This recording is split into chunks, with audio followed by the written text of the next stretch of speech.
Bro, what are you doing? I'm trading FNOs. So, have you made any money? Oh, it's simple. If you think the market is moving upwards, just buy Nifty call option. But if you think the market could slide downwards, Simplifying futures.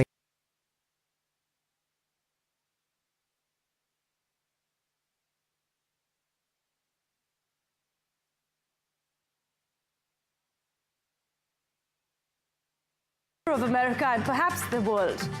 As the 2024 presidential election enters its final hours, the vote count is underway and the stakes could not be higher. It's a showdown like no other. Donald Trump, the former president, seeks to reclaim the White House for a second time, while Vice President Kamala Harris stands as the Democratic contender, aiming to break new ground and become the first female president of the United States. The race is tight. The battleground states are crucial, and every vote counts. The outcome, viewers, will hinge on a handful of key districts, with both sides bracing for a long night ahead. Will the country return to Trump's vision of America, or will Kamala Harris rise to lead the next chapter? These are the big questions. The tension, you can imagine, is palpable. The stakes are unprecedented, and the world is watching. Stay with us as we bring you the fastest updates, live results and expert analysis on what could be a historic night for the United States of America and the world. But first, let's take a look at the headlines. First, US poll election results begin trickling in from Indiana and Kentucky, while voting continues largely smoothly across the rest of the United States of America.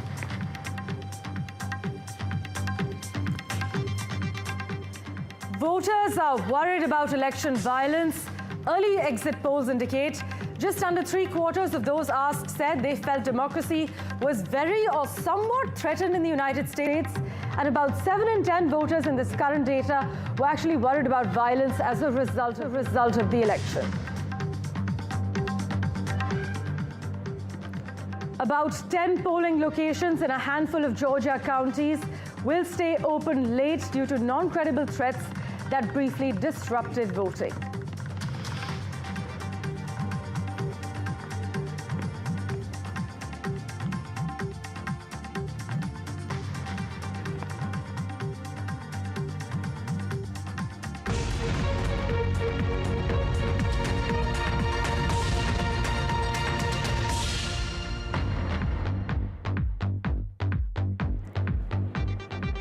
Well, the first polls are closing in Indiana and Kentucky as the United States enters the final hours of voting in this election. Voters say democracy and the economy are the most important issues informing how they voted in the US election, early exit polls suggest. But at first blush, the opening round of exit polls aren't too surprising, many would say. But Patsy Veerakuswara joins us to testify what's happening on ground zero. Patsy, what does the mood indicate? The economy and the state of democracy have emerged as the two top issues for American voters this year? Well, of course, other than economy and the state of democracy, there's also the issue of immigration and abortion. Immigration is very important for Trump supporters, while abortion is a very key concern for Harris supporters. Right now, behind me is the Harris headquarters election watch party tonight, where in a few hours, Kamala Harris and Tim Walz, her VP pick, will come and hopefully celebrate with her supporters. As you can see, people are starting to trickle in. Harris herself is right now having dinner with her family, a private dinner, and won't be seen until a couple more hours. Nevertheless, the campaign is saying that they are confident they're going to keep on focus to see this process through. I think you mentioned some states have seen results trickling in. There's about 6 states where polls are closing shortly, or around 7 p.m., just a few more minutes from now. And then we'll start to see the results coming in from several states, for example, Florida, Georgia, and other states as well to follow. So definitely a lot to look out for tonight. But right now, the mood here is starting to feel celebratory. I don't know if you can hear the music behind me. This is them checking the sound. Just a few minutes ago, there's the singing of the national anthem. So it's going to be a long party, but how long, we don't yet know. Well, thanks so much, Patsy, for joining us from that location. We will, of course, revert to you for regular updates as things get fast and hot and moving. For Republicans, as Patsy is highlighting, immigration joined the economy near the top of their concerns, an issue that hardly merited a mention from Democrats. But for those on the left, abortion rights along with democracy were much more important. It is a bit of a surprise that the economy wasn't a dominant top issue for American voters, given how much of the political debate has actually centered around the post-pandemic spike in inflation. But it could be, as analysts point out, because there were some Republicans also worried about the state of American democracy, albeit for very different reasons than Democrats. Of course, these exit polls are rough data points, and that should not be treated as gospel, as we have mentioned, given extremely stringent health warnings. But the real verdict in this election is yet to come. 7 swing states will decide whether Kamala Harris or Donald Trump is sworn in as the next president of the United States in January. And their polling averages are all within the margin of error. In fact, in an election this close, small constituencies really matter.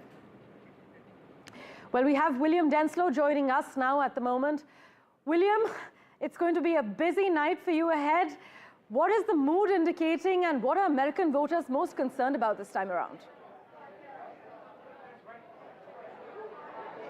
Well, I'm here at a Trumpsters event around 15 miles or so from Mar-a-Lago, Donald Trump's primary residence here in West Palm Beach, around 10 miles or so from the convention center where Donald Trump is expected to address his supporters a little bit later this evening on the East Coast. And this Trumpsters event is a group that meets around every week of Donald Trump supporters, Republican supporters. And as you can see behind me, this party is just getting started. The band has just started to play, and it's certainly a buoyant mood here at this party. Plenty of optimism that Donald Trump can reclaim the presidency.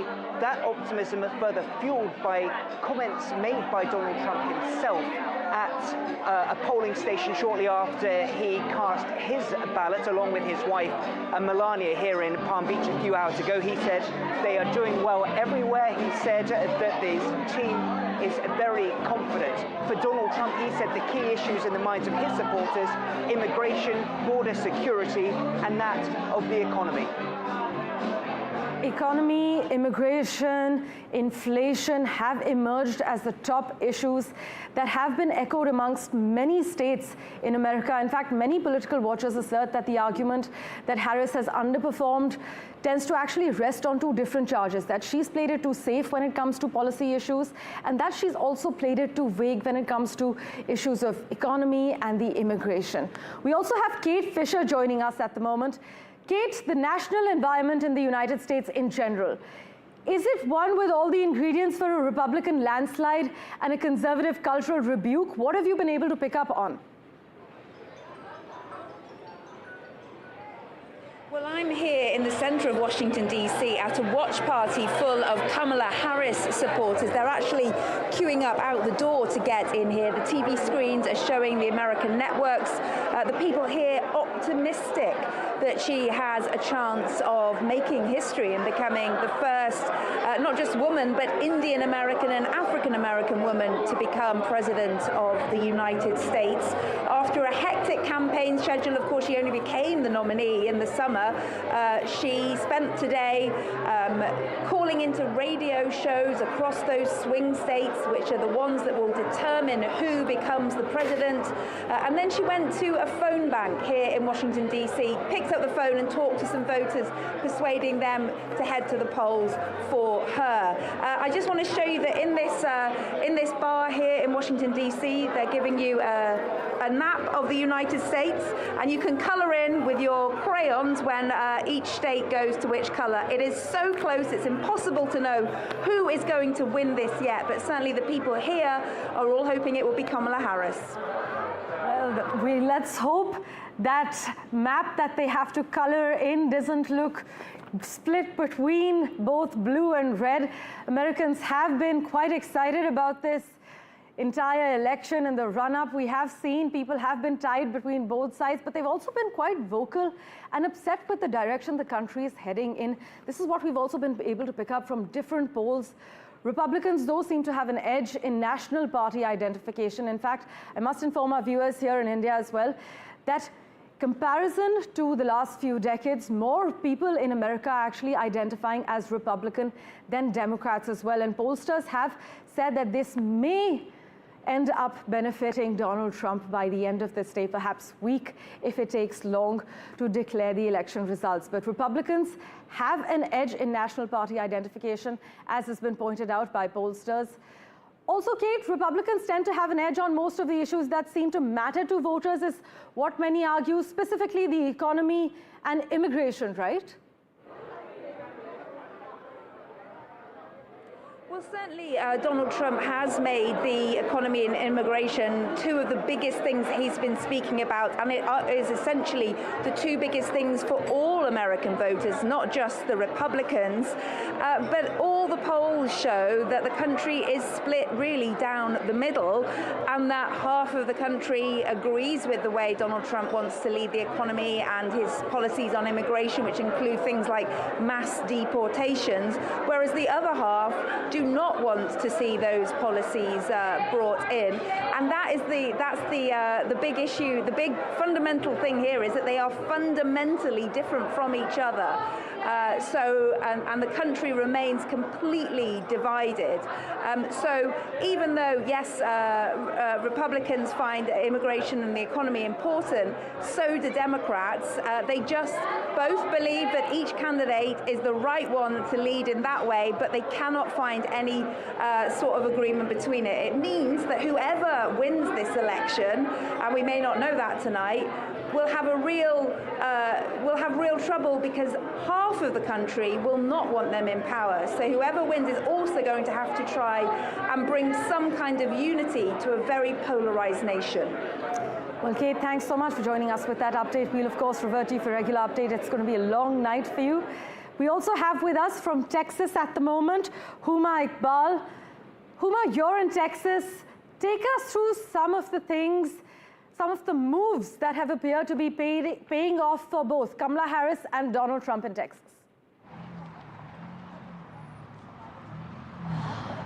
Hello, good morning to you guys, and it's almost closing time over here, showtime for us over here in the US, and I think it's a very nail-biting, a very close to neck-to-neck kind of a race that is going on. I see a lot of supporters for both sides, and a lot of people are coming in numbers. As you can see behind me, the lines, the queues are still so long, and you know, I have here the Constable elected for Precinct 3 right now with us, Nabil Shaikh. Hello, and good evening, Nabil. Hello. How are you? I'm wonderful. Thank you for having me. Glorious 4 years. How and what different did you do for the community? So, very first thing that we did was diversify our police department. Precinct 3 is the most diverse precinct in the most diverse county in America, and the police department didn't represent the diverse community. So the first things that we did was to bring a qualified and competent command staff to represent the community a little bit better. We went, the constables used to shut down their offices at 10 o'clock at night. We stopped that. We're now 24 hours a day, 7 days a week. We're here at the Four Corners Community Center. You look at all the events that we've been able to have throughout the last 4 years. We brought the first iftar to Fort Bend County. We came in during COVID, so all of the PPE equipment that we were giving out, food, water. Every year we have a Thanksgiving turkey drive. We do Memorial Day bashes. A lot of the stuff that we use all community. So what do you think is the main issues that our community is facing at the moment, and how should we elect, and what are the things that we should look for a change? So right now what's under attack is female reproductive rights. I'm a proud father of 3 daughters, and so female reproductive rights are a huge issue, and it's a huge issue amongst women voters. And that's what we're seeing a lot out here. Even Republican voters refusing to vote for Donald Trump because of his stance when it comes to female reproductive rights. And then if re-elected, what is your plans for the next 4 years? Just to really continue to build on some of the amazing things that we've done over these last 4 years. We're still working on our accreditation, which is the best policies and procedures that you can have in law enforcement. And so we're about 60 policies away now. We've accomplished probably about 2/3 of it. And so hopefully, God willing, about February of next year, we should have it. And your thoughts on the immigration policies?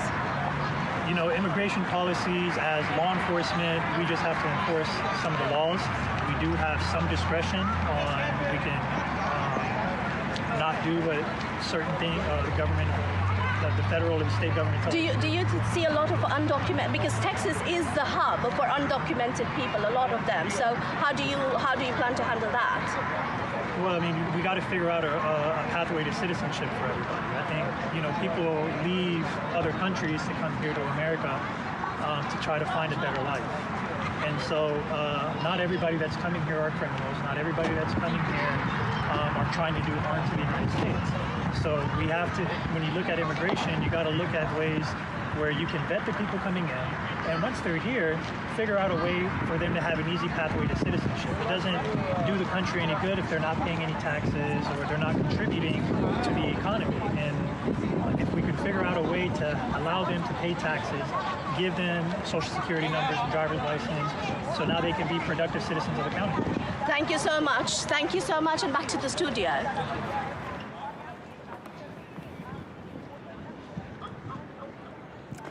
And joining us now, also Natasha Esrani from Philadelphia in a moment, and Alistair D'Souza from Virginia. Natasha, I'd like to come to you first. Well, Philadelphia has been quite a toss-up is what people are saying. We don't know what to expect yet. What have you been picking up on? You have been covering this entire run-up to the election for about 4.5 months. Yes, it's been a long time on the campaign trail. Well, I'm in Pennsylvania, and Philadelphia is the largest city in Pennsylvania. And there was a high turnout amidst voters here in Philadelphia, according to the city officials. And also, what is really crucial here is the young vote. Now, that comes in, there are certain polls that are showing that ages 18 to 29 are coming out in larger numbers in Pennsylvania, about 54% of the vote. And that can make a huge difference in a key battleground state where the prize is 19 electoral college votes. And we are now surrounded by two young women who voted for the first time. They're both 18-year-old at Temple University in the heart of Philadelphia. So how did it feel, first and foremost, to exercise your right to vote? It felt great. I was really happy when I went to vote. I went really early in the morning, and there was no lines. And I mean, I have been learning about voting this whole time, and like learning about, you know, the importance of the election process and just how important it is to vote in general. So it just felt very freeing, and also as a new adult, it felt like, you know, I was able to accomplish one of my responsibilities that I now have. So I was very happy. I felt very honored, honestly. I've always kind of been a little bit into politics, and to be able to contribute to this election was very fulfilling in a way, because I'm very in tune with all the stuff that's going on with politics and with Trump's policies and all of these things. So for me to be able to try to contribute to the right side of things, I feel like that means a lot to me. Mm-hmm. So what was the right side of things for you, both of you, and explain why do you think it is the right side of things for you? Well, I voted for Kamala Harris, and I believe that she was the right side of things and the right choice because of her character and her policies. She advocates for women's rights. She advocates for better rights for the working class. And in terms of her character, we see her everywhere. In terms of her campaign process, she's shown how she's been involved in student work and in meeting with students. She's been involved in the working class and being able to just meet with people face to face. So I feel personally that her humanity is something we haven't seen in a while in terms of presidential candidates. And you already mentioned Trump, and you also said that you're keenly following the politics of this current moment. What is the biggest issue at stake for you? Oh my goodness. The biggest stake for me, honestly, would probably be either the policies going around about women's bodily rights, or probably the fact that he's considering eliminating the Board of Education, which is also and then also the student loan things. As college students, that's something that's very, very important. And for our future kids, if they want to go to college, these things are things that they should have access to. These rights are things that they should be entitled to. So for Trump to try to go behind that and try to backtrack us even further, it's just definitely not okay, which is why I voted for Kamala. And I understand that she kind of had her own problems and own things, but when you look at, you know, the candidates, it's someone that's actually working for the common good of the people versus a felon. So, Given that you are both voting in a major swing state, did that feel like additional pressure on your shoulders, or did you just feel like faraway politics to watch on television? as far as pressure goes, it's just like, I feel like it was more like I feel like I have to play my part. I have to do my part if I'm worried about how things are going to play out in the future. If I have any right to complain or anything like that, then I should be able to cast my vote and put those complaints and those opinions on something that actually matters towards the rest of the world. You? Yeah, as an out-of-state student, I was definitely very intrigued by the concept of voting in Philadelphia, or like in Pennsylvania in general, because I know I'm from New York and that state has always been blue for the longest time, but in Pennsylvania, it's a swing state. So I just felt like my vote mattered the most, being able to vote here, being able to register to vote here. It felt a lot more, I felt like my say had more of a matter in this issue in terms of like choosing who to vote for. And I just felt like it was more important if I voted here than in New York. Well, thank you both talking to us here about the rights of women over their bodies and their reproductive rights, and also the importance of voting for the first time. We also have other students now who are going to be joining us, talking to us about, thank you so much, both of you. Please join us now. We want to talk to you a little bit more. Can you turn around? We're going to talk to you about what you were thinking of when you voted. Have you both voted? Yes. First-time voters. We voted for Kamala. I strongly am, I believe in women's rights, and I feel like she was the best candidate. I feel like it was either a felon or someone who cares about the people and not just the upperclassmen.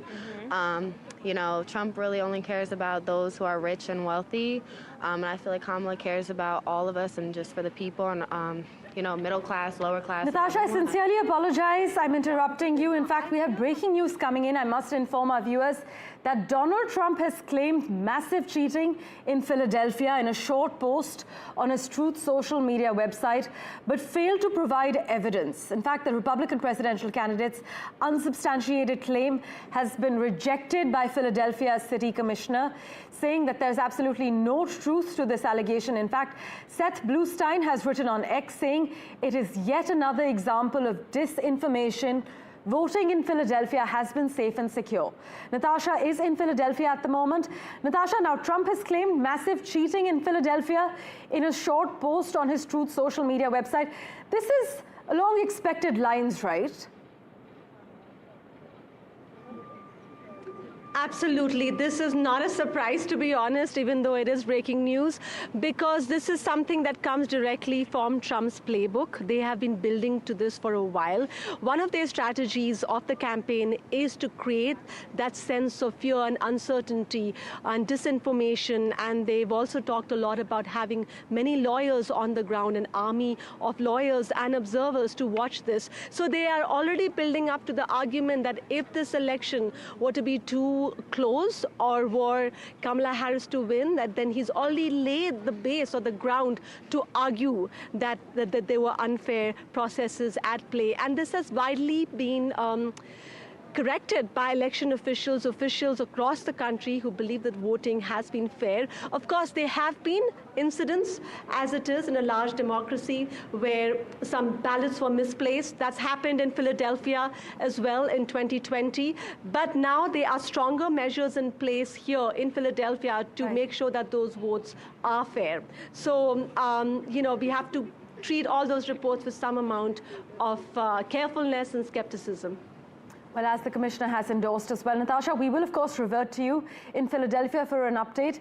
Let's just go across quickly to Michigan now, where Chris Casquejo joins us. Chris, latest Trump post says that there's been some cheating in Philadelphia along expected lines. Your first reaction? That's Donald Trump being Donald Trump. We can talk about Michigan. Do you have any questions about Michigan? Well, Arab, Muslim and progressive Americans have been divided on how to vote as they faced a difficult choice between these two candidates, which have both been unfriendly to Palestine, as many say. But in Michigan, where you are, the focus is also very much on the Arab American community. Long a reliable Democratic constituency, many of these voters are now furious, we hear, with the Biden administration for the handling of Israel's war in Gaza, now Lebanon. Has Trump been able to take advantage of this, Chris? Yeah, there's actually a Trump field office in an enclave, a 2-mile wide enclave within the city of Detroit called Hamtramck that was traditionally a Polish neighborhood, but it's now home to newer Yemeni and Bangladeshi immigrants. And there's a Trump field office there, and their conservative mayor recently endorsed Donald Trump. Meanwhile, over in Dearborn, which is right next to Detroit, it has the largest Arab population outside of the Middle East. There are 300,000 total Arab Americans in Michigan and 110,000 in Dearborn. More than half are Arab American and 46% of them are Muslim. And I spent some time with voters on the ground there this morning, and they were very angry about the war in Gaza. Yes. Right, Chris, we will of course revert to you for regular updates from Michigan. I'm going to take a quick break now and be back with the latest in just a moment.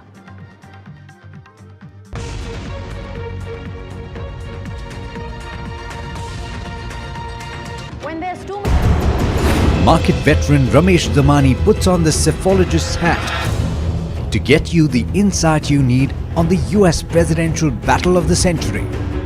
Will Kamala Harris claim a historic victory, or will Donald Trump march back into the White House?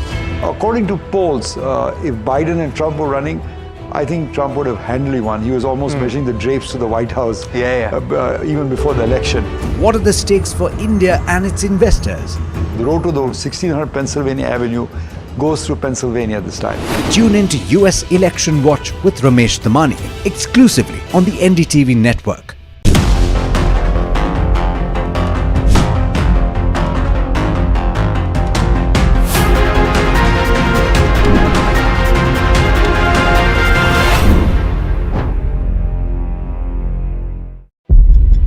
When the whole day passes like a blur, the news just whizzes past, and you're trying to stay informed. It is our job to bring you news that truly matters. At Profit 360, we cut through the clutter, the Long Street deals, finance and policy news that could shape your tomorrow. The newsmakers, the trendsetters, and the innovators. In 30 minutes, we've got you covered. So stay ahead, stay informed, and stay profitable with Profit 360.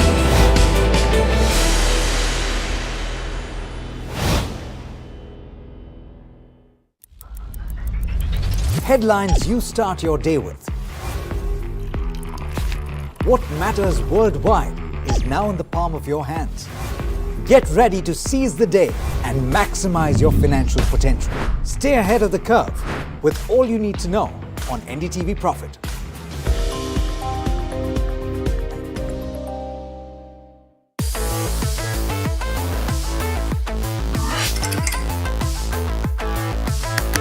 Listen to the voices of reason as they talk about corporate health and investing principles with me, Neeraj Shah, on my show, Talking Point.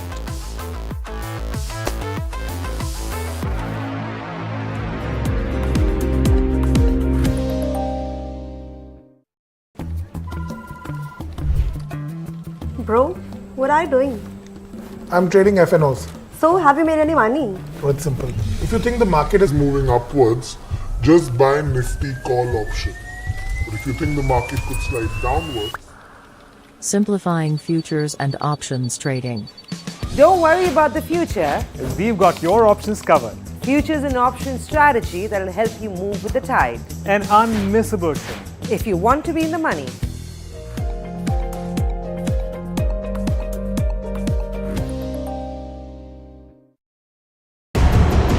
Market veteran Ramesh Damani puts on the cephalogist's hat to get you the insight you need on the US presidential battle of the century.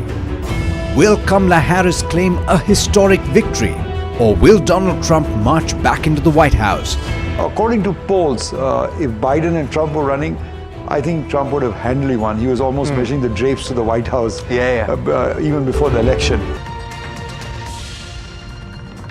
Welcome back to NDTV special coverage on Battleground United States. Joining us now with live updates from Virginia and Washington, we have with us Gauri Dwivedi and Alistair D'Souza. Alistair, thanks so much for being so patient. I know it's a long night ahead for both of you. But Alistair, in terms of Trump's winnability, take us through where things stand as we speak right now. I know it's a long night ahead, but as things stand currently, how hopeful is Trump and Trump's team of actually winning back the White House?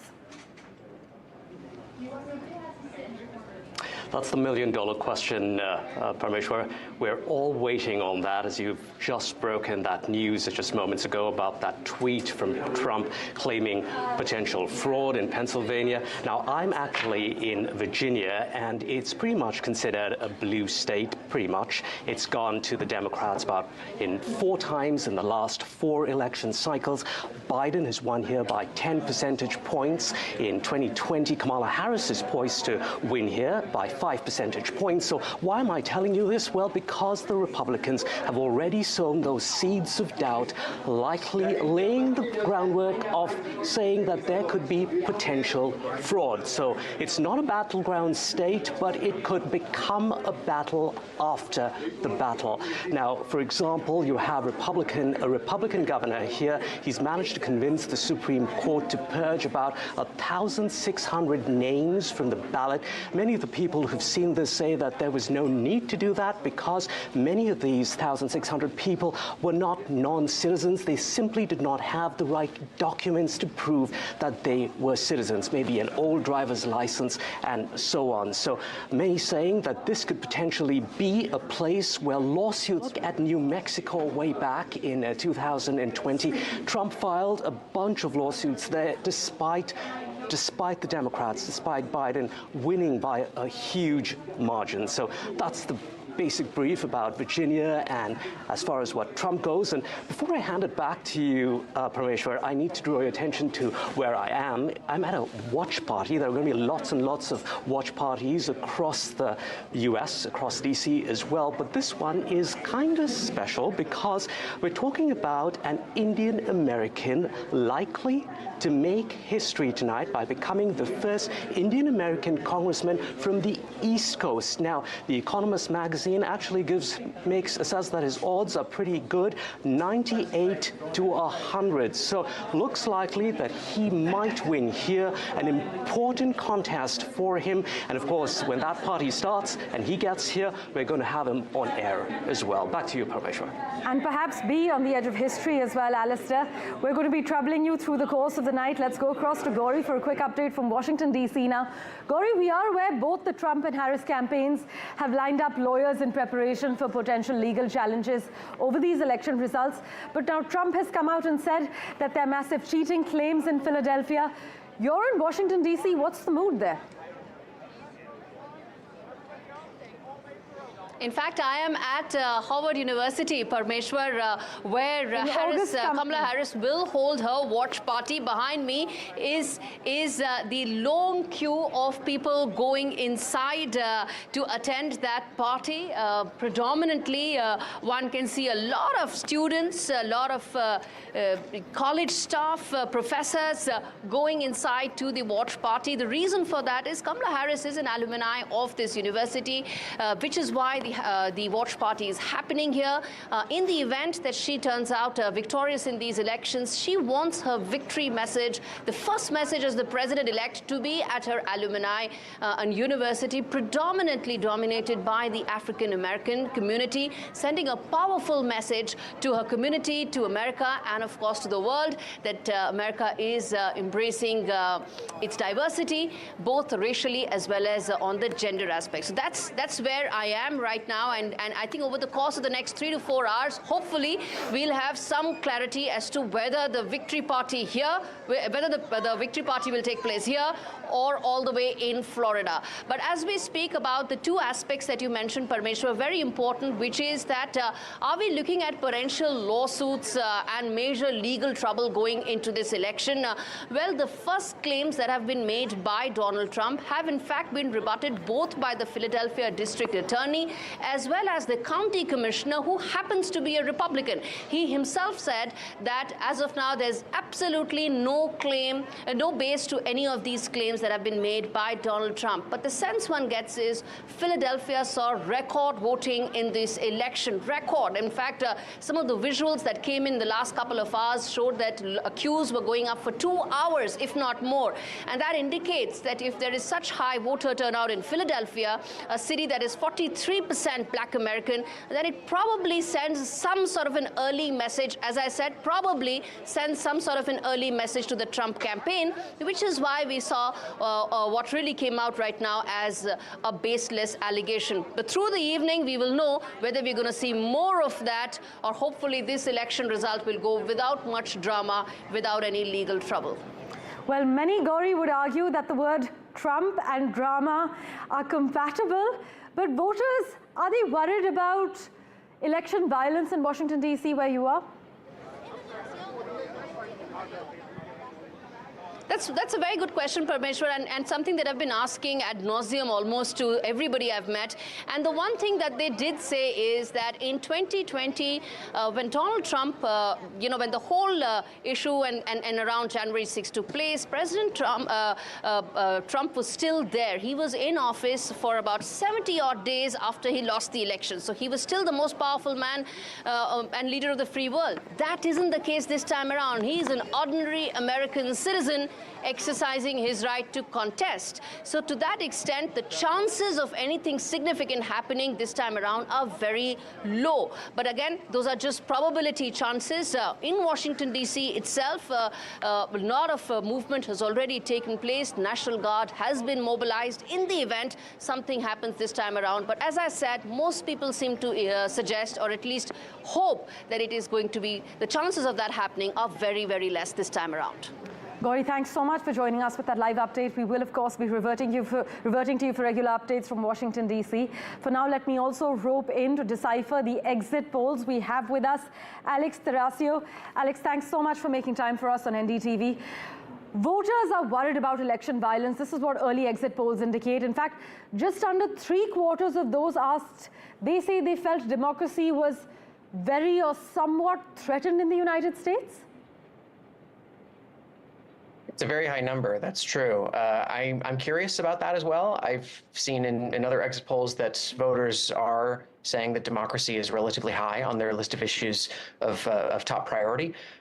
If you add up the voters who care about democracy and the voters who care about abortion, it adds up to relatively what Harris's voter share is coming in at. And so the 75% figure struck me as strange. I haven't had time to dig into that poll, but I am curious what went into it. It's certainly not possible that those are all Democrats. That's too many. And so I wonder how many Republicans are in there and what people are interpreting when they say that democracy is their top issue. Also, Alex, there's been a lot of talk about Kamala Harris's campaign's struggle with Black voters lately.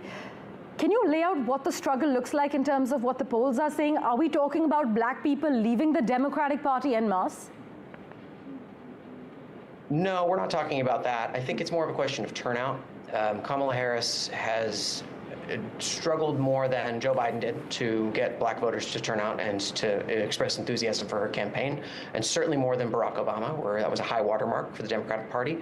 I think the fact of the matter is that Donald Trump and the Republicans are doing more to appeal to Black voters, particularly Black men. And the shift in the party is almost exclusively from Black men.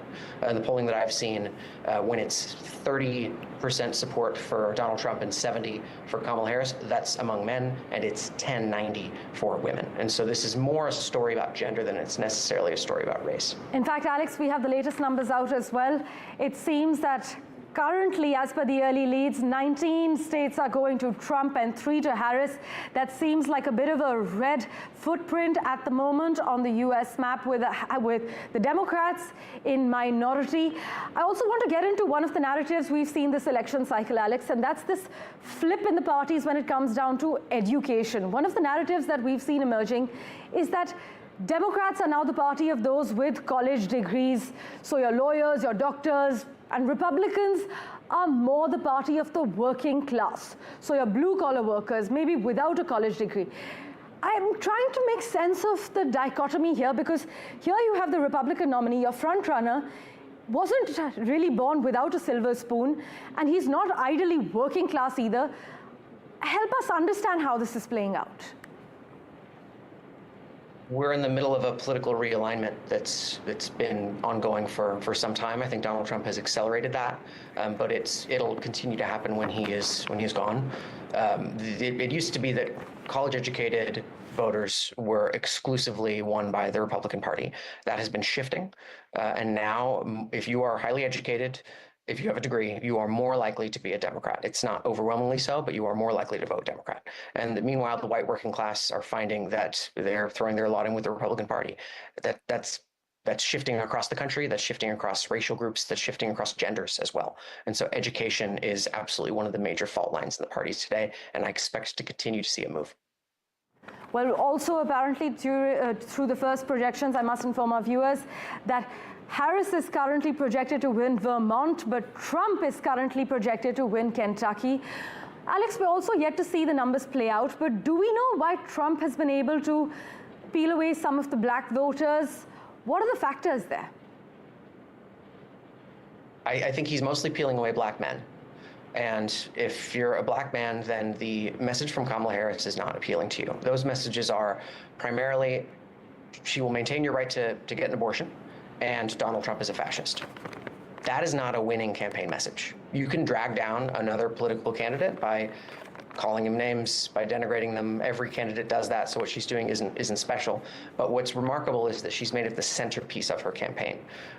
Typically, policy is more of a top issue, and in an era where inflation in the economy and border security are voters' top concerns, I don't think that appealing to voter groups by calling the Republican Party nominee a fascist is a winning message, particularly among black men. Well, Alex, thanks so much for joining us and helping us decipher the data. We will, of course, revert to you for regular updates as and when more projections come in. I'd also like to now introduce David K. Johnston, who joins us, who's a political strategist, gun control expert. Shikha Hamilton's on the broadcast with us. We also have with us Raymond Vickery, former U.S. Assistant Secretary of Commerce, and Jennifer Kelly, who's a Republican strategist. Let's go straight across to Mr. Vickery first. Sir, are you hopeful that Kamala Harris is now going to be taking the reins for the White House, or could things still be completely different by the end of the night?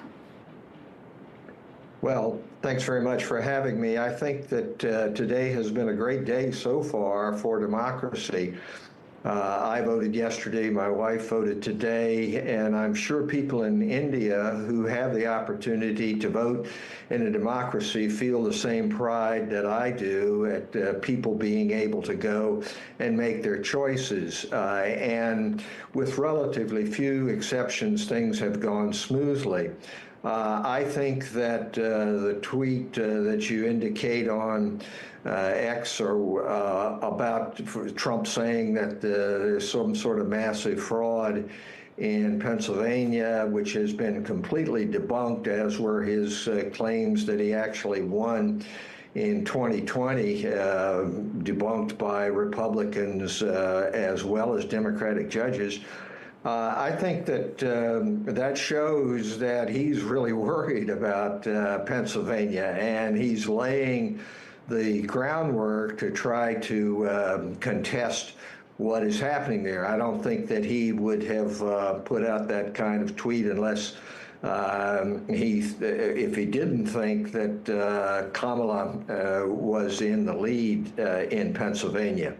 So I think it's been a great day so far, but the hard work is going to begin after the votes are in.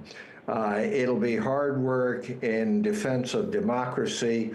Either way, I think that if Kamala, Vice President Harris wins, then you're going to see more of the same thing that you saw in 2020. That, but Mr. Vickery, you know, the average American, they seem more skeptical about how Kamala Harris has fared recently. Do you agree and do you echo the same skepticism as the average American when it comes to, let's say, policy issues of the economy? Well, I think that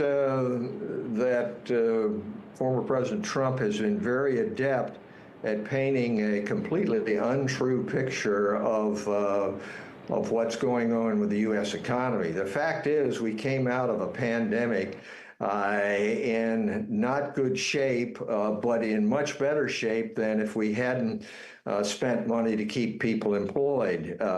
There was some inflation involved, and that's a problem, but that is coming down. But the picture he's been able to paint for people is that they were much better off under him. The statistics do not bear that out. But he's been able to, through his demagoguery, to convince many people that somehow the United States is in complete decline economically. The facts don't bear that out, either in job growth, in GDP growth, and as I say, inflation is coming under control, but it is the inflation that people see that he's been, that is at the grocery store, if you will, and he's been able to use a demagogue's approach to that to convince people that they were much better off. The fact is, we come in for a soft landing when many economists were saying that we were headed for a certain recession. Yes. And so I think President Biden and Vice President Harris ought to get some credit for it, but that is an issue here. But as you've seen, we'll have to wait and see if that translates into a victory for Kamala Harris by the end of tonight. Let's also rope in Mr. Johnston at the moment. The average American does seem more skeptical about Kamala Harris and how she's fared as per latest polls, but here she is running against a twice impeached, historically unpopular, convicted felon former president, and it's still a toss-up. But at the moment, Trump is projected to win Kentucky and Indiana, and Kamala Harris is projected to win Vermont. These are both reliable gains for both candidates, right? Yes, there are really only 7 states that are in play, possibly an 8th, Iowa, and they will decide the election. California and New York are going to go for Kamala Harris. Louisiana and Mississippi are going to go for Donald Trump. And at the moment, we have no idea the outcome. Now, Donald is out there already, as I predicted months ago he would be, asserting that there's cheating going on already, asserting that they've had to have heavy police presence in Philadelphia, which is completely untrue. And the American TV networks have been running live shots showing that that's not the case. But that's how Donald, whom I've covered since 1988, when I wrote way back then he might become president of the United States in 1988, that's how he operates. He is a con artist. He's a lifelong career criminal, and he has conned millions and millions of Americans into believing he's a business genius. He's not. He's a cash extractor of enterprises that he gets his hands on with borrowed money, none of his own money. He squeezes them until there's nothing left, and he drops them. And he has a long history of cheating governments, cheating workers, investors, colleagues, that I've documented from public records all across his career. And of course, he's now a convicted felon, 34 felonies, and he's facing 3 more criminal trials in the near future. 3 weeks from today, I expect that he will be sentenced to prison in New York State for the first 34 of the crimes he's been convicted of. Well, we'll wait and see how this plays out. Let's also rope in Shikha Hamilton at the moment, who's a gun control expert and an activist with United Against Gun Violence. Shikha, it's no surprise Trump has actually come out and said that the NRA is his best friend. Are you hopeful of how tonight plays out? I'm very hopeful tonight. It's a great day in America. Anytime there's an election, free and fair election in America, it's exciting. This has been a groundbreaking election by Kamala Harris leading the way. I have volunteered on elections for 41 years, and I have never seen the kind of ground game that I'm seeing in the past several months. Volunteers are out there knocking on doors, thousands of doors in the swing states, and it's going to be an exciting night. Do you believe Kamala Harris actually has something different to offer than Joe Biden? Kamala Harris, well, I think, of course, she's a different human, but she comes with a perspective. She's the daughter of immigrant parents, first of all. So she comes with a different perspective. And the fact that she is a woman of color representing the South Asian community as well as the Black community, and she has been ingrained in both communities, and that is America. America is made up of people that are children of immigrants. I mean, we're all immigrants, right? But she has lived the American dream. She grew up middle class. Nothing was handed to her. Her mother worked hard as a single mother. This is what the American dream is truly about, and that's what she represents. Right. I love Joe Biden, so I'm not taking anything away from him. She's just bringing hope and inspiration for Americans and Indian Americans. I'm an Indian American. My daughter is half Black, half Indian, like Kamala Harris, so she inspires her.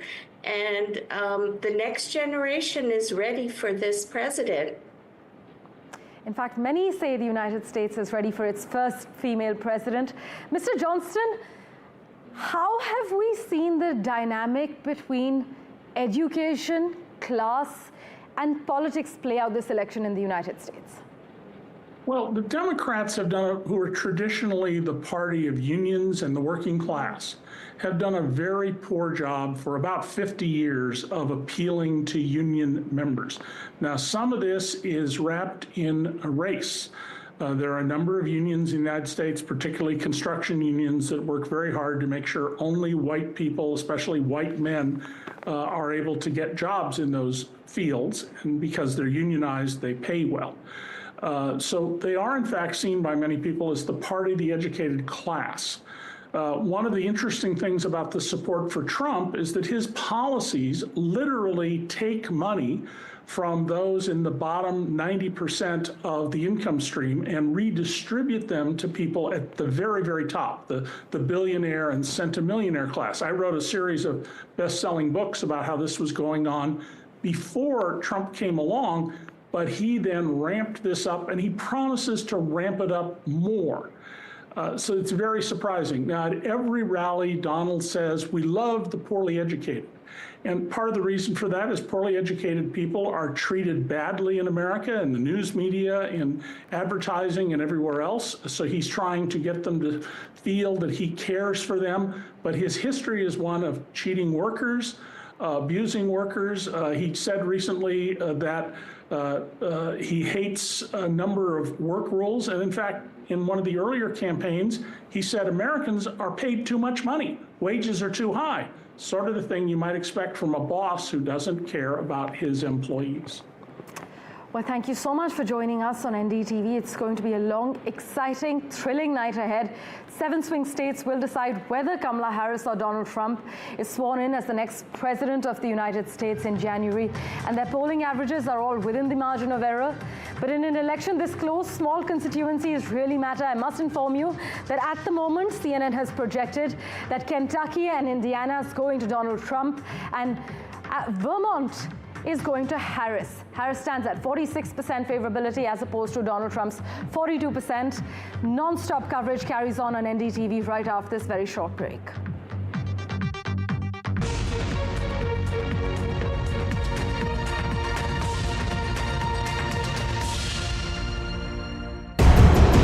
Market veteran Ramesh Damani puts on the cephologist's hat to get you the insight you need on the US presidential battle of the century.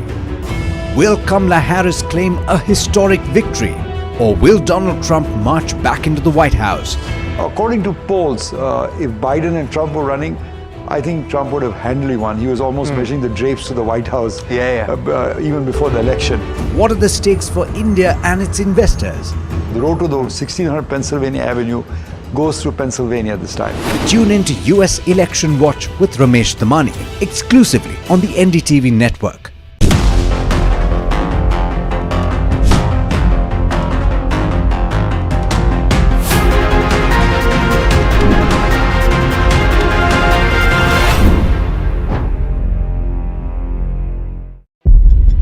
When the whole day passes like a blur, the news just whizzes past, and you're trying to stay informed. It is our job to bring you news that truly matters. At Profit 360, we cut through the clutter, the Wall Street deals, finance and policy news that could shape your tomorrow, the newsmakers, the trendsetters, and the innovators. In 30 minutes, we've got you covered. So stay ahead, stay informed, and stay profitable with Profit 360.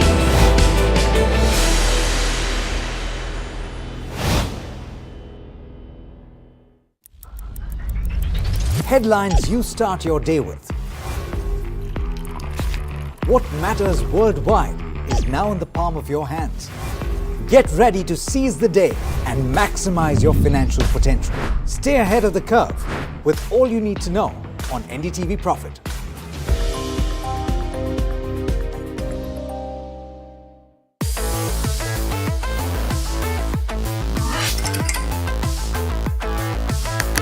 Listen to the voices of reason as they talk about corporate health and investing principles with me, Neeraj Shah, on my show, Talking Point.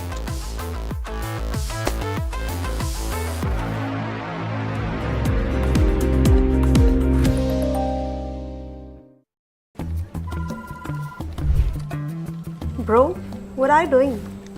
I'm trading FNOs. So, have you made any money? Oh, it's simple. If you think the market is moving upwards, just buy Nifty call option. But if you think the market could slide downwards, Simplifying futures and options trading. Don't worry about the future. As we've got your options covered. Futures and options strategy that'll help you move with the tide. An unmissable trade. If you want to be in the money.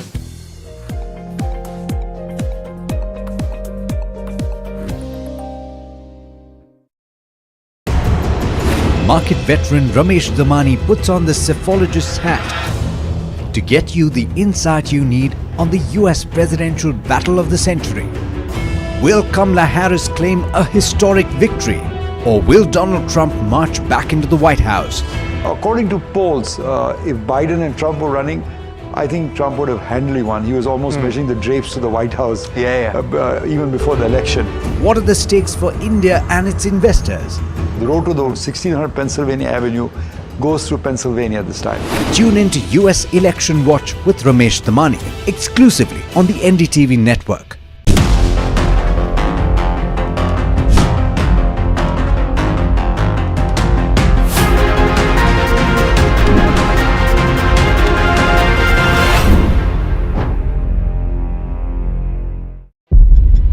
When the whole day passes like a blur, the news just whizzes past, and you're trying to stay informed. It is our job to bring you news that truly matters.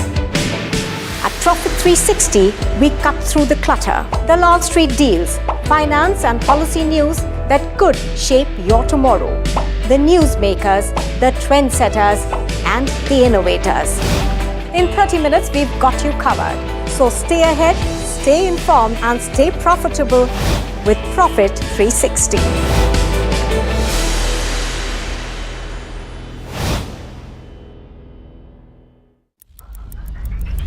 Headlines you start your day with. What matters worldwide is now in the palm of your hands. Get ready to seize the day and maximize your financial potential. Stay ahead of the curve with all you need to know on NDTV Profit. evening, America, and good morning, India. Well, you brace yourself because it's going to be a long night ahead if you're tuning in from America to watch us. Currently, Kentucky and Indiana, according to early projections, have been called for Donald Trump. And for Kamala Harris, it's blue Vermont as we speak. Early projections are trickling in. The world's eyes are fixed on a moment where the United States is going to pick its next president. We have a whole lot lined up for you. Let's begin with the headlines we're tracking currently. The first leads are in. CNN projects Trump wins in Indiana and Kentucky. Meanwhile, Kamala Harris is projected to win Vermont. Republicans lead Democrats in the Senate race. AP says Republicans are leading Democrats in this race. Kamala Harris's team and allies are concerned about Georgia after Georgia has been plagued by non-credible bomb threats throughout the day that have appeared to accelerate as the state approaches poll closing. In fact, some polling locations have extended voting hours in Georgia as a result of these threats, while voting has been suspended at 5 voting locations. While the first polls are closing in Indiana and Kentucky as the United States enters the final hours of voting in this election. Voters say democracy and the economy are the most important issues informing how they voted in the United States election as per early exit polls. Now, at first blush, the opening round of exit polls aren't too surprising, as analysts have pointed out on NDTV as well. The economy, the state of democracy, abortion rights are the top issues for American voters this year, in keeping with what we've been seeing from public opinion surveys this month and for months. If you dig a bit deeper, however, the sharp partisan divides in the electorate also makes themselves very apparent, because for Republicans, immigration joined the economy near the top of their concerns. Abortion also an issue that has also been huge for Democrats. For those on the left, abortion rights along with democracy were much more important. It's a bit of a surprise that the economy wasn't a dominant top issue for American voters, given how much of the political debate has centered around the post-pandemic spike in inflation. But as has been pointed out by surveys, economic growth is not the top priority for an average American. This could be because there were some Republicans who were worried about the state of American democracy, and they amped up the voice on that, albeit for very different reasons than Democrats. But of course, as I highlight these exit polls and what they indicate, what they suggest, you must remember this is just rough data and should not be treated as gospel, because the real verdict in this election is yet to come. In terms of the latest updates, I must inform you that the Associated Press has called its first states, and there are thus far no surprises. Kamala Harris became the latest Democrat to win Vermont, a party stronghold. Donald Trump has actually won Indiana and Kentucky as per CNN projections, both red states. The AP has not yet called swing states of Georgia or Virginia and South Carolina. I must warn you, don't let these early results on election night fool you. Delayed absentee ballot counts in key swing states could tilt how the presidential race ultimately shakes out. In terms of a flashback, in 2020, in case you remember, states like Georgia and Michigan turned from red to blue on the electoral map as more ballots were received and counted, prompting Donald Trump and his allies to claim the results were rigged and the election stolen. And that brings me to the latest as far as Donald Trump is concerned, because he has said that there has been massive cheating as far as Philadelphia is concerned. Now, that claim, the county commissioner has said, is unsubstantiated.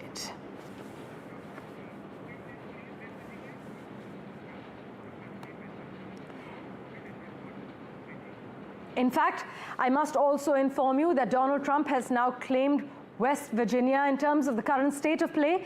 For further clarity, let's go across to my colleague Benji Hire, who joins us. Benji, what is happening at the moment? Kentucky and Indiana have been called as per CNN projections for Trump. Kamala Harris going with blue Vermont, and now Donald Trump claiming a few more states? Well, I think ultimately, in terms of, where we predict this race is going to be won and lost, much of the attention currently is on Georgia. The polls closing in the past half an hour, and because of the way that state is counted, and because of the enormous turnout before Election Day, either in person or mail-in, we're expected to get a pretty comprehensive understanding of which way Georgia is trending in the next half an hour or so. The state's Secretary of State saying that 75% of all of Georgia's votes would have been declared by 8 p.m. local time. That's in about 25 minutes. And that will give us, I think, the first real indication, the first real picture as to the way this race is heading. The other states you mentioned, Kentucky, Indiana, South Carolina, expectedly going the Republican way. Those aren't one of the half dozen or so battleground states where it is seen this election could be won or lost. And so we are effectively awaiting the early vote results to come from Georgia, one of those states which is seen as too close to call, having been solidly Republican, solidly red for many, many years, but in the past couple of years becoming a real battleground, and the Democrats hoping that if they can pull off a win there, that really that opens up the path to the White House for Vice President Kamala Harris. Also, Benji, have polls closed in battleground North Carolina as well as Ohio and West Virginia? Well, the polls have closed, I can tell you, in a handful of states. They include, as I mentioned before, Georgia, as well as Indiana, Kentucky, South Carolina, Virginia, and Vermont. So we are awaiting the closure of polls further west in the country, such as Ohio, as you said, or such as the battleground states of Michigan and Wisconsin in the Midwest. Those two, as well as Pennsylvania, the so-called blue wall that Joe Biden managed to win and take some states off Donald Trump that the former president won in 2016. And again, that is seen as the chance, really, for Kamala Harris to enforce herself as a prospective president if she can seal those three blue wall Rust Belt states and then potentially take a state like Georgia in America's South, then that really does open up her path. Early numbers that are coming in from Georgia at the moment slightly favoring the former president Donald Trump, the Republican candidate, but we're really in the very early days here. In effect, if we are starting a hike, as the metaphor, we are just beginning on the trail, tying up our shoelaces, filling up our water bottles. We have a long way to go until we come over the crest of that mountain, and that picture as to the way this contest is going is only really going to be painted as we get more comprehensive results, especially from Georgia, and then we await for those polls to close in places like Pennsylvania and Michigan. Well, Benji, thanks so much for joining us with that update. We'll, of course, revert to you for regular updates as I go across to the White House Bureau Chief from Voice of America, Patsy Widakuswara, who's at the Kamala Harris HQ at the moment, I'm told. Patsy, election officials around the U.S. are now reporting turnouts at near record highs. That's correct. I mean, this has been anticipated, this kind of enthusiasm and excitement from both camps, Harris and Trump. I mean, in their last press briefing, the campaign manager, General Malley, saying that they're really proud of the grassroots and also the turnout effort. And Vice President Kamala Harris herself did not give up. I mean, even on the car ride here, she's still on call with radio stations, getting people out to vote. There's still time in some states. And also, even just earlier today at the Democratic National Committee in Washington, D.C., Kamala Harris will stop taking encouraging people to vote.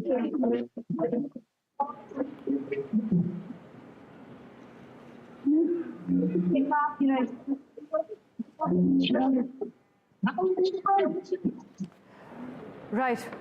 As we just work on fixing that audio line with my colleague Patsy, I'd just like to inform you that voting has just wrapped up in 6 states, including Georgia, one of the swing states, expected to determine the winner of the presidential election.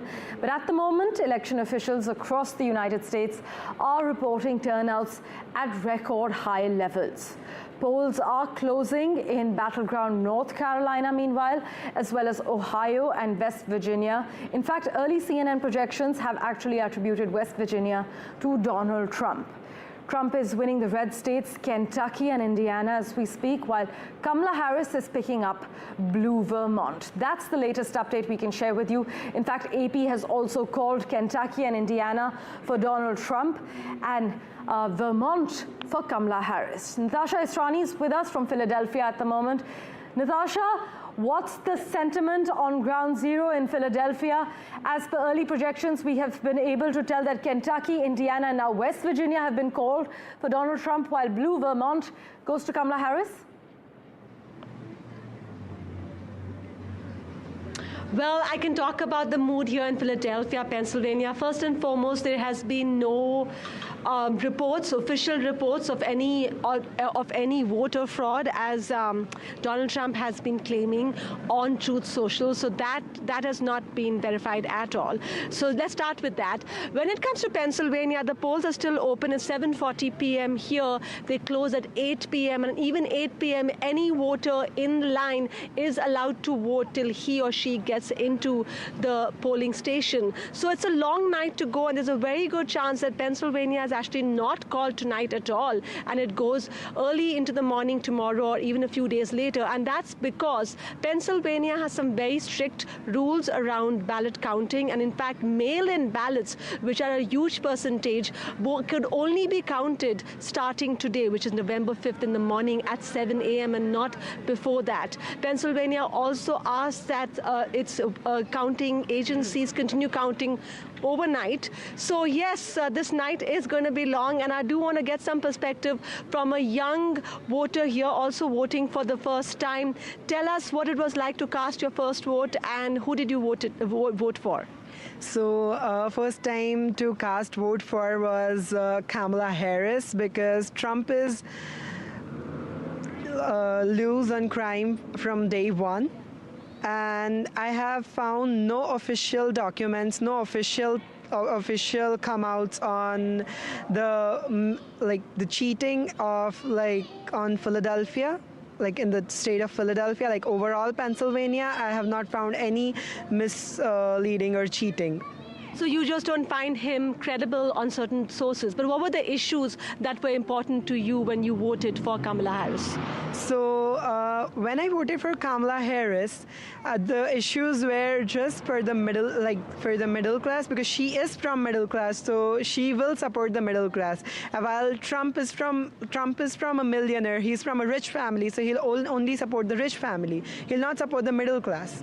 So our young guest here talking about what his concerns were, the middle class, and he feels that Kamala Harris is going to be more supportive on that. We have been speaking to a lot of young students also here at Temple University in Philadelphia, and the youth vote is crucial in the swing state. So we're going to see how it plays out between the youth vote, women, suburban voters, a very, very important state, especially as now the countdown has begun to closing of the polls.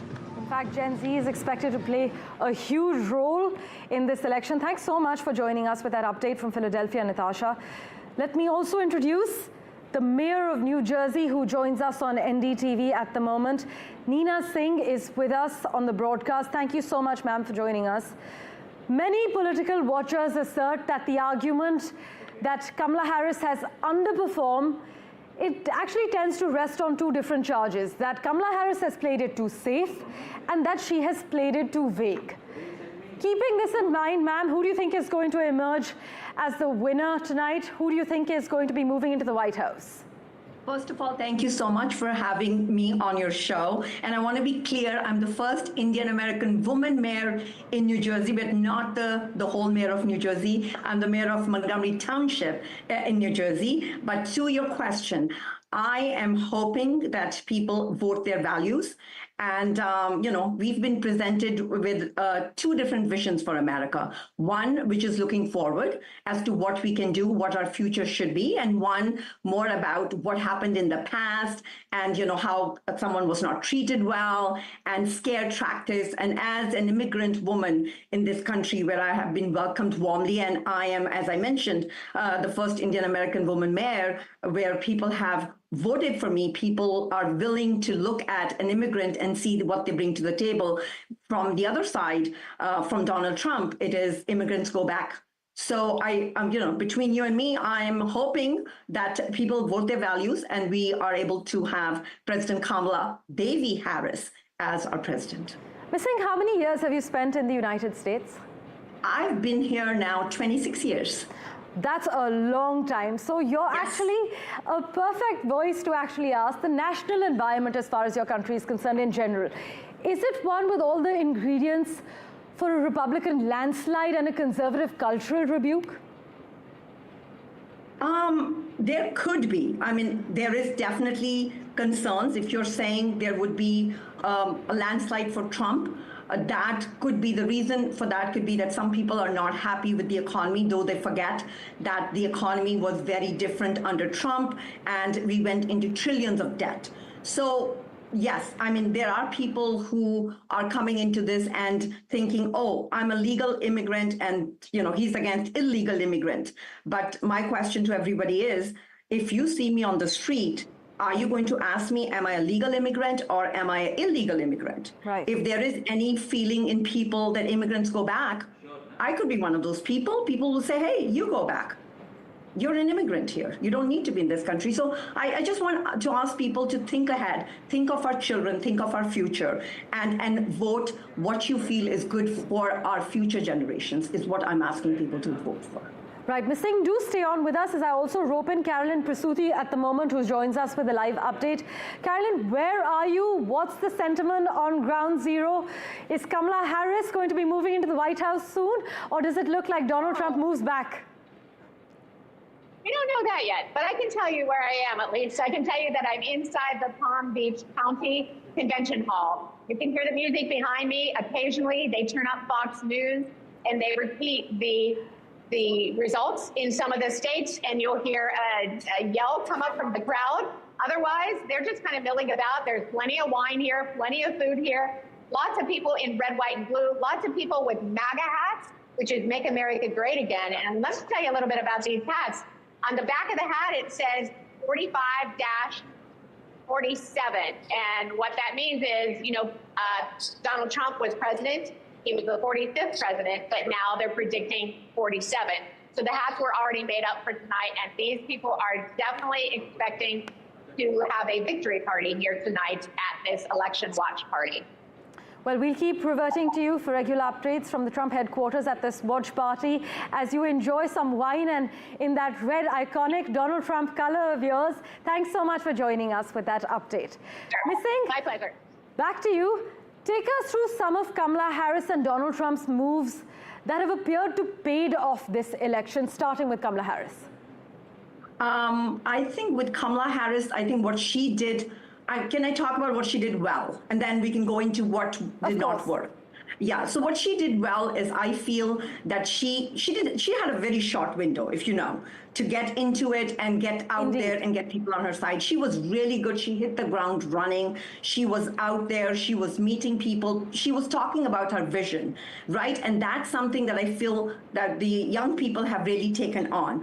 Maybe where she didn't get to really shine was maybe the economy and the border, right? That was something that I feel that should have been done a little more. But again, she's been doing this not for the whole election cycle or since last 2 years as Donald Trump. So I give her that grace. And I think she's done amazing for a candidate who has handled the baton so late in the game. Right. And to come and do what she's doing.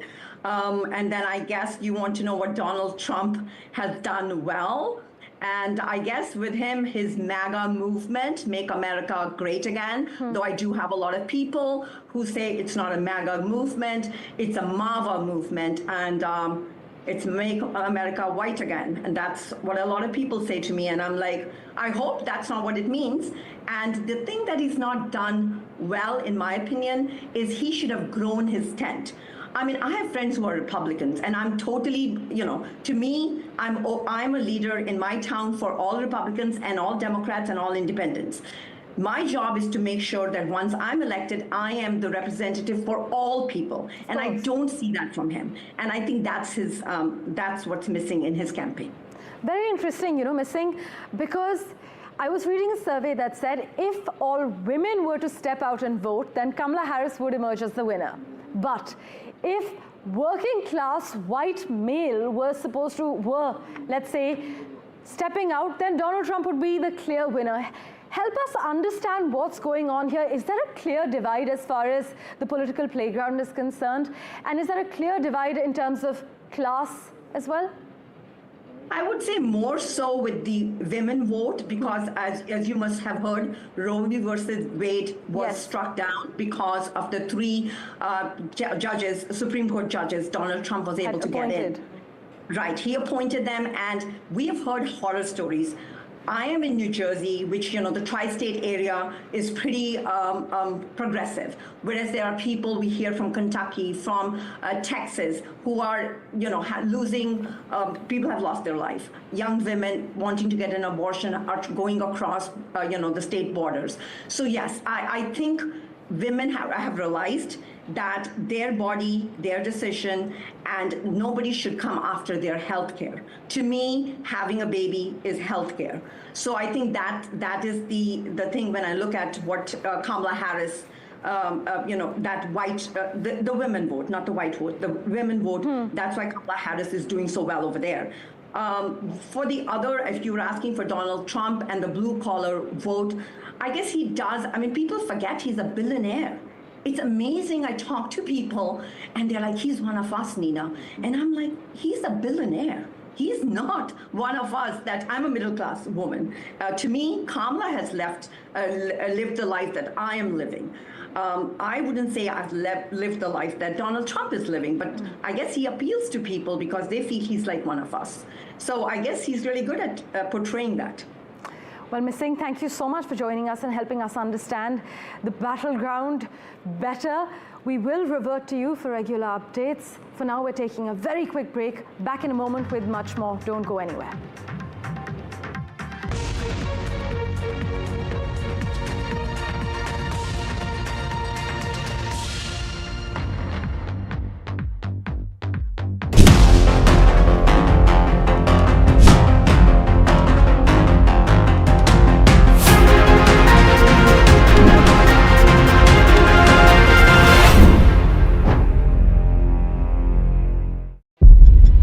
When the whole day passes like a blur, the news just whizzes past, and you're trying to stay informed.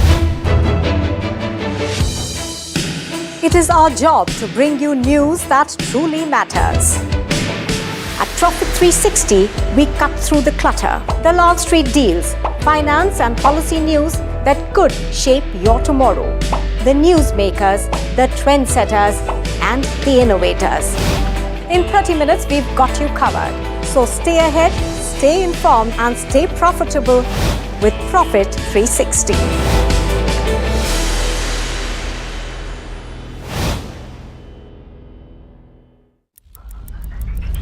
Headlines you start your day with. What matters worldwide is now in the palm of your hands. Get ready to seize the day and maximize your financial potential. Stay ahead of the curve with all you need to know on NDTV Profit.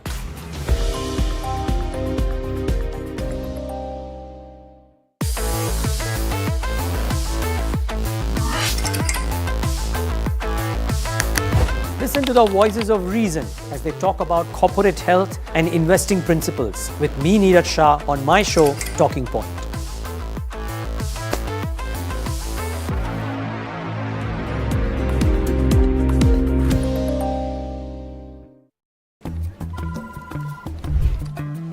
Bro, what are you doing? I'm trading FNOs. So, have you made any money? Oh, it's simple. If you think the market is moving upwards, just buy Nifty call option. But if you think the market could slide downwards, Simplifying futures and options trading. Don't worry about the future. As we've got your options covered. Futures and options strategy that will help you move with the tide. An unmissable trade. If you want to be in the money.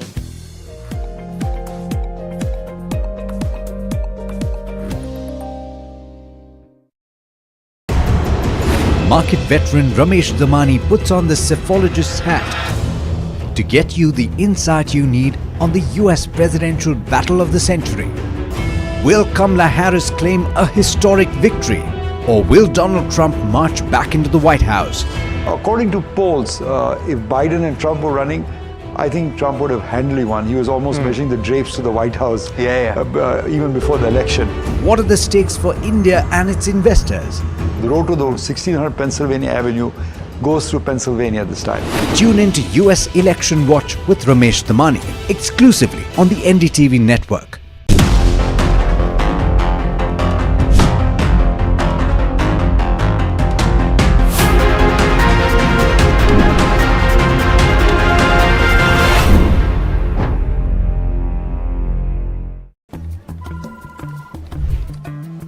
Bro, what are you doing? I'm trading FNOs. So, have you made any money? Oh, it's simple. If you think the market is moving upwards, just buy Nifty call option. But if you think the market could slide downwards, Simplifying futures and options trading. Don't worry about the future. As we've got your options covered. Futures and options strategy that will help you move with the tide. An unmissable trade. If you want to be in the money.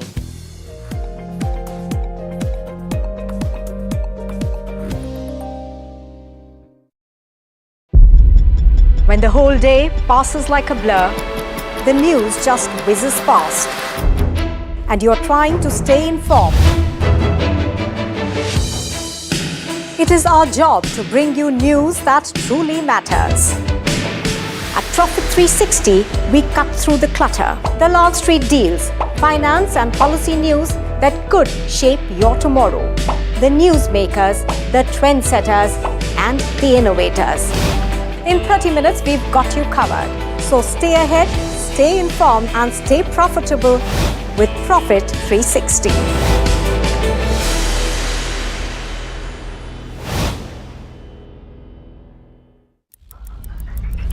Headlines you start your day with.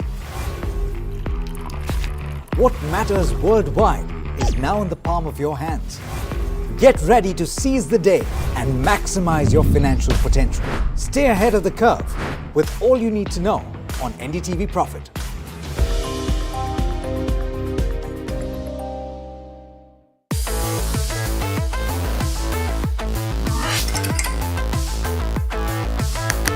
Listen to the voices of reason as they talk about corporate health and investing principles with me, Neeraj Shah, on my show, Talking Point.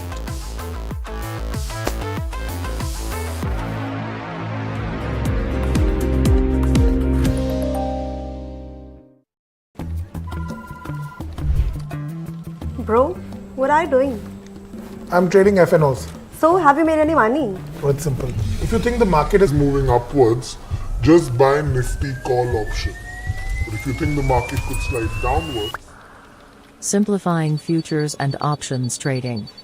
Don't worry about the future. As we've got your options covered. Futures and options strategy that will help you move with the tide. An unmissable trade. If you want to be in the money.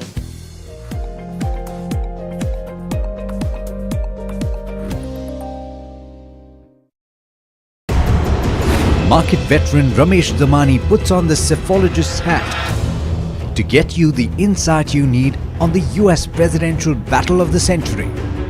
Will Kamala Harris claim a historic... Well, the first election results are coming in, and Kamala Harris and Donald Trump are winning reliable states.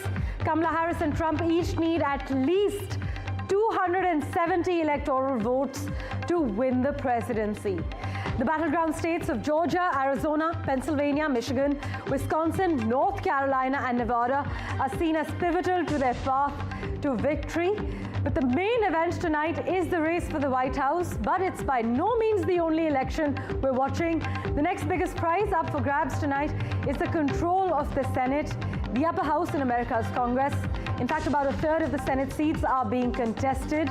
At the moment, the Democrats are in charge of the Senate, but only by the slimmest of margins, and polls indicate that that could well change this evening if you're tuning in from America, and this morning if you're watching us in India. There's a long way to go, but Republicans have snagged at least one new seat, with now projections coming in for West Virginia. Actually, West Virginia has now been given to Trump, with Kentucky and Indiana. As far as Vermont is concerned, early CNN projections have called Vermont for Kamala Harris. At the moment, we have Steve Herman joining us from Florida, where we're told The Democrats are expected to suffer a big blow. But before we get to that, let's take you through the headlines.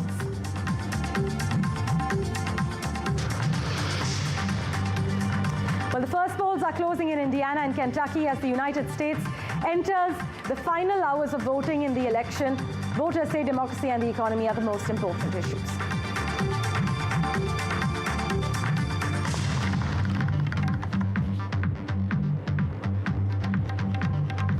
The first leads are in. CNN projects Trump wins in Indiana and Kentucky. Meanwhile, there are more bomb threats at Georgia polling sites.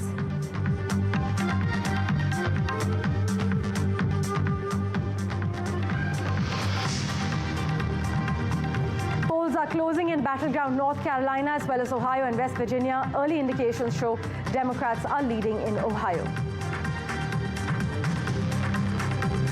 The lead widens for Democrats in battleground in North Carolina, with Republicans continuing to lead in swing state Georgia.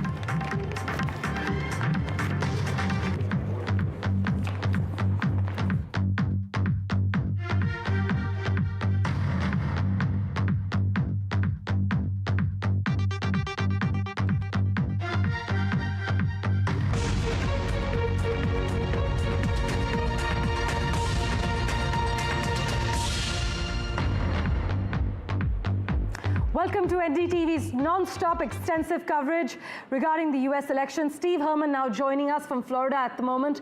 Steve, we're told the Democrats are having a bit of a bad time as far as Florida is concerned. Florida is really tough for Democrats. I expect Donald Trump will win Florida. Right. There are only two of the key states where the polls have closed so far, and that would be North Carolina and Georgia. And I expect close races in both those places. Right. We also have with us Brad Bannon at the moment. I'd just like to take a quick comment from Brad. Right. I apologize sincerely. Let's go across to Steve Herman at the moment from Florida. Steve, as Brad has just mentioned, the Democrats are expected to have a bit of a tough time in Florida. How are things looking for the Republicans as we speak? Yes, I'm actually in Georgia, one of the swing states that's north of Florida. And what I can tell you here is this is really the state to watch. Donald Trump is expected to win Florida. Another southern state, North Carolina, is obviously one to watch, where you indicated that early returns, Kamala Harris, a Democrat, is ahead there. And here in Georgia, in this county that I'm in, Gwinnett County, they had a record turnout today, as they did in a number of other counties in this state. And this is one of those 7 key swing states. And we should be getting some results from here, from this county, at any moment. And this county is really considered a bellwether one to watch, which could indicate which way things go in the entire state of Georgia tonight. So, right. Steve, in terms of the things that have worked, in terms of the moves specifically that have worked for Donald Trump and Kamala Harris this time around, beginning with Trump, what has really worked for him? I'm sorry, can you repeat the question? In terms of the moves, the electoral moves and the policy agenda, the issues, what has really worked for Kamala Harris and Trump respectively this time around? Well, I think one thing that a lot of Democrat and Republican and independent voters agree on is that they're very concerned about the economy, especially inflation. Although numbers have looked pretty good during the Biden administration on paper, a lot of people say they have not been feeling any relief from the inflation.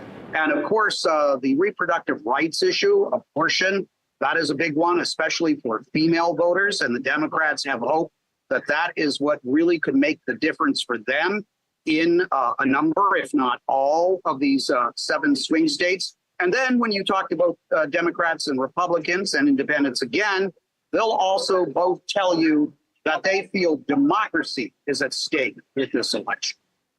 Right. In fact, that has also been highlighted through exit polls.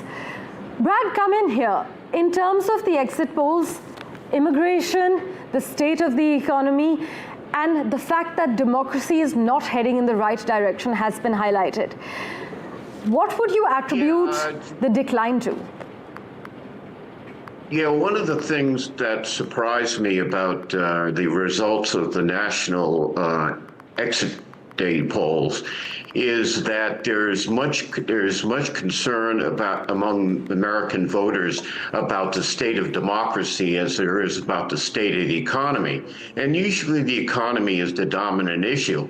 And I think many Americans, this is a theme that Kamala Harris pushed very hard especially during the later parts of the campaign. And I think it's a good sign that so many Americans are concerned about the state of democracy, because I feel many American voters feel it would be, we could have a dangerous slide into fascism if Donald Trump serves a second term.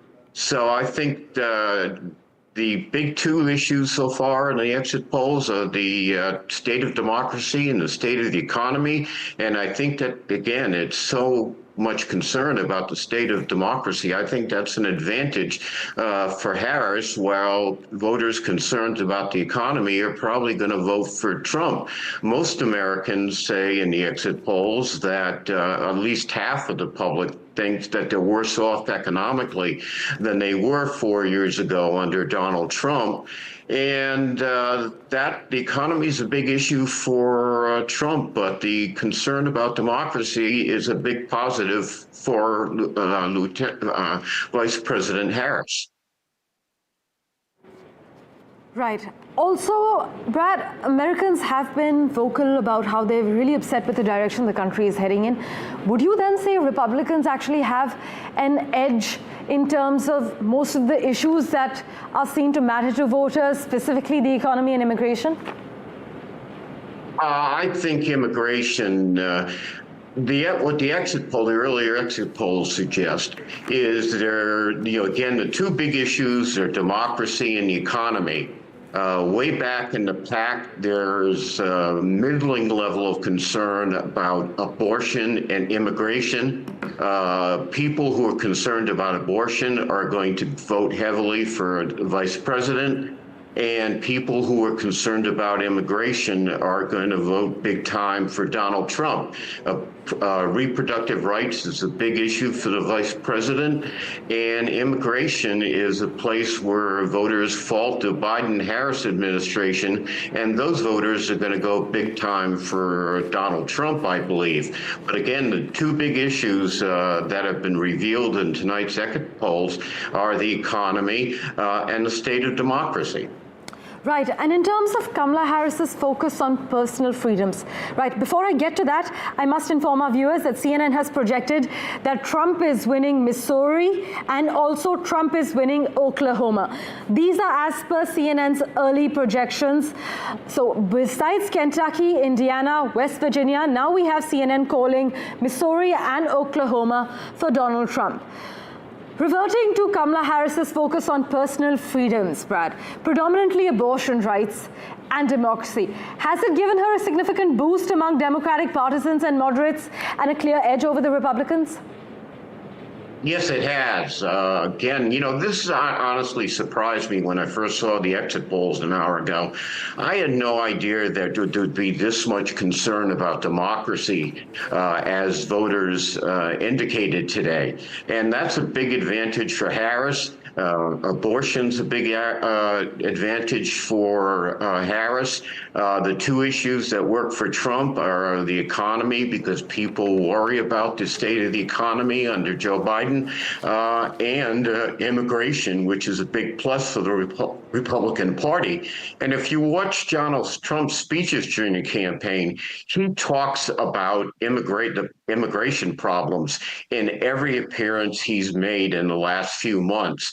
And he probably has a decisive advantage on issue in the same way that Harris has a decisive issue on reproductive rights and abortion. Well, thanks so much, Brad, for helping us make sense of what's going on as far as Battleground US is concerned. We also have with us Jennifer, who's a Republican strategist, joining us on the broadcast at the moment. Jennifer, there's been a lot of talk about The Harris campaign struggles with black voters lately, and many say that black voters, specifically male voters, are now leaning towards Donald Trump. Can you lay out what the struggle looks like? And are we talking about black people leaving the Democratic Party en masse? What have you been picking up on from the Republican aides?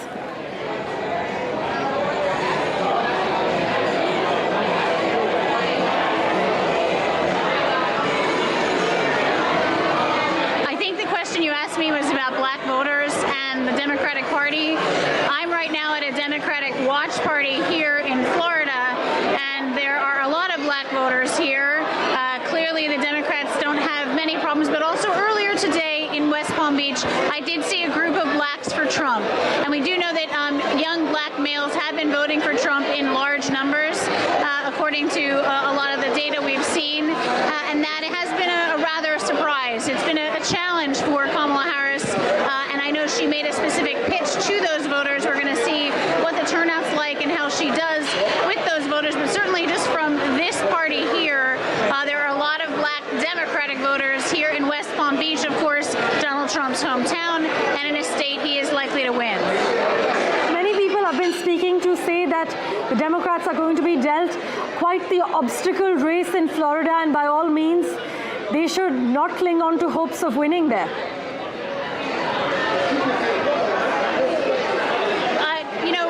Florida has really kind of become a reliable Republican state, but let me bring somebody in here who can talk to you about the Democratic perspective. I have with me Dr. Robin Cox-Lovett-Franklin here with me. She is here at this watch party waiting to hear results about whether her niece is going to become a state's attorney. She is a lawyer herself. What is it like being a Democrat in Florida today? Oh, it's challenging. However, it's not that we're against Trump. We're just for Kamala. We're for democracy. You know, as people here in the world, on the planet, we can all live together. We can even agree to disagree. But we do it with respect for each other, with integrity. And that is what Kamala Harris brings to the table. My niece Alexis Cox, that's what she brings to the table. Hard work, due diligence, integrity. And you can go a long way with that. So it's not that we are against anyone. We want to unite everyone and work this thing together. And what do you think will happen if Donald Trump does win? I think it'll be sad if there's violence, because I think that what happened on January 6th is just awful. And to see even something slightly like that happening again, and we turn Americans against Americans, that would be dysfunctional as a country, and just something that we would not want the world to see as United States of American citizens. And do you think Kamala Harris has a challenge with black male voters? The black male voters that I know are Harris voters, okay? However, I don't know what the disconnect is. It may be chauvinistic, it may be a woman. She's black and she's a woman, which has been a double-edged sword in my lifetime as an American. I understand that. Thank you so much. Thank you so much, Dr. Cox-Powell. Back to you. Obviously, a lot of enthusiasm here as we wait for results to come in. Well, Jennifer, brace yourself. We will, of course, revert to you for regular updates during the course of the night. All told, Kamala Harris's defenders, in fact, that's something that's been echoed. They see a candidate who, despite an unfavorable national environment, has given her party a chance, a far better situation than Democrats actually found themselves in when Harris took over the nomination just a few short months ago. Joining us from Texas now, we have Huma Iqbal. Huma, what's happening in Texas at the moment? Is it all for Trump, or let's give Kamala Harris a chance sort of spin? So as we all know that Texas has been a red state, but a lot has changed over the years, especially the last 2020, post-pandemic. We are seeing signs of blue coming in. and creeping in, especially in places like Houston, Austin, San Antonio. A lot of immigrants, especially a lot of Indian population, resides in these places. I did speak to a few women, and I wish I could get them on air, but they did speak about reproductive rights and how they would vote for banning the abortion laws and changing them largely. And as we all know that this is one of the biggest and hugest concern that everybody, especially women, face over here, especially in the state of Texas, that they have to travel out, they have to undergo a lot of issues, and just because of the views that the other parties have, the Republican parties have, with the orthodox Christian values of against abortion. So yes, I think Texas does want to see a change, but seems like it that as we're seeing in the results that Trump is leading, so we don't know yet what is going to happen. Well, thanks so much. We will revert to you for regular updates. Let's also bring in Anand Ahuja, who joins us on NDTV at the moment. Anand is the Vice President for Indian Americans for Trump. Mr. Ahuja, are you excited? I am always excited, and I am a very optimistic person. On that note, let me ask you, what is it that Donald Trump brings to the table that you think Kamala Harris doesn't? Okay, before I respond to that question, there are a couple of points which I observed when your other panelists were talking.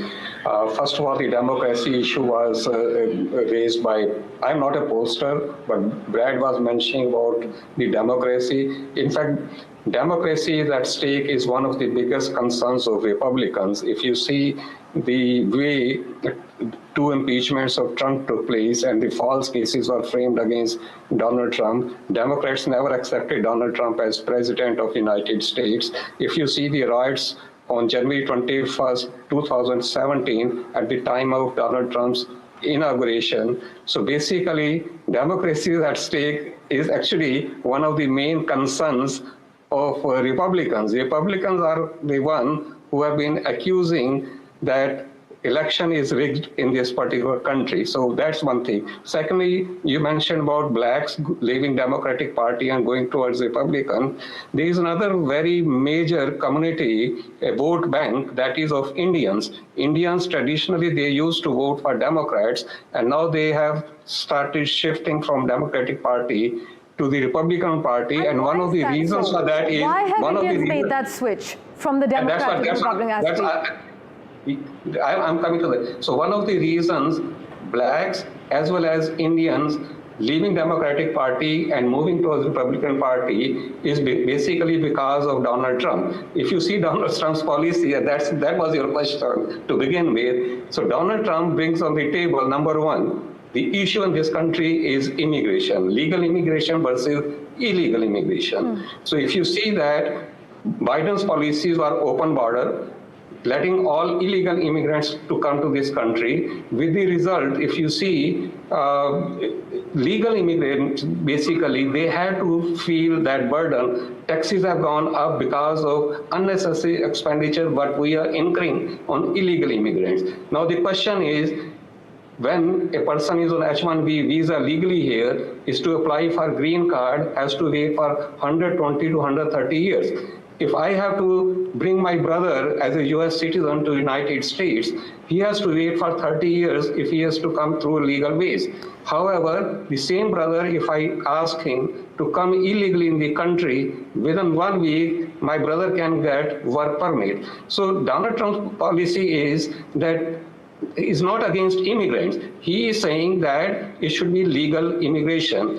But in that process, while advocating for legal immigration, he has also made some unsubstantiated claims that claim that an inflated number of immigrants came in illegally under Joe Biden, which is not true. There has been that's fact. That's fact. If you see today in United States, first of all, you compare illegal immigrants coming to United States to southern border during Trump's time, during Barack Obama's time, and illegal immigrants coming today through during Biden's time. I live in New York City. New York City is considered as a sanctuary city. If you come here and you see here how many illegal immigrants here, they get everything free. Whose money? You're from New York, I must also. As compared to that, give me 1 minute, okay? Sure. As compared to that, Trump's policy is that you basically give preference to STEM visa, that is science, technology, engineering, and math category people, professional. To the extent, Trump has gone to say that these foreign graduates come here, they get degree from us, and they go to their home country and they become our competitors. Why not to give them green card at the time when we are giving them their diploma? So at the time of convocation, let's give them their green card also. So that's Trump's policy. And we Indians, we are basically very hardworking people. We pay our taxes in time. We are professional. For us, Trump is basically what he's talking is for the benefit of we Indian. Secondly, if you see US-India relationship also, during Biden's time, Biden invited Modi to White House, but one day before that, he invites Khalistani leaders. So I personally believe that was insult to Modi. One day before Modi is coming to the White House, the Khalistani leaders are invited to White House. If you see Pannu's case, if you see what has happened in Canada, now attack on Hindu temple. So all these policies, if you see, they are leftist policies, which are basically causing a big harm to Indo-US relationship also. So that's another reason that the Trump campaign has been echoing time and again in the run-up to this election as well. I'd also like to rope in Emma Rangaswamy at the moment, who's the founder of Indiaspora. Sir, as things stand, the current state of play, Trump has already claimed that there's been massive cheating happening in Philadelphia just about an hour ago. Trump's team has already begun laying the groundwork for a potential challenge by preemptively accusing the Democrats of cheating. As things stand at the moment, is Donald Trump the right choice to lead the United States of America? What do you think? I think let the people decide. I don't want to take sides. I'm an independent. I voted today myself in California. And my thing is let the people speak. So accusations have to be proven. So we'll have to wait. The attorney in Pennsylvania said, hey, no screwing around. And let's see if there's anything hanky-panky happens, that action will be taken. So evidence needs to be given on any of these accusations.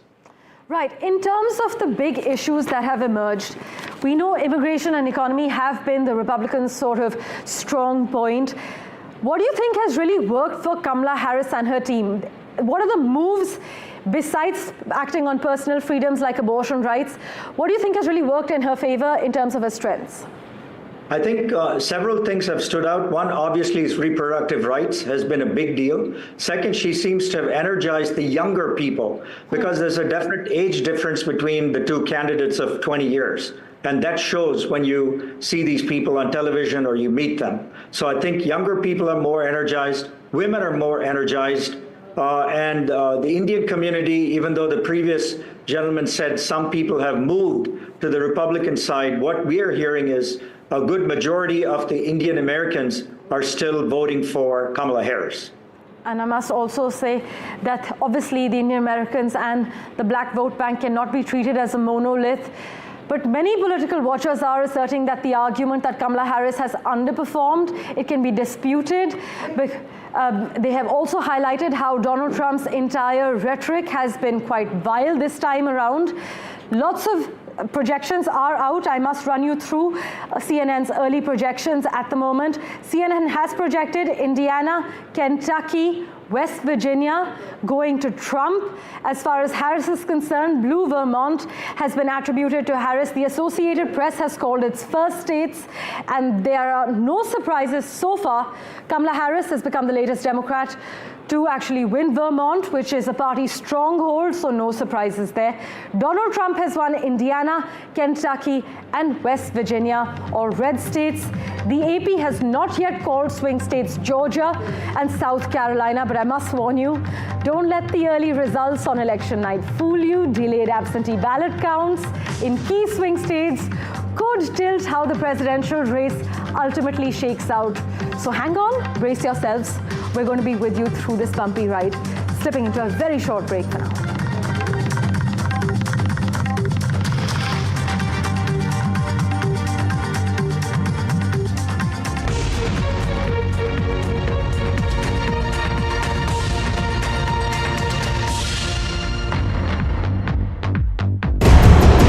Market veteran Ramesh Damani puts on the cephologist's hat to get you the insight you need on the US presidential battle of the century.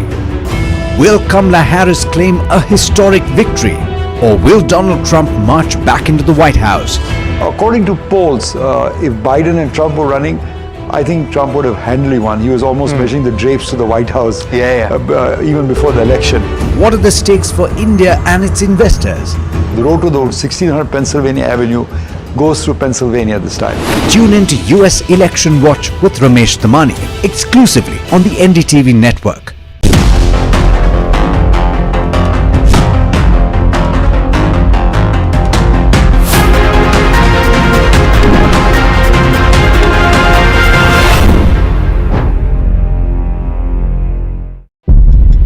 When the whole day passes like a blur, the news just whizzes past, and you're trying to stay informed.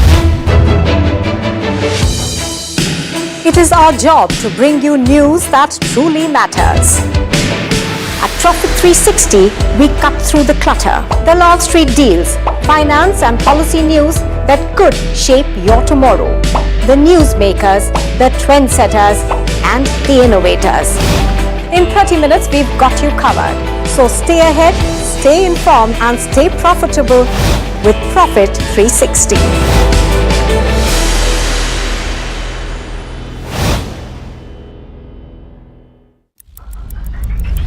Headlines you start your day with. What matters worldwide is now in the palm of your hands. Get ready to seize the day and maximize your financial potential. Stay ahead of the curve with all you need to know on NDTV Profit.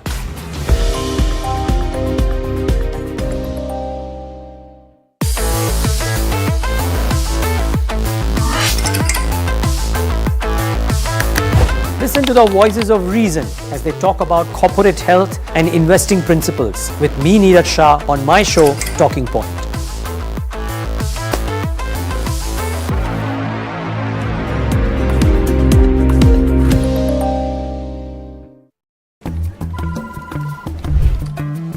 Bro, what are you doing? I'm trading FNOs. So, have you made any money? Oh, it's simple. If you think the market is moving upwards, just buy Nifty call option. But if you think the market could slide downwards, Simplifying futures and options trading. Don't worry about the future. We've got your options covered. Futures and options strategy that will help you move with the tide. An unmissable trade. If you want to be in the money.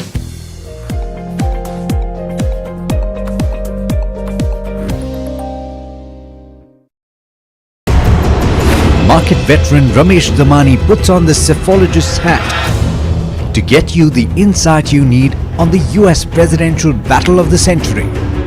Will Kamala Harris claim a historic victory, or will Donald Trump march back into the White House? According to polls, if Biden and Trump were running, I think Trump would have handily won. He was almost measuring the drapes to the White House even before the election. What are the stakes for India and its investors? The road to the 1600 Pennsylvania Avenue goes through Pennsylvania this time. Tune in to US Election Watch with Ramesh Damani exclusively on the NDTV network.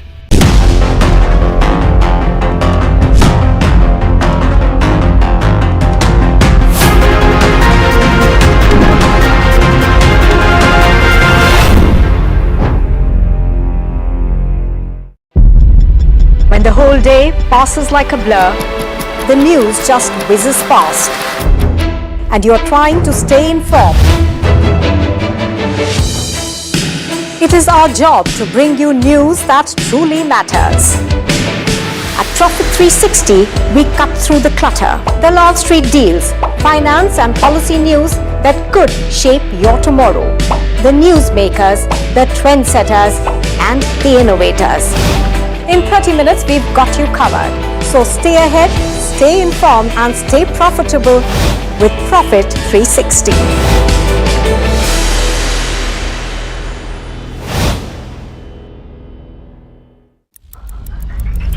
Headlines you start your day with. What matters worldwide is now in the palm of your hands. Get ready to seize the day and maximize your financial potential.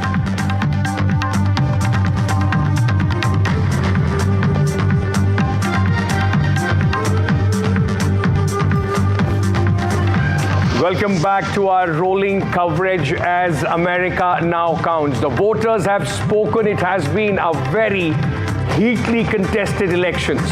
And now the counting has begun. Whether it is going to be Kamala Harris, history being made if she wins, a woman, first woman president of the United States, if the voters have given their verdict in favor of Kamala Harris, or whether it's going to be Donald Trump again. And remember, interestingly, it was Donald Trump last time who beat Hillary Clinton and made sure that Kamala Harris, if she wins, then becomes the first woman president. So both of them standing once again at the precipice of history. And in United States, ladies and gentlemen, it is going to be a very long night.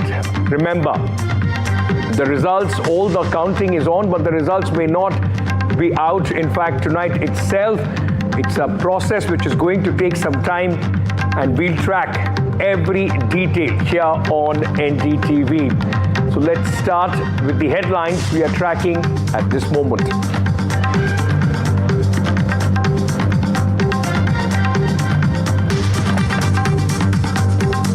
Early indications, Democrat lead battleground state of Pennsylvania. Republican candidate and former President Donald Trump says we will win Pennsylvania, we will win the whole deal.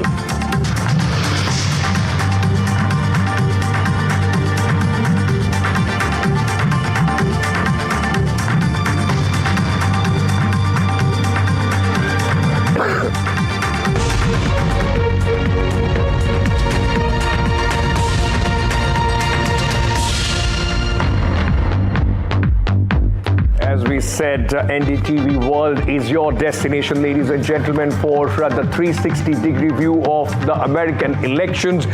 We, in fact, started when the voting started early morning. It's late evening, and my colleague Gauri Dwivedi is joining us from Washington, D.C. Gauri, what a fascinating day has this been, and it is going to be a very long night, early morning and long night, and even this may not ensure that tonight the results are going to be out completely, isn't it?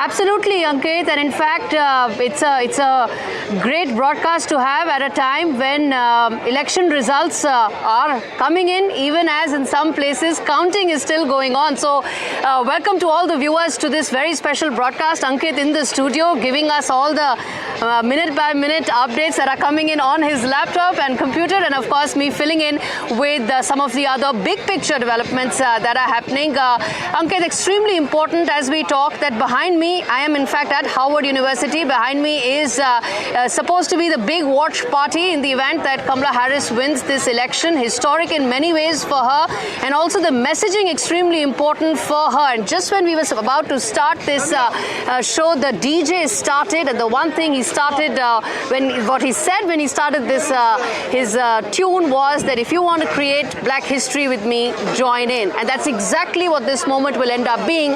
If Kamala Harris does go on to win this election, she will create history in many ways. And behind me you can see some of that action picking up, but still early. It's still early, of course, for any celebrations to begin in, as only early trends coming in right now. Ankit. Early trends coming in at this moment, in fact, as Gauri was telling us. But Gauri, you know, like you said, it is, of course, history in making, whichever way you look at it. Last time it was Donald Trump who stopped Hillary Clinton from becoming the first woman US president. Kamala Harris standing at the same precipice. And the election, of course, from range of issues, economy to immigration, but the latest polls suggest democracy and the state of democracy remains at the top of the agenda for the voters. Indeed, a third of the voters seem to have found democracy being a very important pivot in this election, and that's extremely important given the fact that Kamala Harris's campaign, which was effectively 100 days old, focused totally on democracy. Her entire campaign was about that if I don't come to power, then there's a fascist regime that comes to power. If Democrats are not voted in, then the whole campaign will be about, the next administration will focus around sending 1 crore or 10 million immigrants back, even if it cost about $88 billion to American taxpayers. So that was essentially Kamala Harris's big campaign around democracy. And if a third of the voters found it appealing, it resonated with them, I think it's a success for her, given that she only had about 100 odd days to put that in place.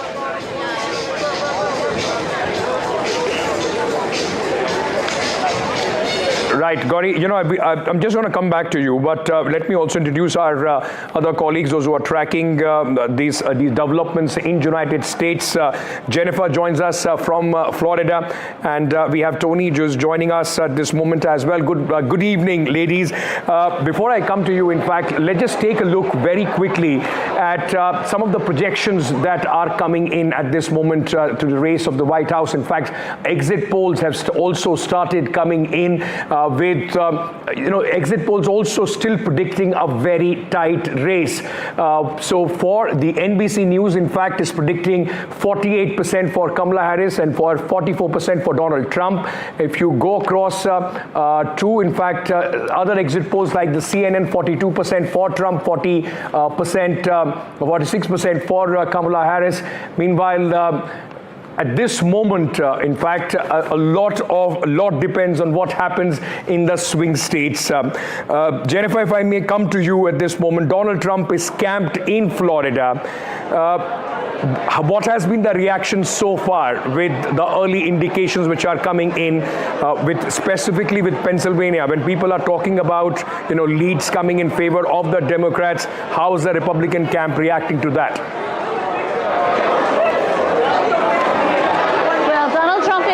Mar-a-Lago, J.D. Vance is there with him. There is a private watch party going on there. I understand that there have been a lot of cars going in and out of Mar-a-Lago today. I think a lot of advisors talking to Donald Trump about how to handle the rest of the evening.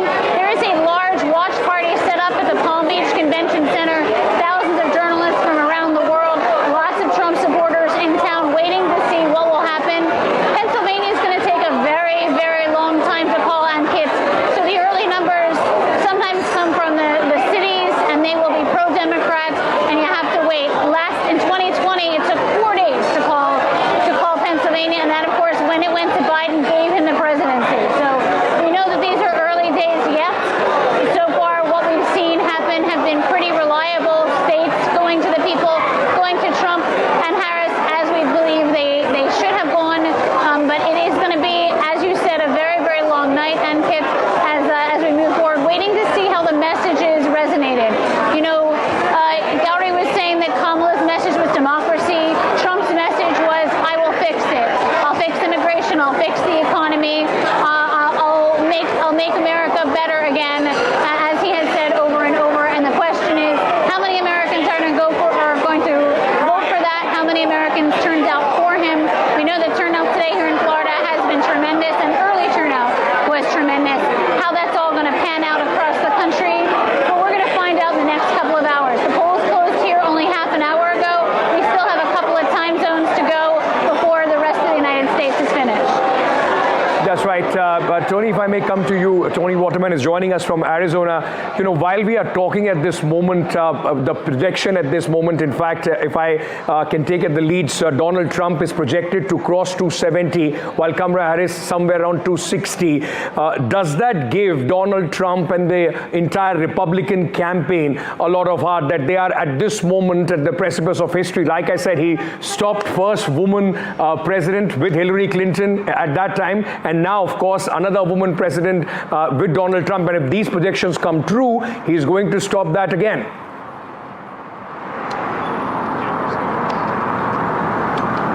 Yeah, I mean, we're still very, very early in counting the votes here in the United States. So any trajectory that Donald Trump may look on for the 270 is far from guaranteed. It will take just a couple of these swing states to swing in either direction for either of these candidates to win. Here in Arizona, we still have about 20 minutes left before the polls close. This is one of the 7 battleground states in this election cycle, and it is going to be very, very tight. So officials here are saying it could take nearly 2 weeks to count every single one of the ballots that have come in the early voting process, and then also today, and also those ballots that were requested weeks ago that people are just having time now to drop off. Part of the reason why this is going to take such a long time potentially is because the ballot here in Arizona is exceptionally long. We're talking 2 pages front and back that need to be filled out, all of these little circles by hand. That's going to take a long time. Also, officials saying there could be 500,000 early ballots that are brought in today, that their signatures are going to have to be verified, and that there are 5 days for any discrepancies to be resolved. So any notion that the voting is going to be done tonight, I don't think a lot of people believe that, particularly here in Arizona, but across the United States and in these swing states where we are expecting some razor-thin races here. So in Arizona, Biden won this state. It was his narrowest victory back in 2020. We're talking about fewer than 10,500 votes. So this is important that every single vote is counted when you're talking about margins that are potentially going to be that thin. So I think any notion that Donald Trump is on a clear path to victory right now, or Kamala Harris for that matter, is ill-advised at this point in the night. Those numbers are premature, of course, because there are still some parts of America which are voting, even as some parts are, of course, counting. But a couple of important updates before we go back to our reporters. One is that Kamala Harris has won the very blue states of Delaware and New Jersey, as was expected. Nothing that is out of what the expectation was as far as her kitty. But the important part, of course, is Pennsylvania, Georgia, North Carolina, where voting has just ended. Their early trends are yet to come in. The second important bit, Arkansas, again, a state that was expected to go to the Republicans, has gone. Donald Trump has won that. And not since Bill Clinton won it that it actually swung. So these are all expected victories that are coming in, but it's important to keep reflecting that. But there are 2 important firsts that our viewers must know. One is that Andy Kim has become the first Korean American to be elected to Senate. And the second is Risa Blunt Rochester has become the first black female senator from Delaware. Delaware is an extremely blue state, but these are all firsts that we must keep telling our viewers as we keep waiting for those big numbers, isn't it, Ankit? What really happens to the states that will decide the next president, whether it's Georgia, whether it's Pennsylvania, or even North Carolina, that seems to be in play right now.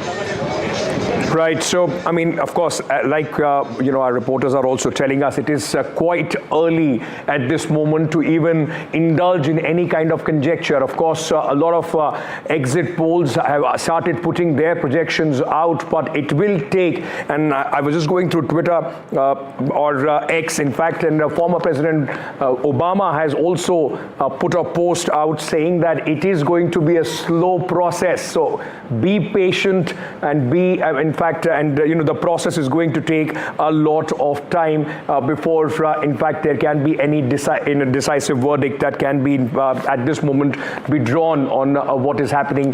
We'll go across to Natasha. Also, she's joining us from Philadelphia in Pennsylvania to try and get a sense of this important swing state. Like Tony was talking about Arizona, Pennsylvania, of course, all eyes there as well. But before we do that, Gauri, very quickly, if I may come to you at this moment, right in the run-up to this election, we saw how divided and how polarized this entire campaign was. It was a very aggressive Donald Trump taking on Kamala Harris, both sides trading charges. It seemed there was nothing off the table. Now, after almost the voting is done across the United States, how is the mood? Have the tempers come down? Are people now, in fact, what are they looking forward to once election is over? Because there is a real worry that there could still be some sort of uncertainty even when the results start coming in, given the history what happened last time.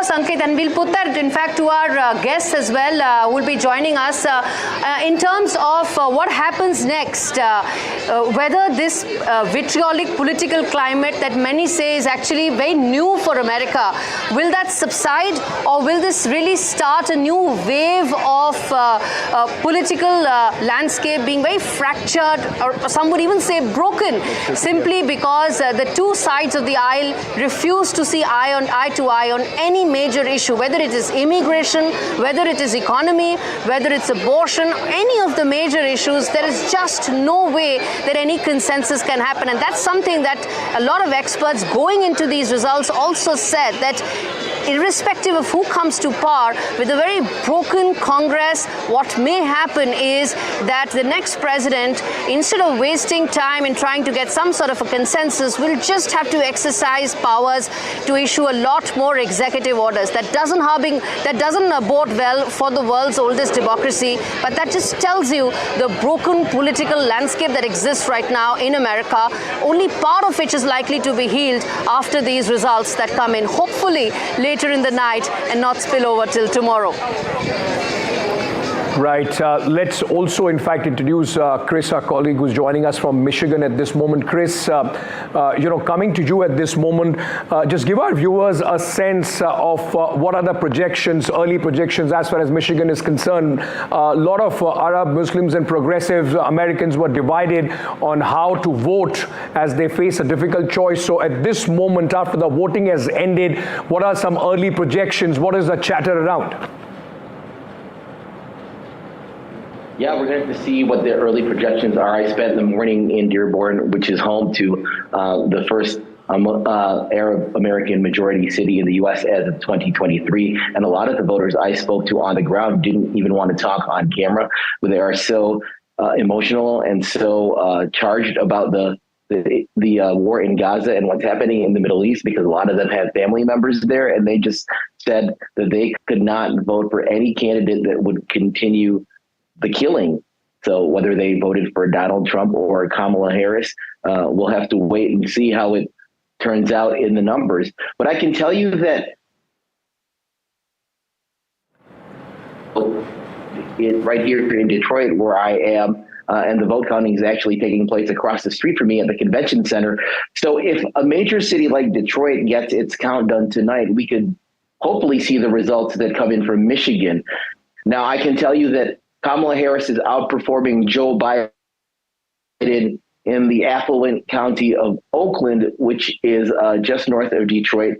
So she's doing better than Biden did in 2020 in the early returns. And that's really the key for Kamala Harris in Michigan. She has to run up the margins in the urban areas and the suburbs, the reliably blue areas of the state, because Donald Trump is going to win overwhelmingly in the rural counties that have gone red since his election in 2016. Right. Let's also bring in Natasha Swani, our colleague who's joining us from the very important battleground state of Pennsylvania. Natasha, all eyes, of course, would be on Pennsylvania. It's a must-win state for Kamala Harris. There is no road to White House for her. All right. Let's quickly go across to Gauri first. She has an important update at this moment.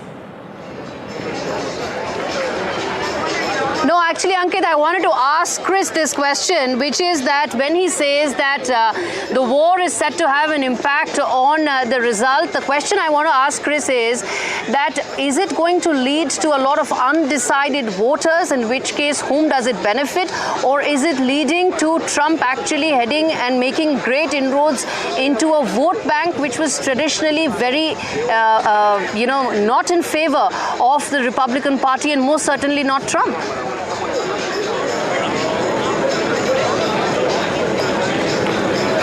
I think we've lost Chris, but we'll go across to him, and Gauri will take that question once again, because that's a very important point that you made, because at least with what is happening in Gaza, we saw so much protest taking place in the United States, people not very happy with the Biden administration's handling as far as that war is concerned. How much has that impacted the choice for specifically for the Arabs, those who are there, the Muslims, those who are there, especially in a state or in in a city like Michigan. But let me very quickly go across back to Natasha. She is in Pennsylvania. Natasha, all eyes on Pennsylvania. As I was saying earlier, there is no road for Kamala Harris to White House, which excludes Pennsylvania. How is it looking at this moment? What are the early trends suggesting?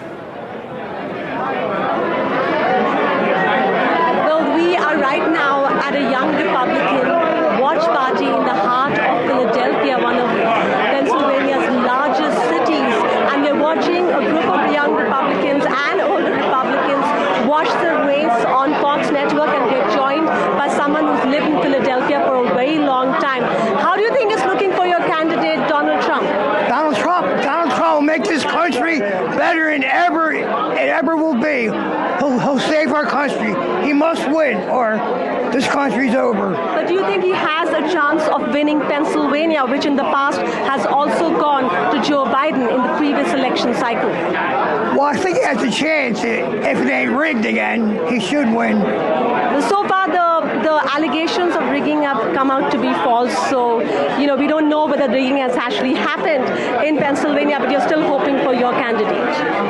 Yeah. Wait, what did you say? I couldn't hear you. No worries.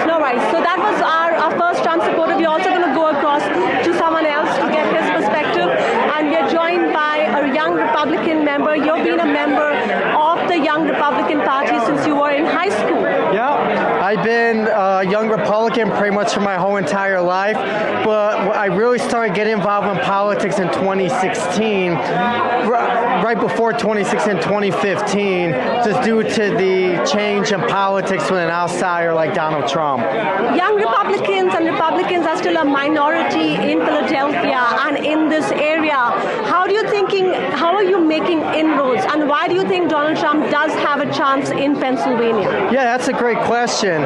Philadelphia is a deep blue city. Pennsylvania is a blue state, but over the last 4 to 8 years, we have seen more higher enthusiasm for the Republican Party across Pennsylvania here in Philadelphia. And I think the big thing is that the reason why there's more Republicans there's more voters going to the Republican Party is because the Republican Party has now transitioned to be the working class party. There's more young people, there's more diversity within the party. It's not the old white men class, which it was back in the Bush era. And just that alone sets the difference for why more people want to come and join the Republican Party. And yet, often when Donald Trump speaks, he puts off immigrants, he puts off women, he puts off minorities because of the language that he uses, often very abrasive language. How do you respond to that as a young man yourself? Yeah, I would say the big thing with him is that the reason why he's so appealing to voters is that he speaks like the average American when it comes to the dinner table. He is not politically correct. He says it how it is. Yes, he might go too far on certain things, but he's not politically correct. And I think that's why there has been such a high enthusiasm, especially for younger people, like people in my age group. We're just used to the status quo of politicians and everything. A lot of us who have older siblings or young parents and everything, we see the reality of what the status quo has done here in America, and that's why I think Donald Trump is becoming more appealing to the younger population, because we just want change and everything. And yes, change might be looked down upon for folks who are not in the status quo, but that's just the reality. So there we are with a young Republican talking about the change that he wants to see in this country. What we are hearing from a lot of people is that change is also an economic change. A lot of people are watching inflation. A lot of young men believe they can't really actually proceed with like buying a house or really going on to build a family because there's not enough economic support. Whether or not Donald Trump is better on that or Kamala Harris remains to be seen, but either which way, Pennsylvania remains a big prize, and it's too early in the night to say which way it'll go.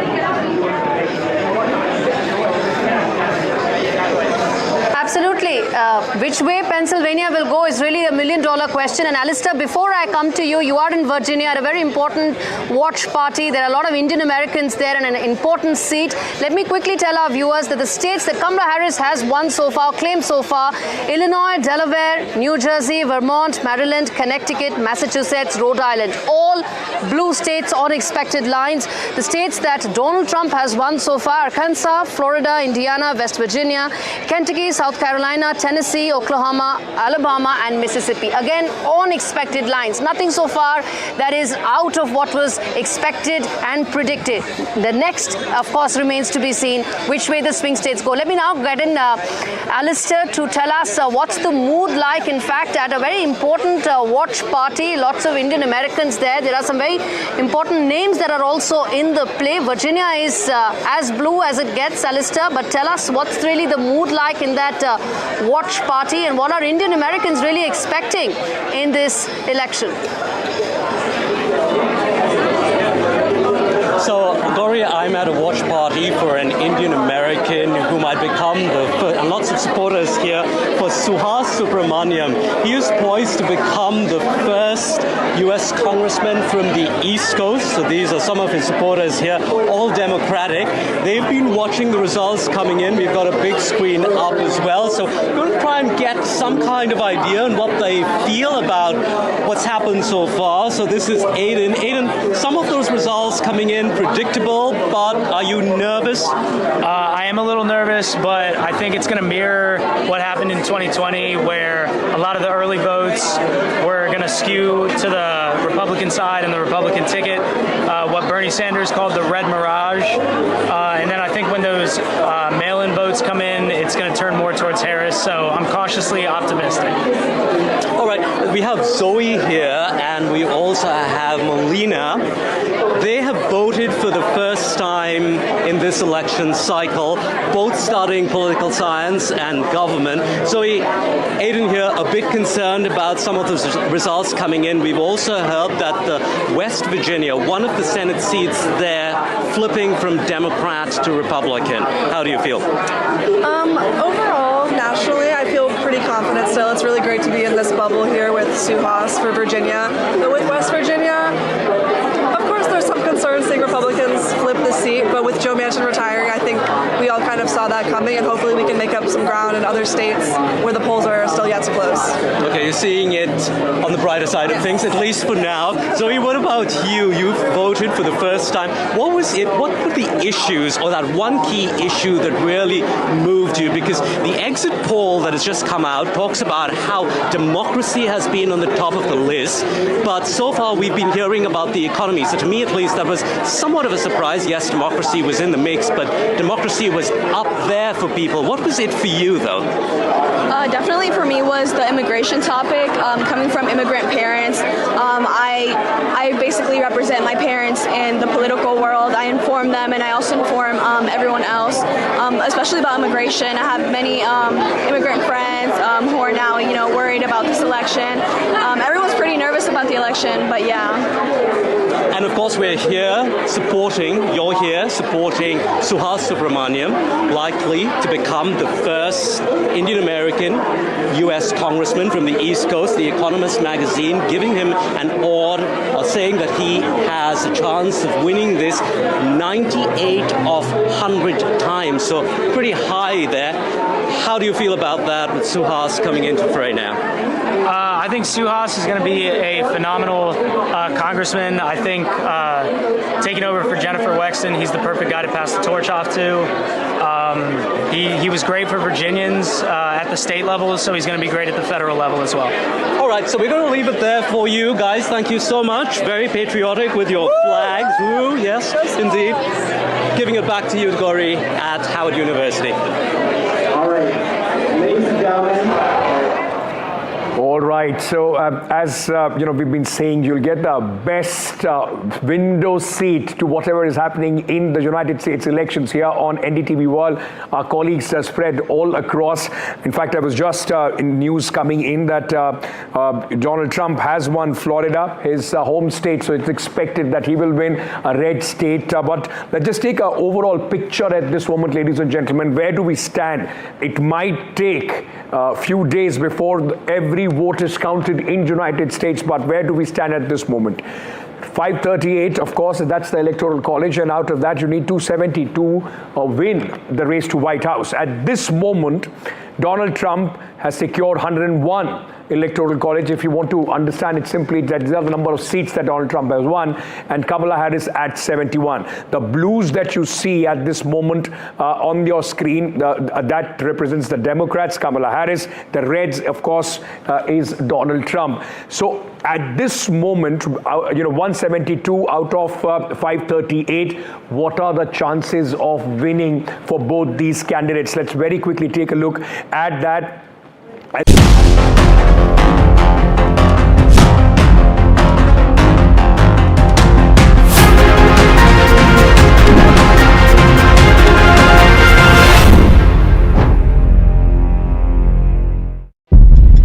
When the whole day passes like a blur, the news just whizzes past, and you're trying to stay informed.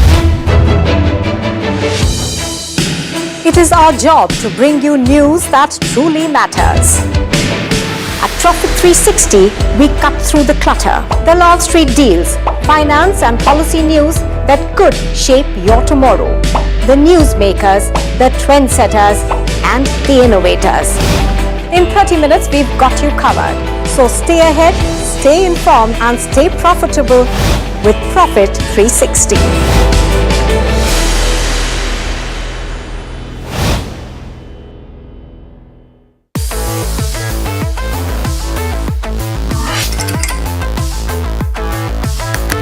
Listen to the voices of reason as they talk about corporate health and investing principles with me, Neeraj Shah, on my show, Talking Point.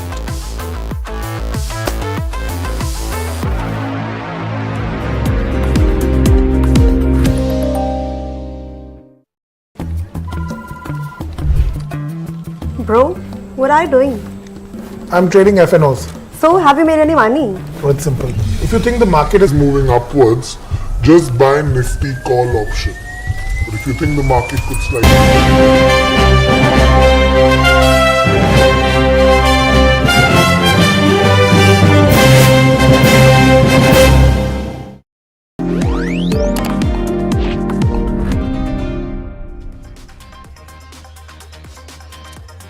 Good morning and welcome. This is NDTV Profit. My name is Alex Matthew and you're watching All You Need to Know. Like the name suggests, we bring you up to speed with everything that you need to know to start your day on the right note.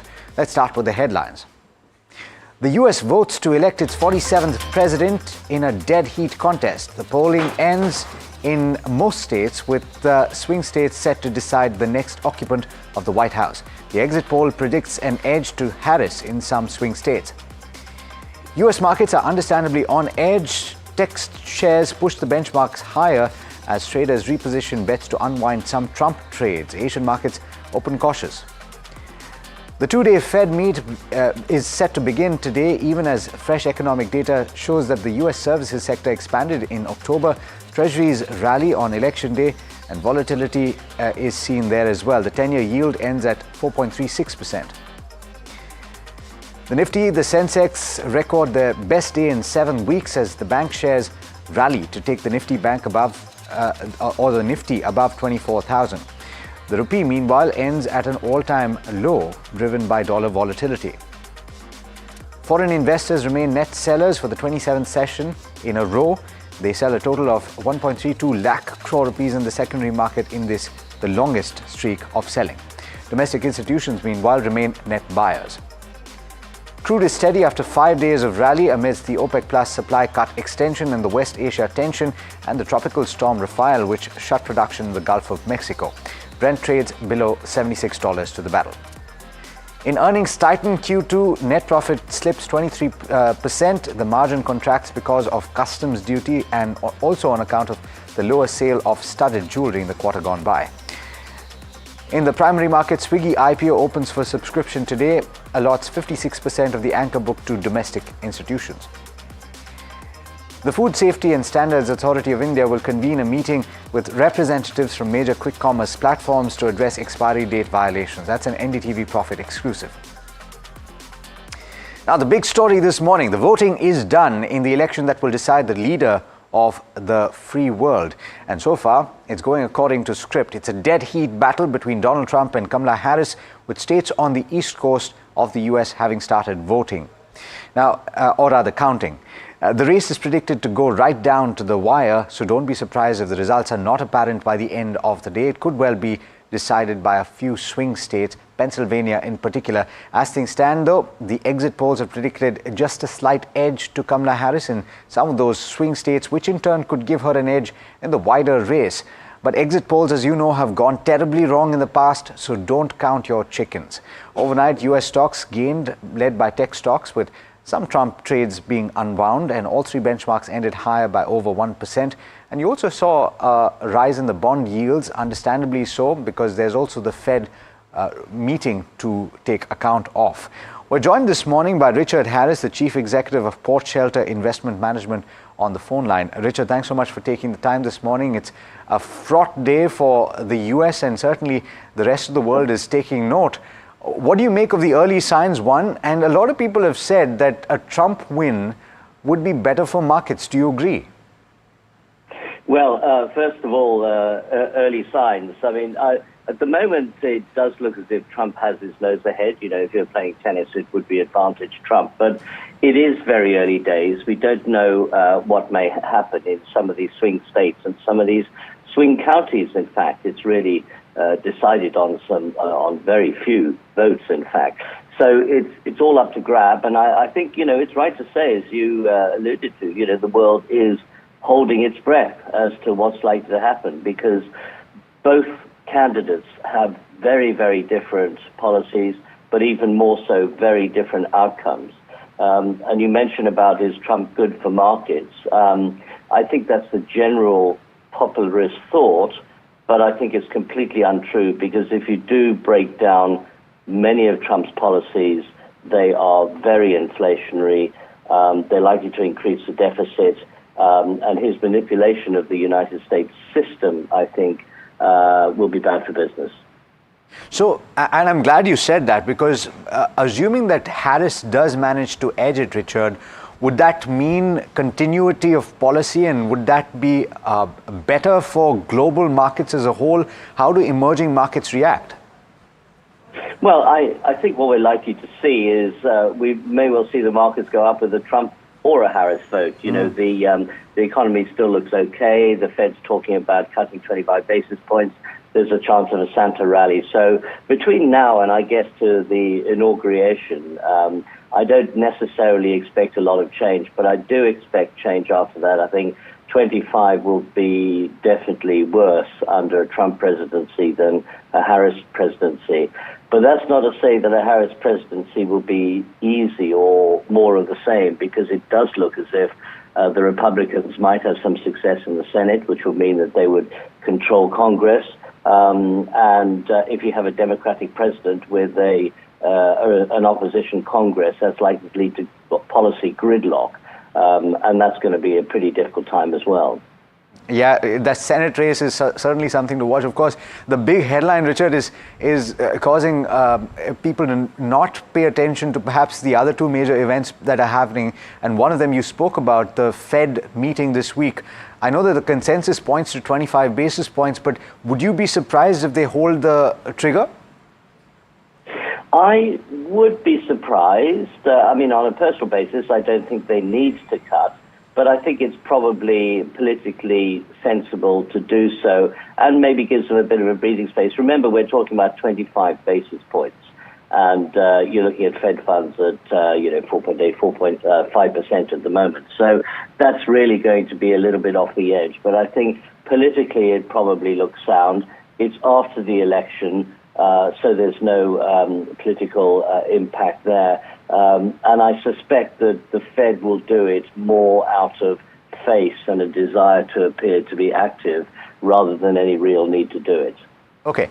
Richard, apart from monetary policy, and also, by the way, there are also contentions that who takes charge of the White House and indeed the US politically will have some say, particularly if it's Donald Trump, about the way that monetary policy is done. And there have been equally people on the other side saying, look, it's an independent institution and they have to retain that independence. I don't know what you think about that, but the other aspect that I wanted to check with you is, barring this major event, which will be passed in the next month or so, How do you think that emerging markets will perform heading into next year? You pointed out that there are concerns and there are problems that the US will have to face. Well, I think as you pointed out a moment ago, FIIs have been reducing their holdings of India slightly. It's been a little bit because China looks as if it's coming back on the investment map again. But I think also because investors really overseas are just trying to flatten their books to reduce risk, because with a 50-50 vote, you really don't know how it's going to turn out. Even the Trump stocks, are they really Trump stocks? Is Trump going to be good for Bitcoin? Well, we just don't know. So I think there's been quite a lot of uncertainty. If you look at how the market's been doing, there's been very little volatility, and they've been quite sluggish overseas. So I think we've really seen a period of low volatility ahead of the result. After the result, I think it's probably back to the races. The initial reaction, I think, is likely to be reasonably positive, so people go risk on again. But coming into the new year, I think we'll just have to see how the chips lie in mid-January. Richard, thanks so much for giving us the perspective that you did. Always a pleasure speaking to you on this program. And you too. Thanks, Alex. Yeah. All right, let's talk about... and we'll come back to this because we'll try and get you a mood check from the ground.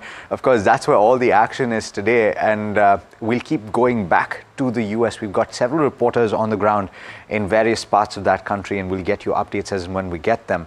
But in the meanwhile, let's turn back to the Indian equity markets. And you saw a break in the selling yesterday, the best session in quite a few weeks, with the benchmarks gaining about 0.8% each, led by banks. Agam is standing by to give you some perspective at the start today on the F&O front. Has anything changed really, or do we look at caution particularly today? Yeah, so two things. Firstly, a pause in the fall, and secondly, that expectation of consolidation in the first half of the session today, because I reckon that everyone is keeping an eye on the outcome of the US elections. Yesterday was a day of trade where we did see a little bit of a recovery when it comes to the benchmark indices, with the Nifty moving higher by as much as 1%. It actually took everyone by surprise, at least a lot of traders. We didn't see a lot of change in the open interest for the Bank Nifty as well. Of course, yesterday was the Fin Nifty expiry, so that element played out with respect to a lot of these banks, but no change in open interest even as the index climbs about 2%. Moving on, let's talk about your options market. Well, we're keeping an eye on 24,500. Remember, that's the mark that I was talking about yesterday as well on the higher end. On the lower end, until yesterday, 24,000 was a pivot, which once again becomes a little bit of support considering the kind of put writing that we've seen there. And coming down to stocks, again, we saw longs in Nalco, SBI, as well as Manappuram Finance. We're in the last leg of the earnings season as well, so a lot of these stocks will buzz on account of that. And in terms of stocks which are seeing unwinding, about a short covering for Bajaj Auto, Ipca Labs, as well as Bata, and of course Persistent Systems, among others. But again, all eyes on the outcome of the US elections, and the first 2 hours of trade in India as well should be interesting. Agam, for getting us those details. Now, there are several stocks that you should watch out for in trade today and on the back of earnings. But there's, before we get to that, we should talk about an NDTV Profit exclusive. The Food Safety Authority of India is set to meet with key representatives of quick commerce platforms, and that is in order to address the expiry date violations that have cropped up in the recent past. Sesha has this report. The Food Safety and Standards Authority of India, or FSSAI, is set to convene a meeting with key representatives from major quick commerce platforms in the next 10 days. This includes well-known names like Blinkit, Swiggy Instamart, Zepto, Amazon, among others. Now, what we are given to understand is that the primary agenda of this meeting will be to address serious concerns surrounding the sale of FMCG items nearing their expiry date, particularly on the online platforms. In doing so, the companies are allegedly violating the Food Safety and Standards Amendment Regulations of 2020 that require sellers and platforms to list only food items with a minimum shelf life of 30% or at least 45 days remaining for sale. Now, this meeting comes after examining numerous complaints from consumer forums about quick commerce companies delivering products with short shelf lives. For example, some consumers have received a packet of bread typically having a shelf life of 5 to 7 days with only 1 day left before expiry. The government has also decided to call on state food safety commissioners to enhance monitoring of e-commerce and quick commerce companies to prevent the sale of near expiry products. Remember, earlier the All India Consumer Products Distributors Federation has also appealed the government to implement stricter action against such malpractices. They claim that quick commerce platforms are increasingly being exploited as loopholes by the packaged good industry to push unsold stocks. This practice, often disguised by steep discounts, poses a significant risk to consumer rights and threatens the stability of traditional retailers. We are closely tracking this space and we will bring you more details as we get to know.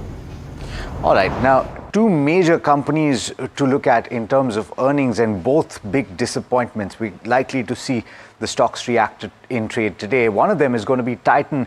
It reported a muted Q2. It was expected to report a muted Q2, but then the margin has contracted much more than expected, and Mahima is joining in to tell you why that took place. Mahima, it primarily has to do, as we've been talking over the last several days and weeks, to do with the jewelry segment. Right, Alex, as you rightly mentioned, it's been a muted quarter for Titan overall. Revenue did beat estimates as per Bloomberg, but otherwise EBITDA, PAT and margins have taken a significant hit and missed estimates. Now, in terms of what has panned out overall in Q2 in terms of segmental performance, jewelry saw a growth of around 15%. CaratLane did see a good growth of around 28%. Watch and wearables saw a 19% growth. Eye care saw a 7% growth, and emerging business saw a 12% growth, and fragrances saw a 19% growth. But the key highlights were that the profit before tax was mainly lower due to impact of custom duty reduction, and custom duty reduction saw a revival in customer interest as gold prices cooled off temporarily. Now margins have taken a significant hit, and this is of course on the back of a one-off custom duty loss partly in this quarter, and partly this will also affect in the next quarter as well. And second reason for margins taking a hit is lower studded mix, and third one being large carat solitaire diamond stone demand has been affected due to international demand as well as supply.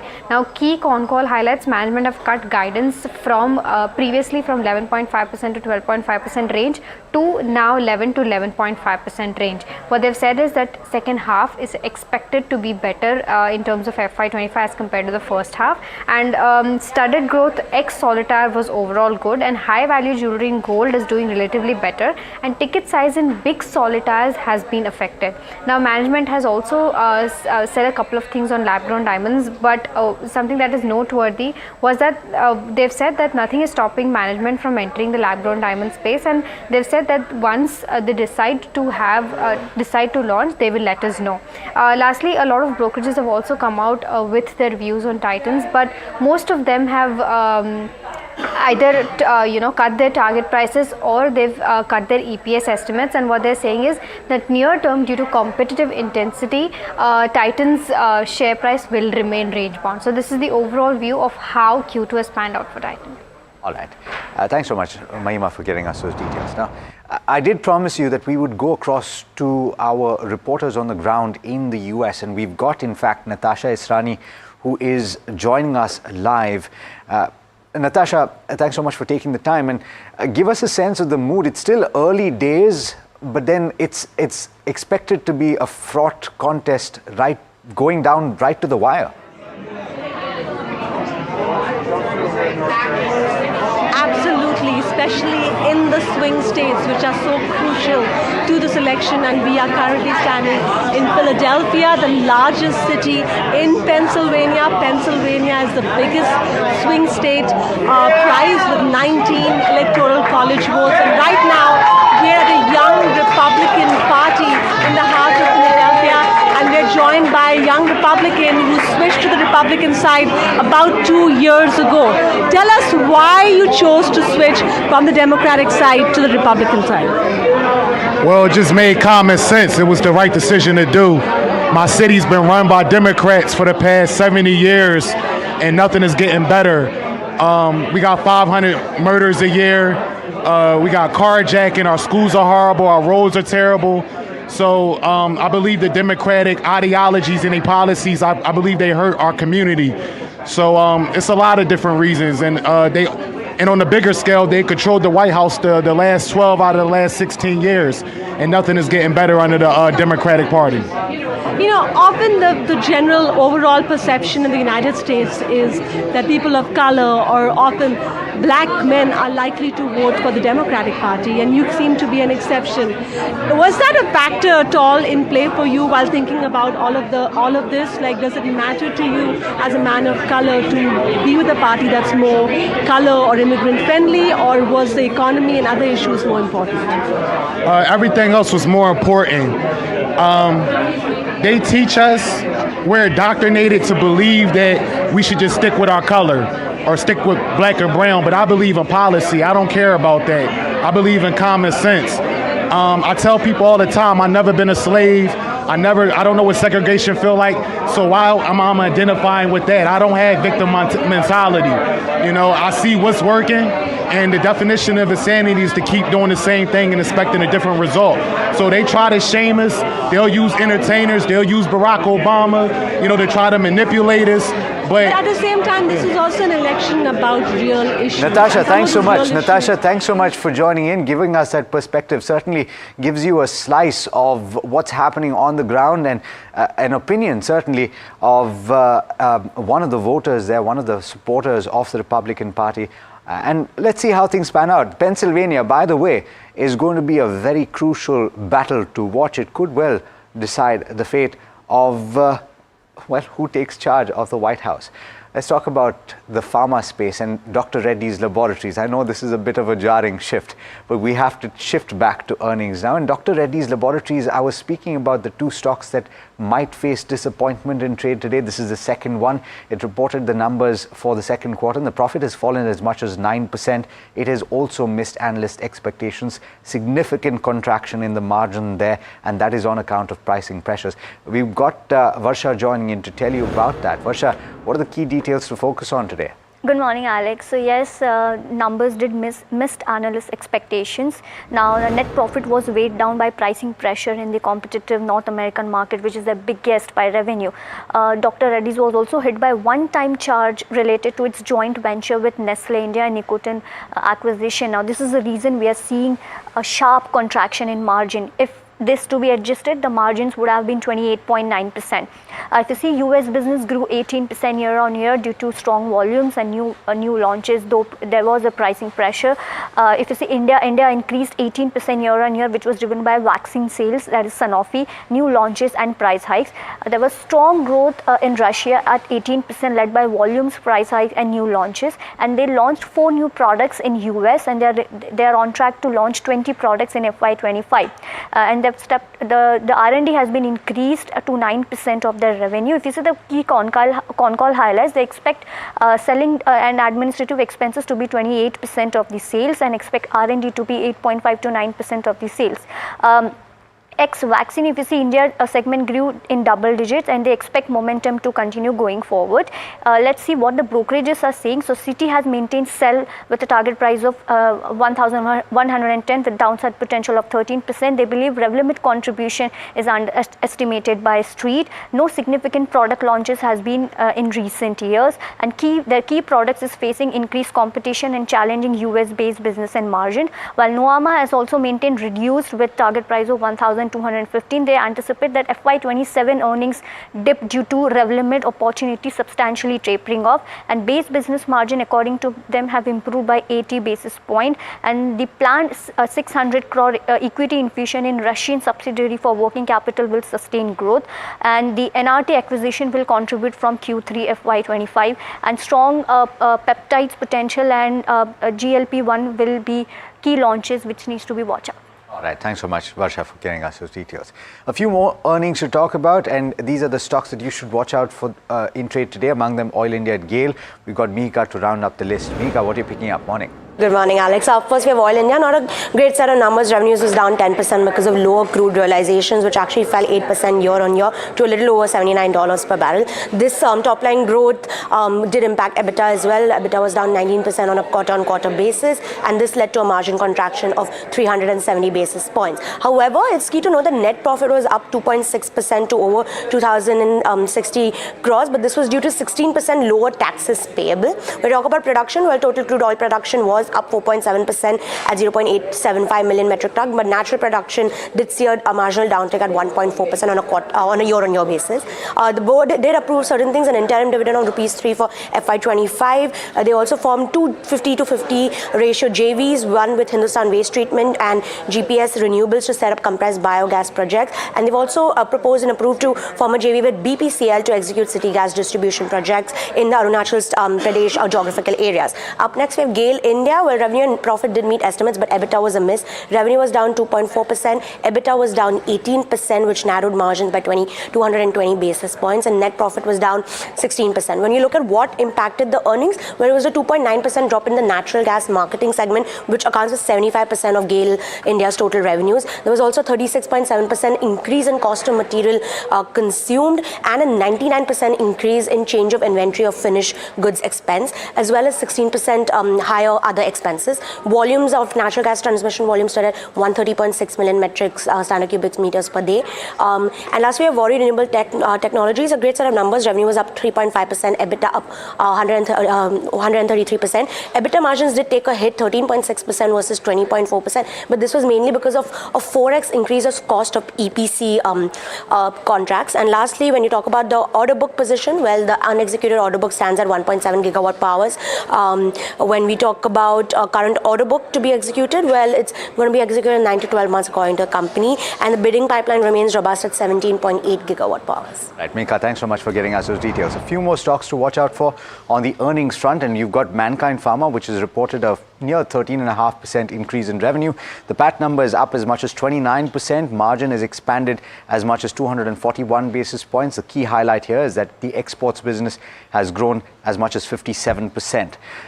E-Clerks as well, the profit number is up as much as 24%. The EBIT margins have also expanded quite considerably at 463 basis points higher, and there you've seen an attrition increase. And finally, JK Tyre, the revenue is down about 7%. The PAT number is also down 43%, 44%, and that might prove to be a bit of a disappointment for that particular stock. But that brings us to the end of this particular edition of All You Need to Know. Do stay tuned. Lots to talk about before the start of trade. You find all of that on India Market Open, and this is NDTV Profit.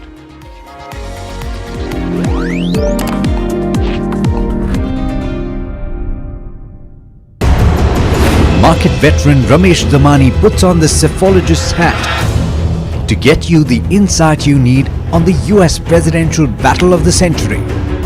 Will Kamala Harris claim a historic victory, or will Donald Trump march back into the White House? According to polls, if Biden and Trump were running, I think Trump would have handily won. He was almost measuring the drapes to the White House even before the election. What are the stakes for India and its investors? The road to the 1600 Pennsylvania Avenue goes through Pennsylvania this time. Tune in to US Election Watch with Ramesh Damani, exclusively on the NDTV network.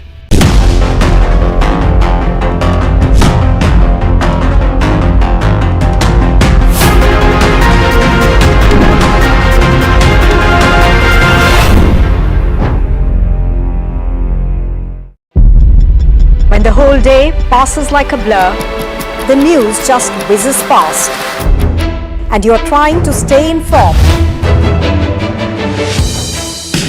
It is our job to bring you news that truly matters.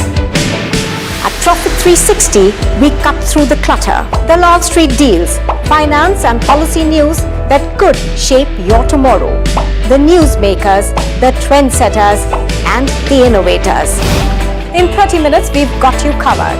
So stay ahead, stay informed, and stay profitable with Profit 360.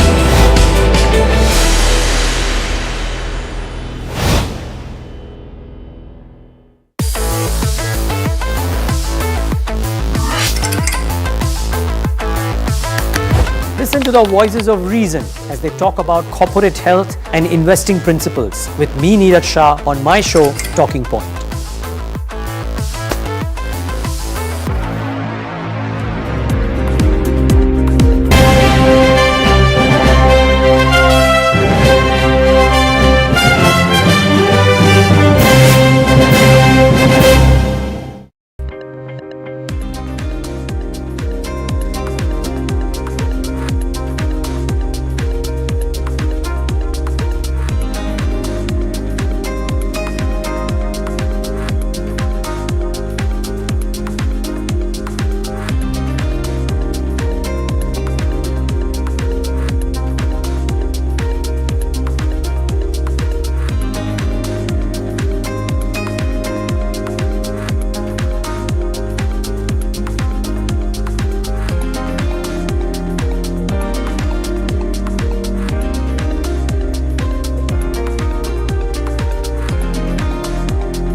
A very good morning. You're watching India Market Open. It's midweek and the only talk of town is the outcome of the presidential elections.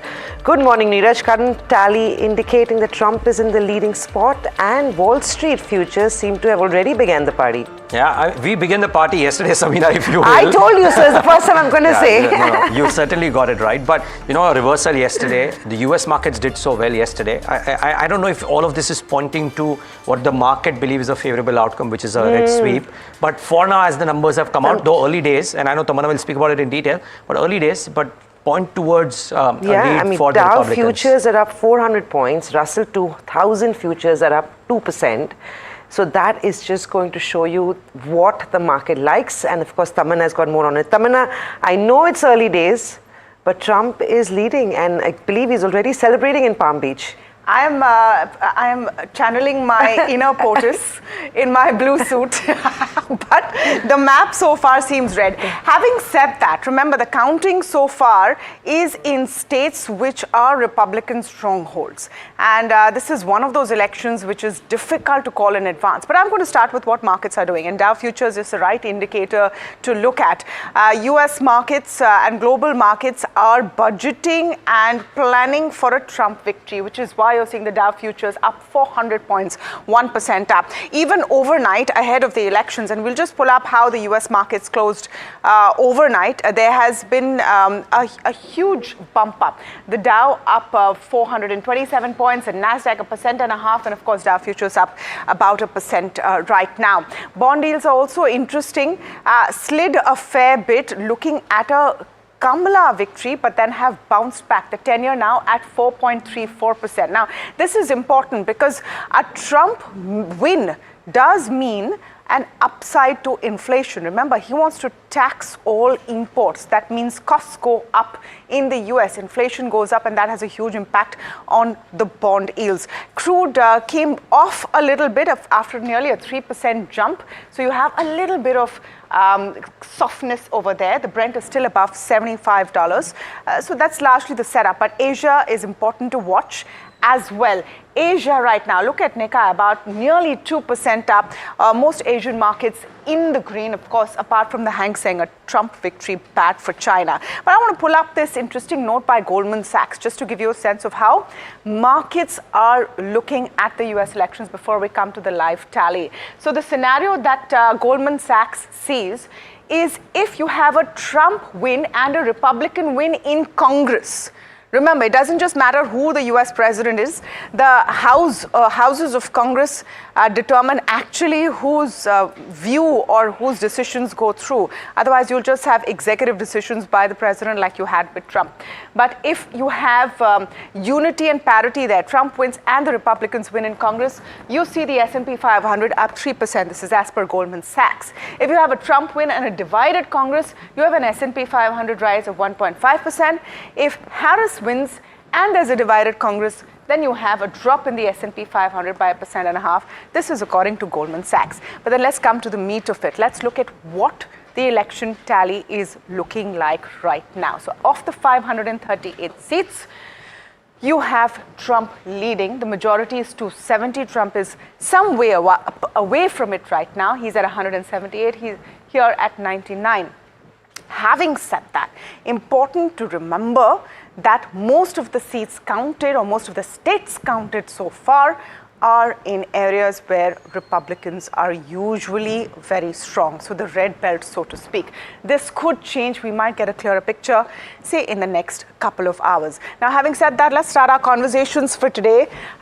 We're not in the business of predicting elections, but definitely in the business of telling you what to expect in terms of market. And let me start with Seth Freeman. Seth, great to have you on the show, especially on an exciting day. I think everyone's glued to their TVs. Nish Acharya also with us. Nish, great to be speaking with you after a long time. But Seth, I'll start with you. Early to call one way or the other, but I think what is very clear is that markets are rooting for a Trump win.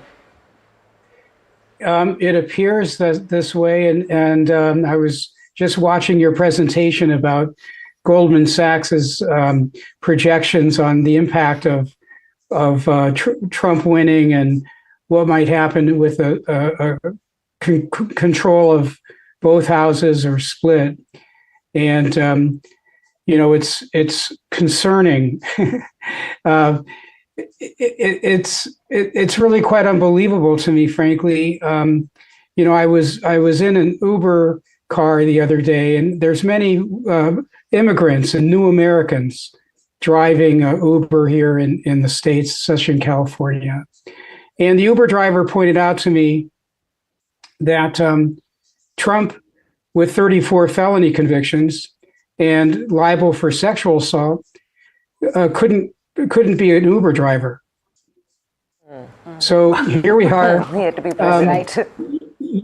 Frankly. And so here we are potentially with Trump becoming president of the United States. Said, be that as it may, now, if that is how the cookie eventually crumbles, what does it mean from an investing lens? Do you reckon that this upsurge that we've seen in world markets, particularly US markets, might continue? I think it's too early to tell, because there are some Trump policies, and you mentioned one, which is duties, tariffs, saying and so forth.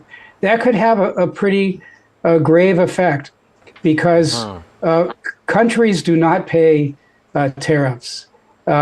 What happens is consumer prices will rise, and the consumer is still a major component of the U.S. economy. And it's also going to affect countries like India that are trying to expand imports.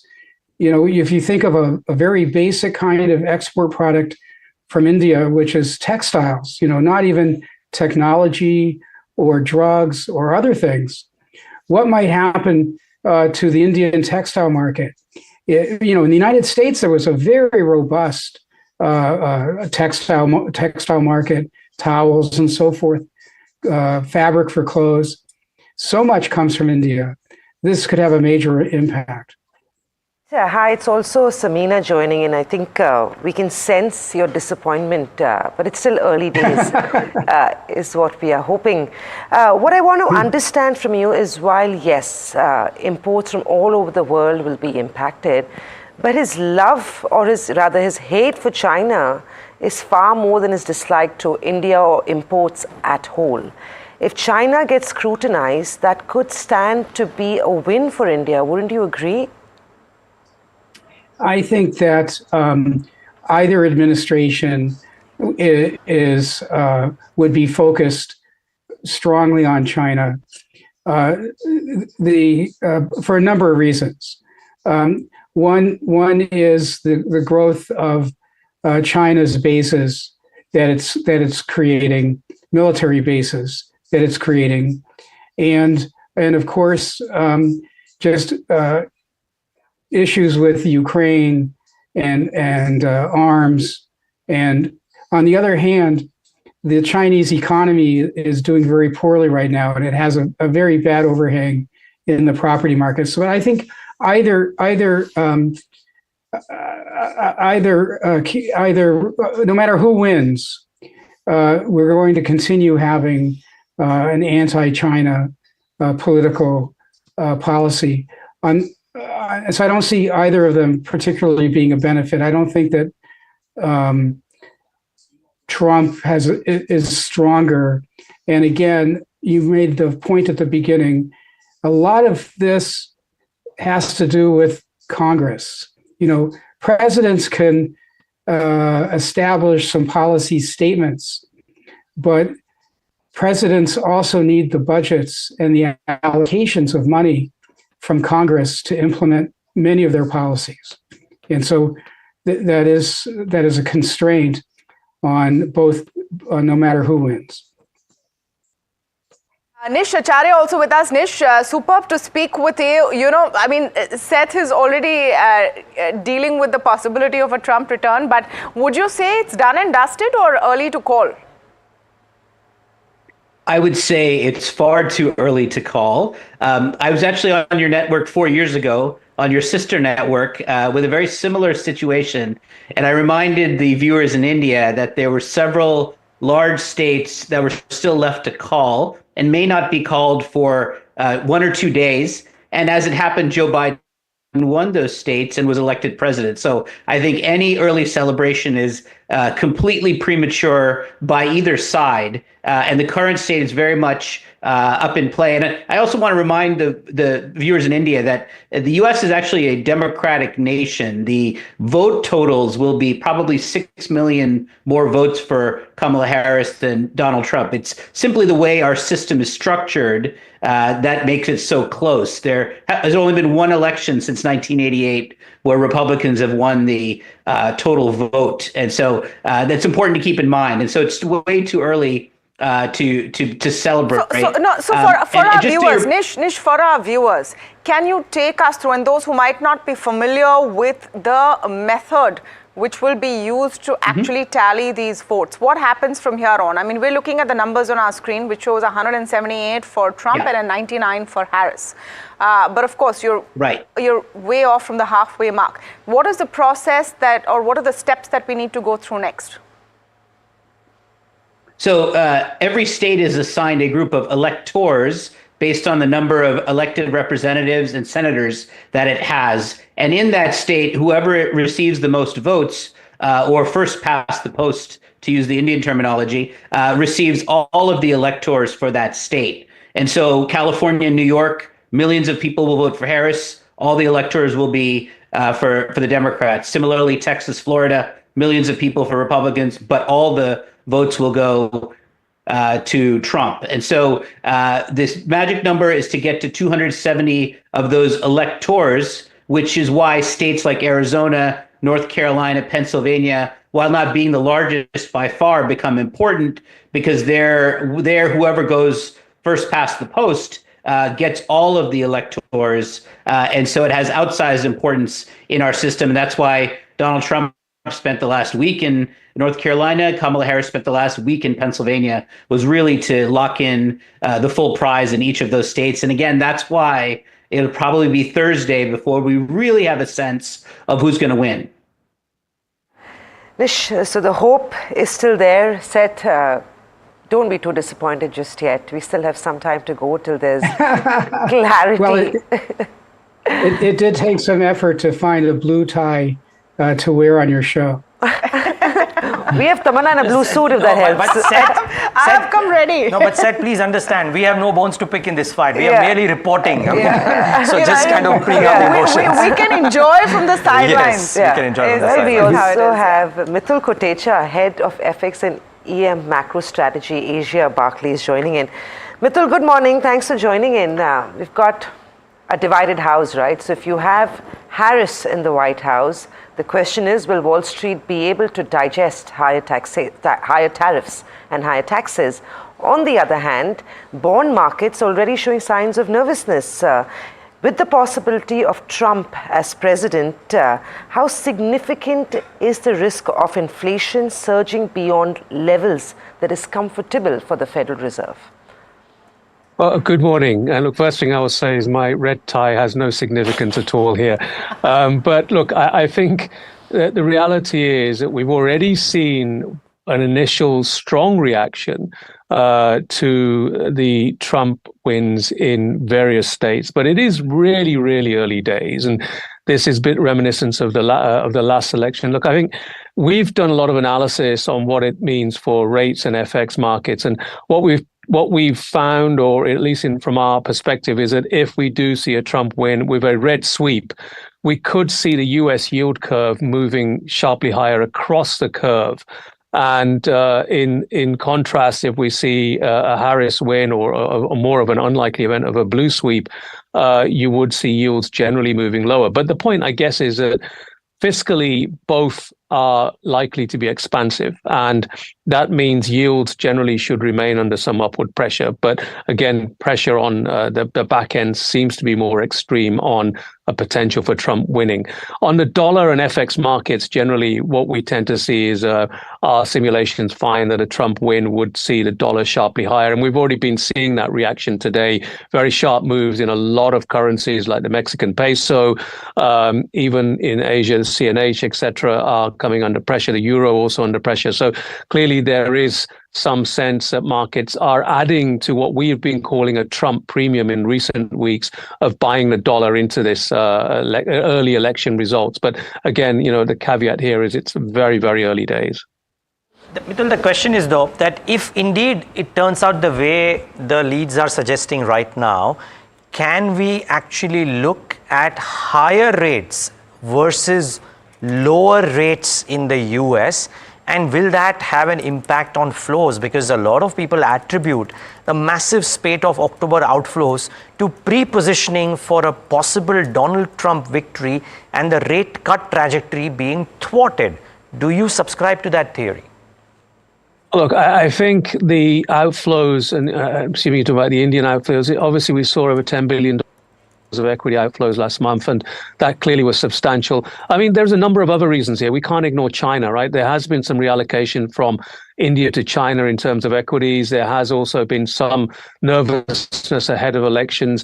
Again, is that persist? I mean, that sort of outflows were substantial. It seems unlikely to persist. At the same time, bond flows to India will probably continue to benefit from index inclusion. We've got JP Morgan, EM local currency index, for example, the Bloomberg local currency index. So, bond flow should still do reasonably well. Now, as for the RBI, we still think they're going to be cutting rates in December.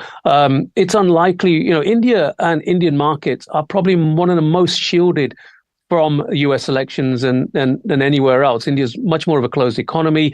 The currency is very strongly managed. There's a lot of domestic impetus in equity flows. You've got bond index, which are passive flows. So I don't think we'll see a huge impact on India's markets relative to other markets, nor do I think it has such a substantial impact on RBI policy in the months ahead, with a December cut likely and potentially two more cuts into next year coming forward from the RBI. So I don't think it changes the perspective. Now, going back to your earlier question, what about inflation elsewhere? Look, clearly, if we do see tariffs being implemented by Trump and 60% on China, 10% on the rest of the world, that would have an inflationary hit in the US. It could have implications for the Fed. I mean, currently we do think the Fed is going to cut again in December and 3 times next year. It may result in the Fed not cutting as aggressively or as much as been anticipated if we see an inflationary hit, which could be anywhere up to 1% next year in the US with such tariffs. Mitul, hi, Tamanna here. Just trying to get a sense and taking off from what Neeraj asked you about flows as well. A Trump win, a stronger dollar, a more focus on investments coming into the US. Does that mean more money flows out of India? From an Indian perspective, and I take your point that we're the most shielded market relatively, Trump versus Harris, who's better for us? It's hard to say who's better. Look, I do think that if Trump moves ahead and is able to implement or make his tax cuts more permanent, and at the same time that leads to more equity gains in the US and obviously the firming dollar, that would have negative repercussions on Asian and Indian markets for sure. You may see more capital outflows coming through on the equity side. So clearly that could be more negative in that sense. With a Harris win, it would be more of the status quo. We would not likely see any additional tariffs being implemented on China or the rest of the world. There may still be a tough trade stance, but perhaps that would be more of a status quo for India and Indian markets as well. Either way, look, I think we probably would see dollar rupee continuing to edge higher in the months ahead, but probably would be even higher with a Trump victory, which would imply a much stronger dollar than currently is in the case. So that would also be negative for flows into India. So in that sense, a Trump win probably would be more adverse in terms of the impact on flows to India. Mitul, just one quick angle to this, right? Given Trump's potential influence on the Federal Reserve's rate decision, how concerned should India be about market volatility and inflation? I mean, could Harris's hands-off approach create a more predictable environment even for our central bank? Look, I mean, there's no doubt that Trump has made comments about the Fed, and there could be some risks of pressure on the Fed and Powell Although it's worth noting that Powell's term does not end until 2026, and that's as the FOMC chair. I mean, he still could be in the board even for years after that. But the reality is, Trump could make life more difficult for the Fed. That could have implications, obviously, for U.S. policy. And again, the other factor is, of course, if you do see inflation higher, tariffs having an impact there. At the same time, tariffs having a negative impact on U.S. growth, that could make life more complicated for the Fed as well. Now, does that have a huge bearing on RBI and India policy? I'm not necessarily sure it does. I mean, look, the RBI still plays to its own tune. Inflation is moderating in India. The rupee has been stable largely because of intervention, and that will continue to be the case. So unless you see any real spikes in inflation for India's perspective, I don't necessarily think it changes the perspective for India rates to move lower gradually, even if the Fed has to stall perhaps on its rate cutting cycle. All right. Thank you so much, Mitul, Nish and Seth for joining us. And I think we've got a fairly comprehensive view of the impact of what could happen in the next few hours for the world and, of course, for India. But I think important point that Nish made, it could take perhaps till Thursday morning, our time, till you get a clearer picture. For now, Trump at 178, Harris at 99. But we'll just pull up that map for a second, because that gives you a sense. A lot of the red states, so to speak, are the ones where the counting has happened. So the clearer picture still has to emerge. But the fact is that we already saw a Trump trade begin in Indian markets yesterday. Can I say that I told you so? Of course. Okay, good. There's no cost to saying I told you so. Now. I'm going to keep saying it. Just like I did on your birthday. Just keep reiterating. No, but it was a really good day of trade. And as expected, the first half was volatile, was confused. The struggle was real between the bulls and the bears. But the second half was a beauty, right? The markets responded so well in the second half of trade, with the Nifty actually reclaiming 24,200. Now, the big question that the bears are going to be asking is, if this is a sell the rally market, then should you initiate fresh shorts at 24,200, because that got taken out yesterday.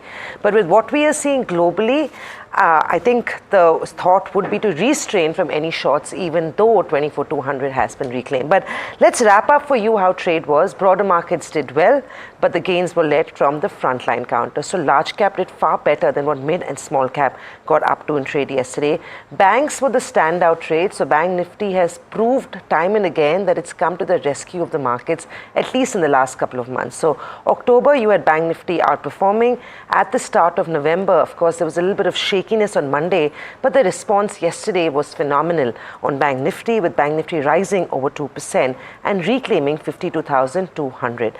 Now, what you want to remember is that there is a short-term reversal that's playing out on Bank Nifty.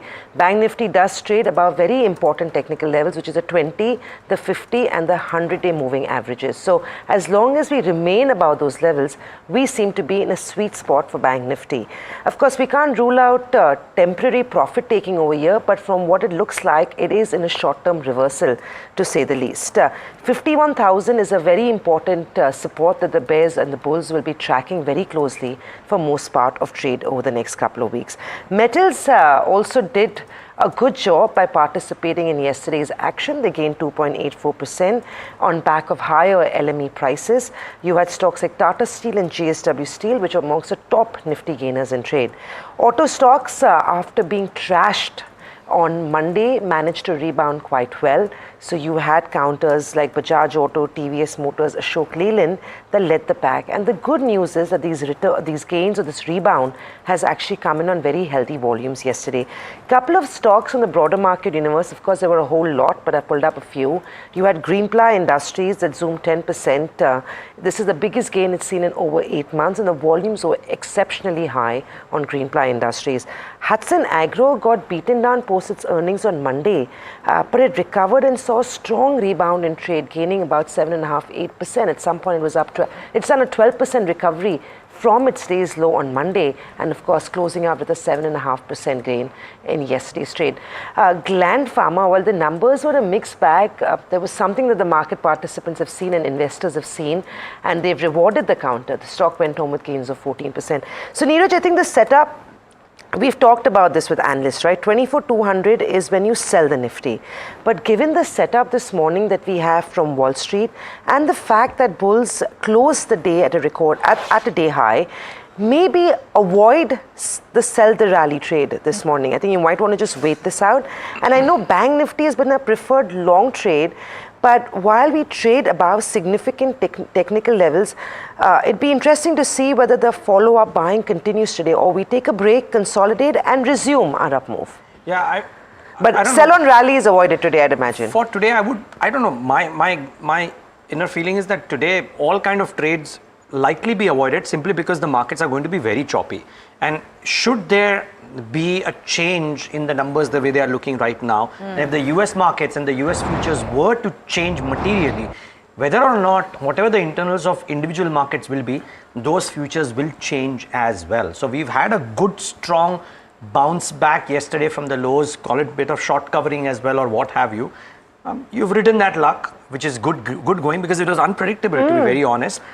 All trades off the table. We were highly oversold for so many days. So that has happened, but it's very difficult to And I think 24,000 has become so significant in more ways than one. But what are compulsive traders going to do? Yeah. See, it's easier to say that stay out, don't touch it, but you will go out and initiate trade. But not doing anything is also doing something, right? On a day like this, very much so. Or much you like go with the a Indian hedge election strategy, Maybe right? do a So hedge you then, hedge your positions. If you're buying some calls, you ensure you're also selling some puts. Just the one thing I find interesting is that most Asian markets are following the cues coming in from Dow futures. But if you look at the implied open on the Nifty, not quite. I think it's a double-edged sword. If we are shielded, just barely. So just to put this in perspective, yesterday, just to finish my point, but the point is that if you are shielded relatively from US elections, you're shielded both ways, to the upside as well as the downside. So then your inherent concerns that you have right now domestically still continue as an underlying base. Yeah, but for the near-term trade, which is today and tomorrow, best to not do much, because a lot of the gains that Asia is showing today, our market showed in the closing moments of trade yesterday. Because yesterday, remember, Europe was completely flat. We did what we did in a very individualistic fashion. It just seems difficult to call out a trade currently. It's fraught with risk. Better sit out and not take a risk. The only addition that I make to this is that the one sector where the sound bites are looking very, very concerning is jewelry. Yes, the wedding season has started and top line is looking strong. And of course, Matoots of the world. But just the recent one, so that too. Surprisingly, right? You'd imagine that with gold prices. Yeah, but for Titan to come out and say that there is massive gold discounting happening, and this is the largest player talking about the pressure on margins, maybe that is one space that you want to be careful of. Yeah, so I do agree, but I also feel that last few weeks we've danced to our own tune. So irrespective of what Asia has done, whether they are participating in reacting to Wall Street, preempting Trump, we've done what we wanted to do. Exactly. And even yesterday's rally was because I don't think it had much to do with what was coming out of the US. We were highly oversold, and given the action on the put and call side at 24,000, I think the bulls, it was the last chance to prove their mettle in so many ways, right? So could be a morning of consolidation, but avoid a sell the rally.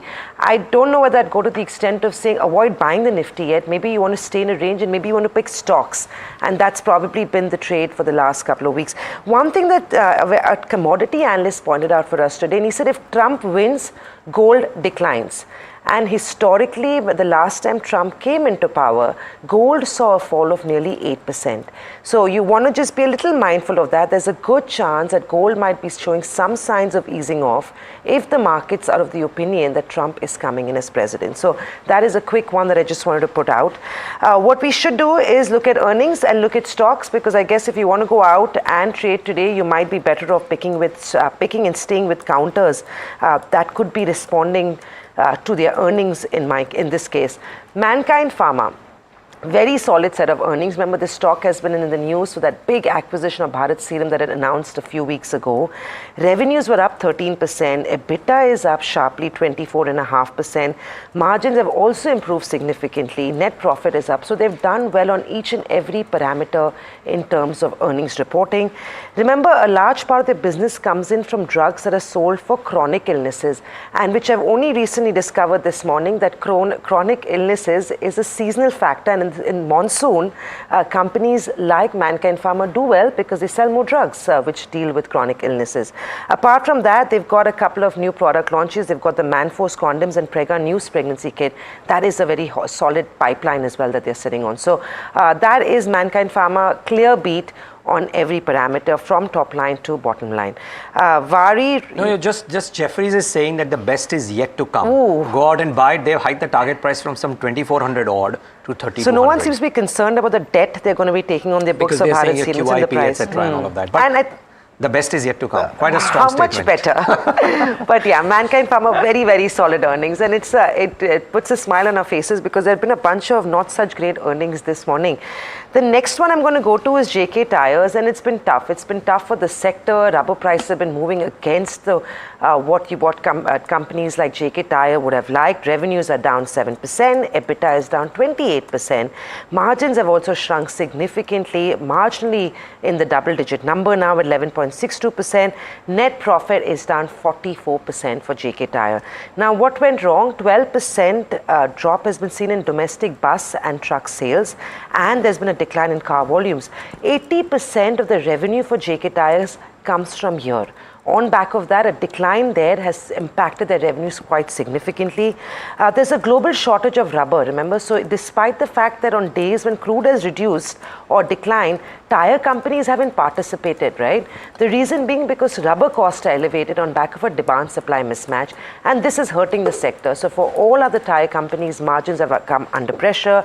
Revenues are not looking good either. So bad set of numbers. JK Tyres could be on the sell side this morning. The other one, which is a smaller one, is Vari Renewables. Stellar earnings. Revenues are up 3.5 times. EBITDA is up 133%. Margins are at 13.6, which is concerning in my opinion, versus 20.4. Net profits are also up 161%. So not great for Vari. Oh, it's a mixed bag on Vari. Bad JK and great Mankind. Unfortunately, I have two poor ones and one, if you want to be optimistic, a good one. So it's a bit of a mix there as well. I'll start with Titan.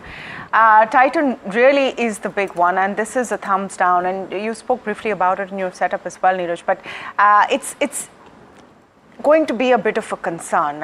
In a way, lab-grown diamonds is the one thing which is beneath the surface, not talked about, but could have seen a bit of a problem. So a beat on revenue, but that's pretty much it. Margins and profits have taken a hit for Titan this quarter.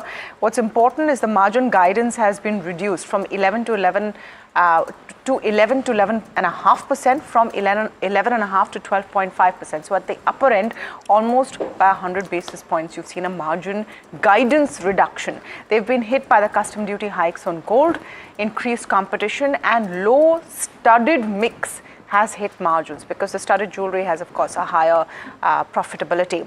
Lower sales of large solitaires could be a pain point, and here is the point that I make about lab-grown diamonds. Everyone's been foo-fooing the impact, but are you now seeing it in the sales of large solitaires is the question. So if you see the numbers by themselves, revenues up 16%, but EBITDA down 12.5%, margins down 275 basis points, net profits also down about 23%. Profit before tax hit because of custom duties. Watch and wearables segment has worked, up 19%. Jewelry revenue has also been fine. Eye care revenue up 7%. What is Jefferies saying? Jefferies retained a hold with a target of 3,400 and upside of 4%, but they've cut their EPS outlook by 3 to 7% and say share prices will remain range bound. You could see a hit over there. Goldman Sachs has rated it a buy with a target price of 3,650. That is an upside of about 13%. But they've said that the cut in margin guidance and growth outlook remains robust, but the cut in margin guidance is a bit of a concern. The Q2 EBITDA is below expectations due to the miss on margin. So this is a thumbs down as far as Titan is concerned. Dr. Reddy's lab also, I would say, I mean, our pharma analyst Varsha says it's a mixed bag, but on the face of the numbers, a thumbs down because the revenue is up and EBITDA is up as well, but margins have shrunk a fair bit. Margins at 25.8% versus 29.1%. Net profit down 9% as well. So I would say, as far as Dr. Reddy's is concerned, missed expectations. Net profit weighed down by pricing pressure in North America, which is their biggest by revenue. They've also been hit by one-time charges because of their joint venture with Nestle, so that could have also hit their profitability. So a mixed bag, but a bit on the negative side for Dr. Reddy's is how I would put it. Oil India, clear thumbs down. Lower crude realizations hit by about 8% actually. So a thumbs down on Oil India as well. Volatile crude prices have been a drag for Q2. Windfall taxes in Q2 have also been a drag. Look at their numbers. Revenues down nearly 11% due to lower crude oil realizations and sales. You've had volatile crude prices really, so that's been the big problem. Windfall taxes. EBITDA down 19%. Margins have contracted by 370 basis points to 35% from 38.7%. Net profit up 2.6%. So I would say largely all three, at least a bit of miss on what was expected. Blockbuster numbers from e-clerks though could well turn out to be the stock of the day today. Look at those numbers on a QOQ basis, sequential basis. E-clerks, the first stock on my radar, revenues up 6.26%, 831 crores, the estimates were 810. EBIT margin 463 basis points expansion, 21.9 versus estimated 19.8. And net profit as a result up 24% at 139 crores versus estimated 129 crores. Very strong numbers. ACV with new deals up 13.4% YOY on a TTM basis. This is the annual contract value of deals, right? So it's up 13% on a trailing 12 months basis. So that's a really strong number. And it's the 5th consecutive quarter of headcount additions for e-clerks. Just shows the confidence that the management has in the business. So do watch out for e-clerks, the first stock, and very likely could do very well for itself. What may not do well for itself is Triveni Engineering. So revenues were up a mere 5.81% at 1491 crores, but EBITDA margin, look at the howler there, 420 basis points dip on that base, 0.26% versus 4.47%, as a result of which a net loss of 22 crores versus a profit of 29 crores. Very likely this one will sulk today. And lastly, the last one on my radar, and there are a clutch of others by the way, but GAIL stands out for me because of the results. Now I'm pointing out the Jefferies note here. Jefferies has upgraded the stock to a buy. The target price has been hiked from 190 to 240. They say that the new pipelines are driving market share gains and we'll see this continuing. More importantly, the key point seems to be that a 20% correction from the recent peak makes the risk reward favorable for GAIL. So do watch out for this one. Very likely could do well for itself. So these are the top three, and there are a clutch of others by the way. Berger Paints, the results were below estimates. Chemplast Sanmar was a very poor set of numbers. Timken India was ho-hum, neither here nor there kind of stuff. And Hindustan Zinc will react because there is an OFS at 505 per share, a 9.8% discount, Tamanna. That's not mean, and it's a fairly steep discount. Yeah, it's going to be a downside for Hindustan Zinc as well. So a mix of things, a lot of local stocks or domestic news, and of course then the big move on the US elections. Just one point that I wanted to add in our entire coverage this morning, and we were talking about what has moved the markets yesterday. Was it a Trump trade or not? I'm just going to digress because I just want to show fund flow numbers for a bit. Might add some perspective. The fact that FIIs did sell, but DIIs came in more robustly. About 2,000 odd crores of FII sales, while DIIs came with over 3,000 crores of buys. That may have skewed it a bit, and I don't know, after all of those AMFI guidelines, did that change the balance, and on balance did domestic investors or domestic institutions come in and change the pitch? But nevertheless, our focus is also at the same time on what's happening in the US elections. Mitch McCann is joining us from FSN. He's in Michigan right now. Mitch, thank you so much for speaking with us here at NDTV Profit. Just give us a sense of the mood right now. Is a celebration on in the red camp already? Are the Democrats thinking they've lost the game, or there's much more to come?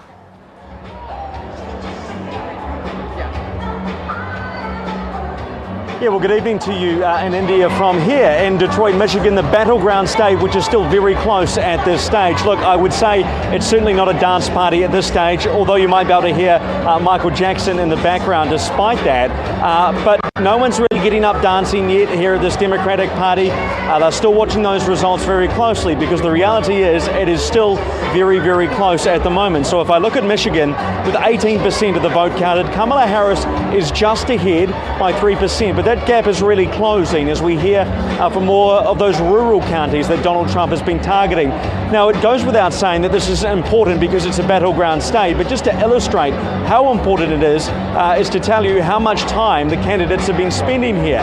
Kamala Harris was here a couple of times earlier this week. Tim Walz, the vice presidential candidate, was here in Metro Detroit last night.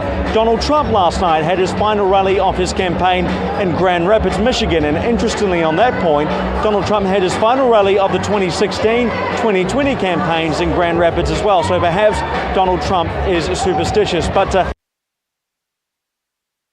Okay, just lost that feed, but I mean, clearly speaking about the no party hats out as yet in that state, but you know what? I could hear Michael Jackson in backdrop. the background. So referred, but look at Bitcoin. I think that's the other big telling point. It's above 73,000. 74,800 now, as per our news flash. Yeah. So if this is not a Trump trade, then I don't know what is. It is a Trump. Everything else notwithstanding, Bitcoin. Okay. Trump's daughter, who's got a Bitcoin business, is going a few months ago, is what I heard about. I think he's more benign towards Bitcoin than the Democrats. He's only going after the immigrants. That's the only stand. And a lot more. So, we're toggling today between Trump and what's happening domestically. Swiggy IPO opens today. So, Samina, that's the other action point. It's an exciting morning, Tamanna. And I know we've talked about this so much, but it would be unfair if we don't talk about it on the morning that the subscription opens up. Just a quick update on Sagility as well. It was their first day of IPO yesterday when it opened for subscription. Was oversubscribed 22 times. I'm just putting it out there while I don't have too much on the wall for this one. This is a mega IPO that hits the street, opens up today in trade for subscription. 11,327 crores is the number you want to remember. That's the size of the issue. The price band is 371 to 390. Grey market premium, the stock is trading at about 410 in the unlisted market. Big banks, celebrity investors always gets retail investors excited. So the likes of an Amitabh Bachchan, Ramdev Agarwal, Madhuri Dixit were pre-IPO investors in Swiggy. Well, what is Swiggy going to do with all this money it's raising? It's going to give 1,343 crores will go to Skutsi. Tech and cloud infra will have 703 crores. Marketing will be about 1,115. And they are going to reduce debt marginally by about 137 crores. Well, what you want to remember is what and who is Swiggy. Everyone knows Swiggy. Swiggy is a household name, which you and me both would agree about. 43% of the market in the quick commerce and home delivery business is controlled by Swiggy. They have a strong presence in 680 cities in the country. Instamart currently is operating in 43 cities. Well, what you also want to remember is a big debate is between Swiggy and Zomato. Very rarely do we debate companies when they're listing or making a debut on the exchanges, but this one's been important because the biggest positive for Swiggy has been that it comes in at a massive discount to Zomato. Now, the reason it does that is because, one, it still remains loss-making. Zomato is 4 to 6 quarters ahead of Swiggy in terms of performance. Just to number that, in terms of revenue, Swiggy's revenue was 3,222 crores. Zomato was at 4,206. Swiggy's loss stood at 611 crores, while Zomato's net profit came in at 253 crores. In terms of valuation and market cap at the higher price band, Swiggy is at 87,000 crores versus Zomato at 2.24 lakh crores. So this is one big reason why people like Swiggy, because it's got a great promise going ahead and they own a pretty significant chunk in the market. But what you also want to remember is it is loss-making, where what you want to keep note of is how they're going to spend all this money. They're raising about 5,000 odd crores that will go onto their books. They're already sitting on about 4,500 crores. So 10,000 crores of cash is what Swiggy is going to have on its books. And where they spend that money is going to be critical to understand. They are building out their quick commerce business. Currently, they're largely a food delivery business, which does have better margins. But quick commerce margins are negative, which are fast improving. So if you keep everything in mind, Swiggy seems to be quite a catch. If you're lucky lucky, you may be able to get an allocation to Swiggy. If not, I guess we will wait it out to see how this one lists on the exchanges. But for now, the excitement is real. As much as it is in the US for the presidential vote, I think in the primary market, Swiggy is taking the cake this morning. I mean, Swiggy... I'm going with that comparison. That's a stretch. I mean, Swiggy versus Zomato maybe is almost as exciting a fight. But yeah, Swiggy IPO, let's see if the mood is there in the market. The excitement for Swiggy, I think in the unlisted space was a lot more. Simply because, you had a better mood then. Now, coming back to where we are right now, IPOs are having a bit of a tough time. But I believe Shilpa Raut is with us, derivatives lead analyst at Prabhudas Lilladher. Very good morning to you, Shilpa, and great to have you on NDTV Profit. Let's just start with your call on the indices after the kind of bounce back that we have seen on the Nifty. Good morning, everyone, and thank you for having me on the show. Talking about indices, yes, we saw a very solid, rally yesterday. But today opening to closing will be very crucial because we need to sustain above 24,300 zones for any decisive uptrend towards 24,800 to 25,000. And if any point of time we slip below 24,000, then there is the texture that is going to again be the sell on rise market. So that is where we need to focus very strongly. So if Nifty continues to sustain above 24,300, then definitely a 500 points of upside more is there and one can play long. Talking about Bank Nifty 52,000 again now becomes a support. If we continue holding above this, we will see levels of 52,800 to 53,000. Bank Nifty was the star of trade yesterday. And it trades above very significant technical levels as well, from what I understand. 51,000 sacrosanct in many ways. But I believe you've got a trading strategy in HDFC. You want to walk our viewers through what the strategy is? Yes, definitely. HDFC Bank is definitely the star in the index there, and as long as it continues being in the bullish zone, Bank Nifty, I believe, cannot go beyond. Below 51,000 or 50,500 to be precise, where the crucial support zones for positional trade is very strongly placed. So from here, I believe HDFC Bank can do 1780 to 1800, 1820 zone as well. So 1800 call option, which is trading at around roughly 14 or 15 rupees as per yesterday's closing, one can definitely have a look there. Keep a stop loss of 9 and look for targets to 23 to 25, 28. So this is a very favorable risk reward strategy.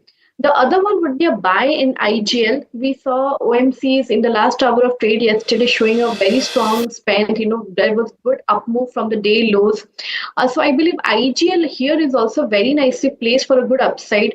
450 call option is trading at around 3 and 3.5 rupees as of yesterday's closing. So keep a stop loss of 1 rupee 50 paisa and look for targets of 9 to 13.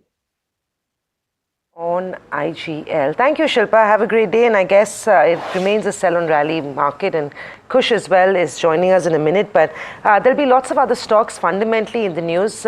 Let's quickly take you through our watch list. Mankind Pharma, strong second quarter earnings. Jefferies hikes their price target too. Avari Renewable, strong quarter but margins contract. RVNL, HFCL consortium wins 5,000 crores worth of orders. E-Clerk's margins rise about 20%. Okay, and negative cues for Titan, lower margins, hurt profit. Outlook also hazy on margins, may impact the stock. Dr. Reddy's, the profit after tax numbers are lower on weaker margins as well. Max Health, again a margin contraction, and as a result the PAT up just a measly 2%. JK Tires, low margins hit PAT, down 43%, and degrowth in revenue for Raymond Lifestyle. So that may hurt the stock today. All right, two things that I want to look at very quickly before we go to our guest this morning. Let's look at the implied open and let's look at the Dow futures. Both important indicators to track. The implied open now in the negative very mildly, about 3%, 3 points down. So you're in for a muted start. Nothing muted about what the US futures are doing right now. 568 points up on the Dow futures, 1.5% nearly. Kush Boral joining us this morning, as is Sunny Agarwal. Kush, great to have you in the studios. Important day. interesting and exciting day. But you know, हम Dow futures देख के खुश हो रहे हैं. The fact is that we're still looking a little shaky even after yesterday's whirlwind improvement in the second half of trade. First up, a very good morning. I think you've picked your candidate even though you're not voting, I suppose. I'm channeling my inner, POTUS candidate. Well, I mean, this is quite a race, and let's see how it turns out. Very interesting, at least from a viewer perspective. That's the kind of stake we have in it already. Fun to watch with the popcorn.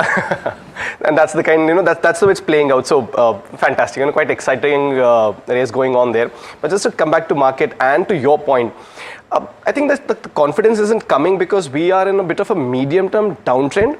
And we've had a sharp short covering rally, and that is why you'll perhaps not find that degree of confidence. And even despite the move that we've seen yesterday, I still maintain that the medium term downtrend might persist, but within that also you'll have days of short covering, which we've had. Now 24,000 we've spoken about is a pivotal level. We've not seen the monthly put option base budge even when we went to about 23,800 odd levels. That is still maintained. So for me, that's the level. In fact, typically supports and resistances work in zones. So till 23,800, 24,000 is maintained. I think consolidation is the name of the game. With the kind of short covering rally we saw yesterday on the Nifty, I won't be surprised that we see another 200 to 300 points of upside to about 24,500 odd levels. That's where the 20-day moving average comes in. Any kind of reversal, if there has to be if there has to be a first sign of reversal, it has to come above 24,500, and if we get a close above that, up until then, this is a consolidation within a downtrend. Now, if you want to go long, any kind of pullback, let's say maybe about a 50, 100 point, that should be taken as an opportunity to go long on Nifty, because the risk-reward ratio from there will be favorable. But I think the star of the day yesterday was Bank Nifty. We've been talking about it for a while, and will continue to remain so. Even now, my preferred index to go long is Bank Nifty. Small caveat there. We've spoken about the broad range of 2,000 points, 50,300 on the downside and 52,300 on the upside. We've not closed above that. So any fresh long positions that you need to create on Bank Nifty should be done above 52,300 for targets of 52,800 and 53,500. But if you've got an existing position and if we don't cross 52,300, then you might as well be on the long side, but with a trailing stop loss. So just to recap this, right? Yesterday when you spoke, you said that avoid trading the index. Don't get into the Nifty. It's in the no trade zone. Yeah. We also said if it hits 24,200, you would go short. That was a good entry point to initiate a short. I know you talked about Bank Nifty and you're far more constructive on that. Would you still stand by that? Would you still say that now that we've traded at 24,200 yesterday, I stand by my trade of yesterday where I'll initiate a fresh short?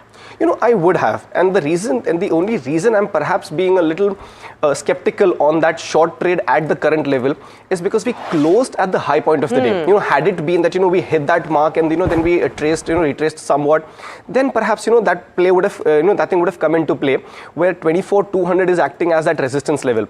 You closed at the high point of the day, which is suggesting that maybe there is some steam, some juice left in that short covering rally, and hence you're being a little constructive. On the long side. Also now the 24,000 put base is acting strongly not only on the monthly basis but on the weekly basis as well. So you might just want to perhaps ward off a little. Given a choice, I would still say that you might want to avoid Nifty because there is fair bit of volatility there. There is the short covering rally, the bull and the bear play is quite strong on the Nifty. So it's not a bad idea to maybe avoid Nifty and be with the index which is relatively more certain, which is Bank Nifty. But given the mood shift that we saw yesterday, for a continuation of the short covering rally, Nifty might have some steam up until, let's say, 24,400, 24,500 kind of levels. I want to ask you one short question, and this may not be from an action point of view, but very swiftly short covering gets converted to long build-up. And that is where I think traders will get stuck, right? So if we do see another 200-300 points, and then you come and tell me tomorrow, abhi long build-up dikh raha hai, Nifty pe trade karna chahiye, I've lost 300 points behind me. So how does one do it? Because it's genuinely very confusing. Short covering also is a good thing, right?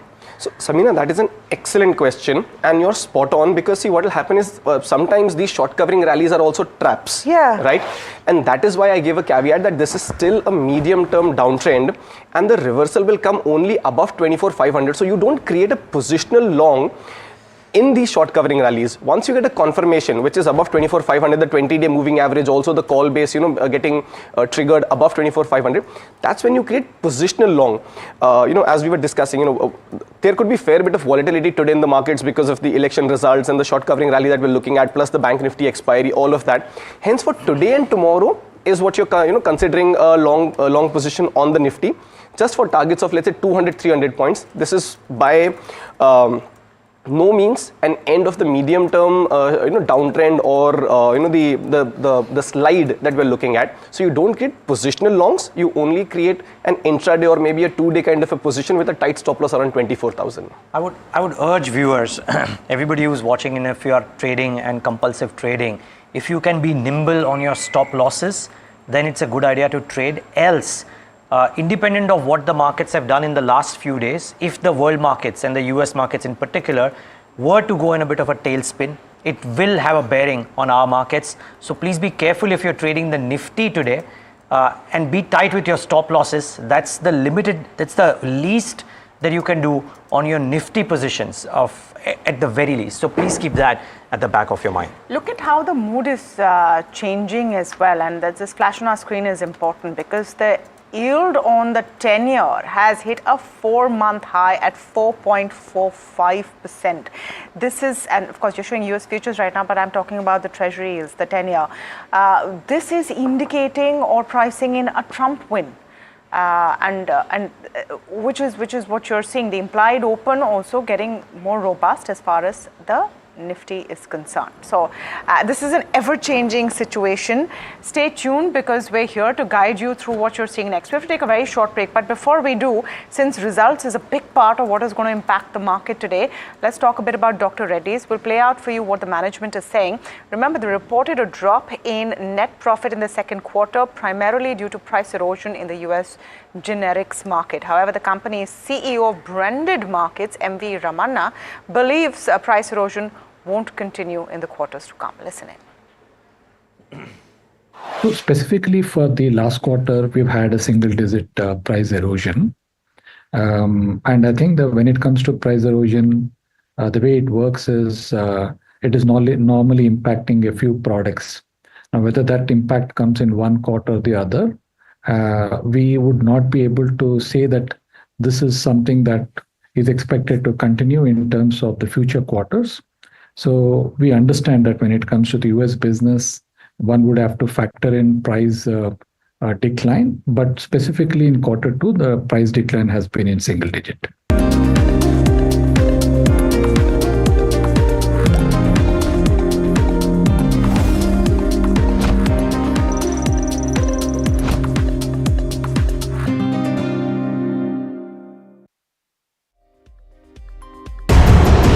Market veteran Ramesh Damani puts on the cephologist's hat to get you the insight you need on the US presidential battle of the century.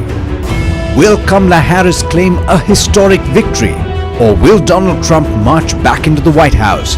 According to polls, if Biden and Trump were running, I think Trump would have handily won. He was almost measuring the drapes to the White House even before the election. What are the stakes for India and its investors? The road to the 1600 Pennsylvania Avenue goes through Pennsylvania this time. Tune in to US Election Watch with Ramesh Damani exclusively on the NDTV network.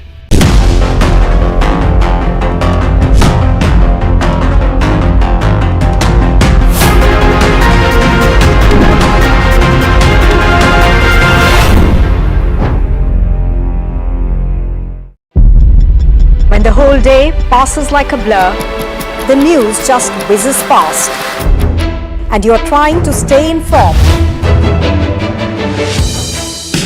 It is our job to bring you news that truly matters. At Profit 360, we cut through the clutter, the Wall Street deals, finance and policy news that could shape your tomorrow. The newsmakers, the trendsetters, and the innovators.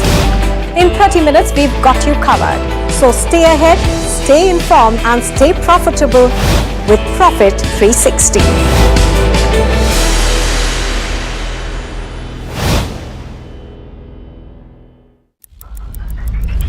Headlines you start your day with. What matters worldwide is now in the palm of your hands.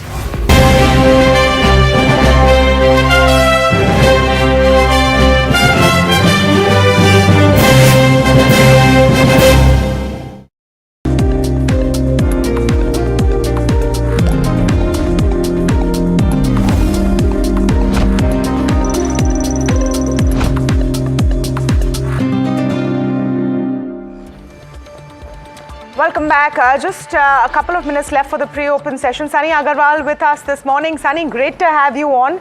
Not going to ask if you're rooting red or blue, because frankly, I think over here we're all rooting green and hoping for some green on the screen. Having said that, let's just talk a bit about the results that have come overnight. Anything from here that you think would be a big pop today, which you found positive?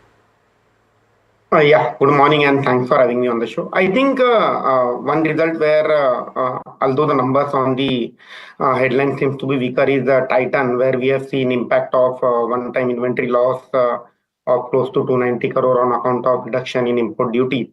And that has led to the overall cut in the margin guidance for the jewelry as a sector.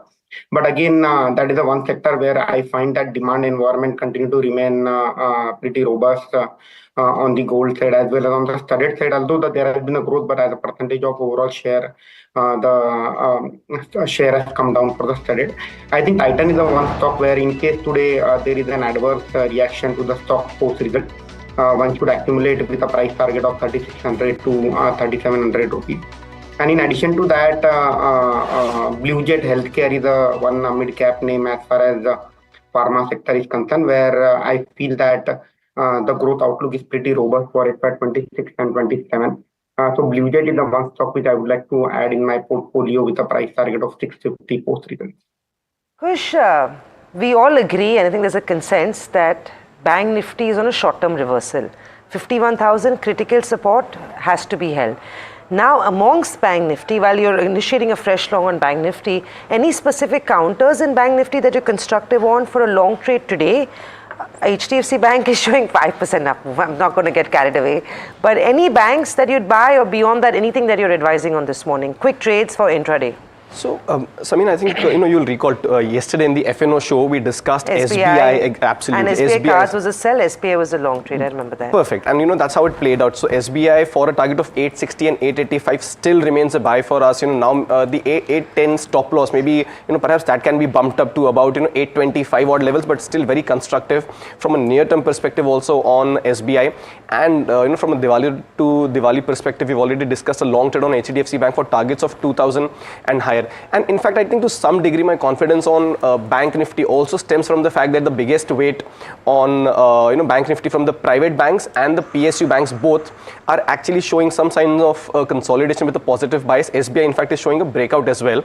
So there isn't much of a downside to be had on Bank Nifty. So HDFC Bank from a medium to a long-term perspective and SBI from a trade perspective also looking very interesting. So for today, tomorrow, if you want to consider, SBI is your stock. HDFC Bank is flying this morning. HDFC Bank, at least it's the first minute or so, so we'll of course wait for that to pair out. But look at Hindustan Zinc. That OFS at a discount is definitely being seen as a negative. That 8% cut will also settle, but directionally, that's a place where you could see some pain. I want to see what a Titan is doing after the results. I want to see what a Mankind Pharma is doing. Mankind Pharma, obviously fabulous numbers. That has worked 5% up in pre-open session. Look at an RVNL because of that tie-up. That has been a positive, but 4% up right now, and these rates will of course change. E-Clarks, good numbers, and you're seeing that going well. Shriram Finance seems to be really buzzing today. Sunny, any view on a Shriram Finance? Yeah, within NBFC space, Shriram Finance is the one name where we continue to remain bullish on. And again, it's a good add to the portfolio with a price target of, again, although we have seen a good run up in the off-late, but I feel the fair value of Shriram Finance is close to the current market price, close to 3,300, 3,400. So maybe buy on dip is something which I would like to recommend on Shriram Finance. Right. A couple of other stocks that were quite active yesterday. Kush Metals, do you expect the rally to continue into trade today? It looks ripe for a big move because we saw that in trade yesterday. Your JSW, Tata Steel, and LME prices are still holding up this morning. So my concern with metals for a while now has been the sharp volatility that these stocks see. They're not completely out of the woods yet. A couple of names that do stand out. JSW Steel perhaps stands out. Big move yesterday on the back of very strong volumes. Could continue. The only issue being that the 1,000 round figure mark where the call option concentration is there could act as a bit of a resistance. But if that is taken out, then you could see a move towards 1,030, 1,050 as well. Tata Steel had a good run, but yesterday it found resistance at the 20-day moving average.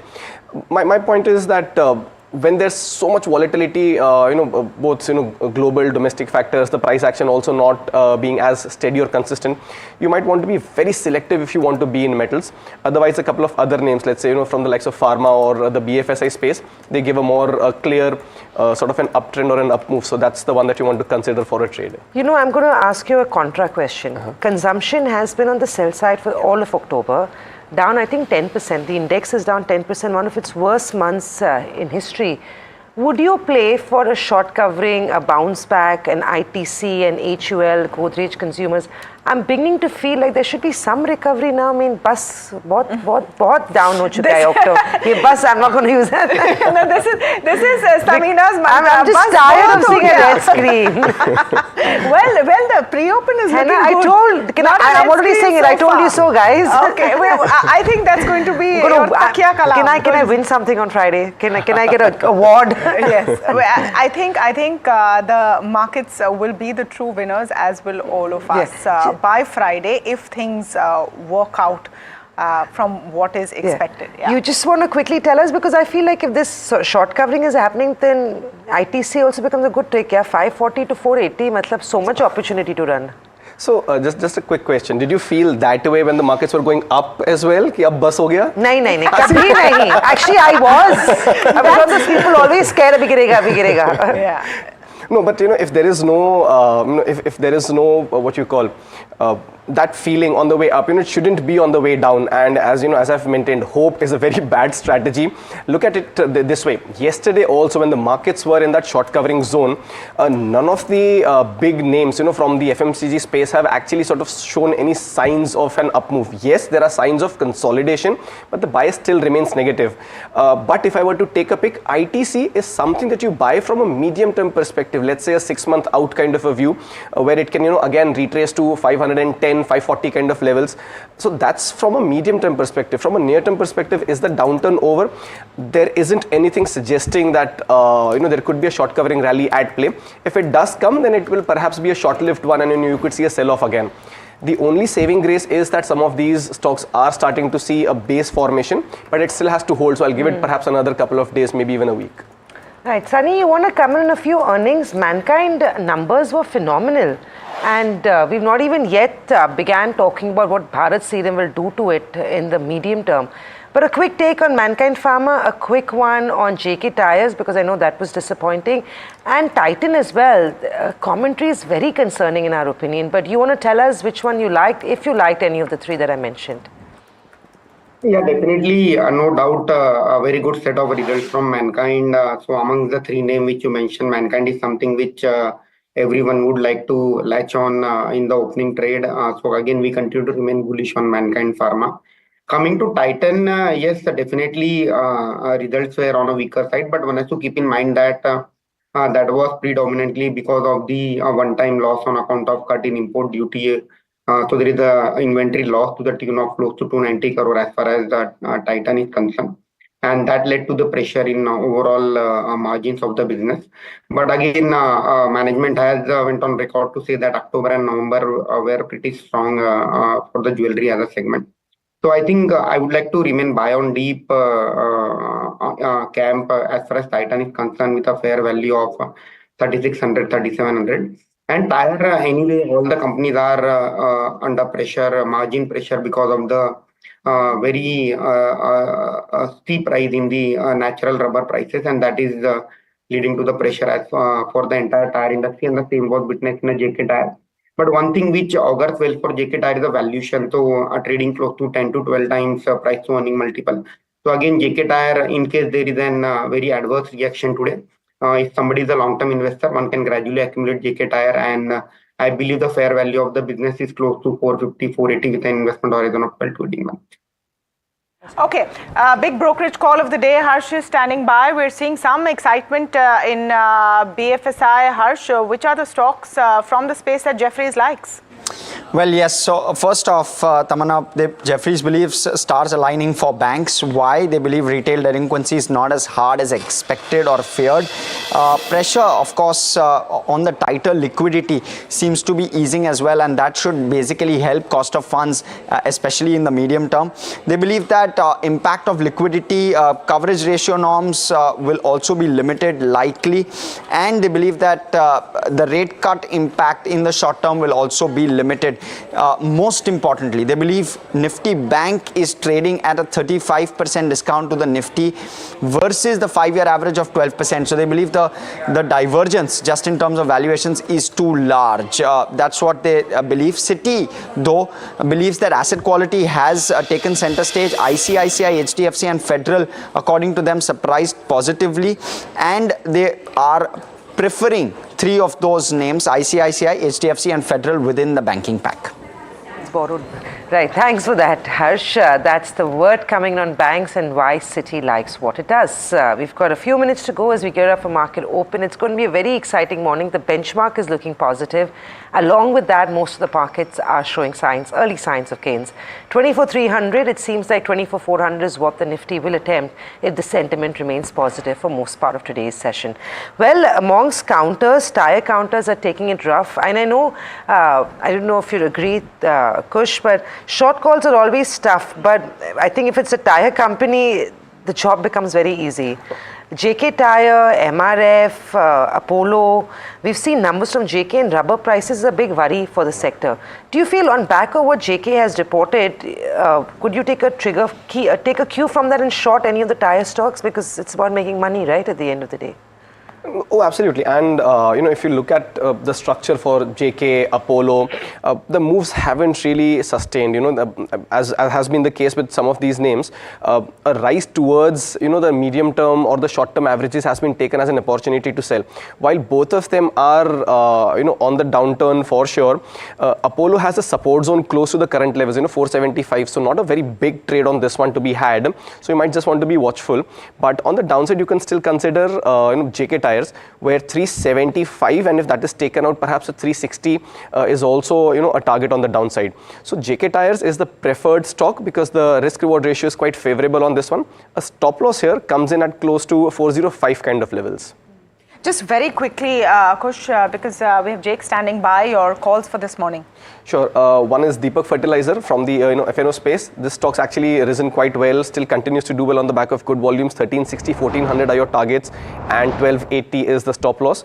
And from the pharma space, you've got Suven Pharma, a very good consolidative move, but volumes have picked up. 1375, 1450 targets, and 1295 is where you place the stop loss. Okay, thank you, Kush. Thank you, Sunny, for joining us this morning. 3 minutes to go for opening, and we have N. Jayakumar, MD and Group CEO of Prime Securities with us. Jake, it's great to have you on the show and on such a fantastic day. I mean, I have to start with your take on whether markets will move in line upwards if there is a Trump win.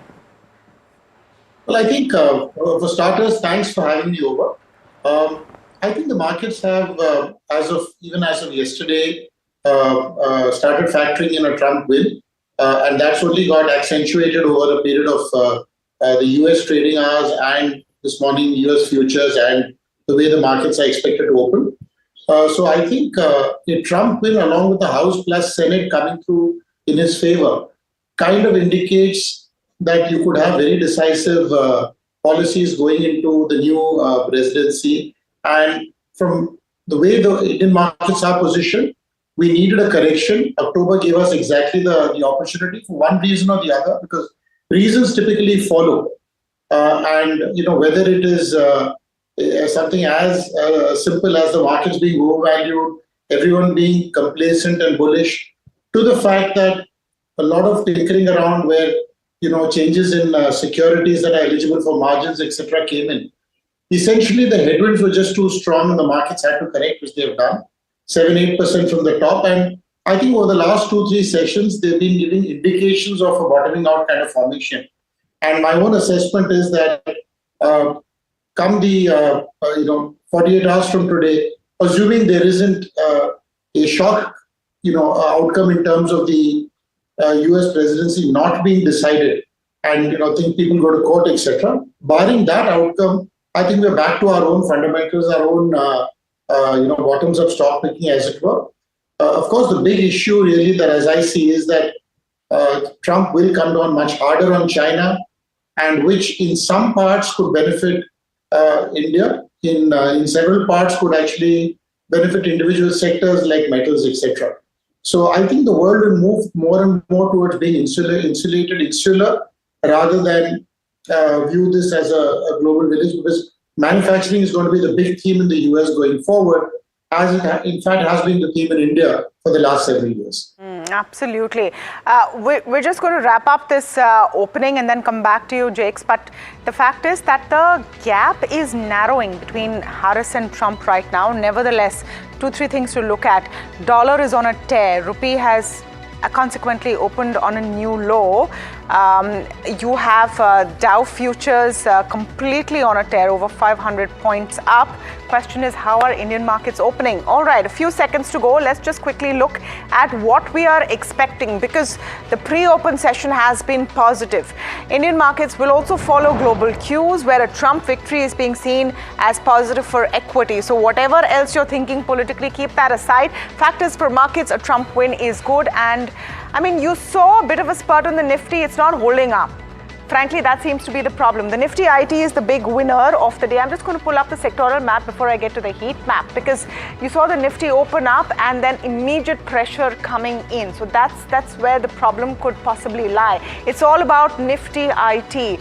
The headwind, the largest headwind was uncertainty about the US elections. That seems to be out of the way. That's why Nifty IT doing fine. Realty stocks recovering actually from yesterday in the first few minutes. But let's pull up the Bank Nifty. The Nifty and the Sensex up just for a second, as well as the broader markets. The Bank Nifty is all right. It's about 0.5% up. Nifty IT is the story. Nifty Midcap also all right, about 1% up. Actually, broader markets doing better relatively. Let's look at the heat map now and see what's happening there. The Nifty really struggling to keep up its gains, but above the 24,200 mark, at least for now. HCL Tech doing well, Infi, Wipro, Tech Mahindra. It's an IT kind of day. Apollo Hospitals on numbers, and that's the kind of flow coming here. No surprises to see what's happening with a Titan. Numbers have been disappointing, margins have shrunk, and their outlook, their margin guidance has also reduced, which is why you're seeing Titan under pressure there. JSW Steel, I think you're going to see a bit of pressure in the steel pack. Downside for China if Trump comes in, is that what you're seeing here? Possibly. And China in a weaker position, bad for steel. Perhaps that's what's bearing out. A few others from the numbers that I can spot. Dr. Reddy's not responding too badly despite some of those numbers being disappointed.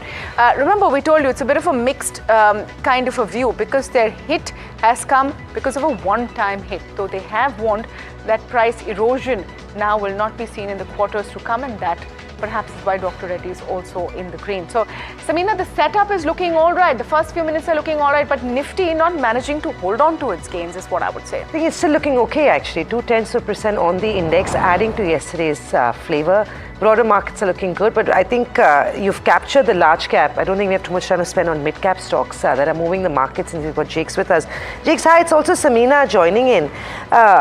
US election outcome aside, the last month has been about Indian markets decoupling and dealing with our own problems. So be it losing out to China in terms of valuations or flows, disappointing earnings, slowing down consumption. I mean, the list is extensive, and all of this usually comes retrospectively, right?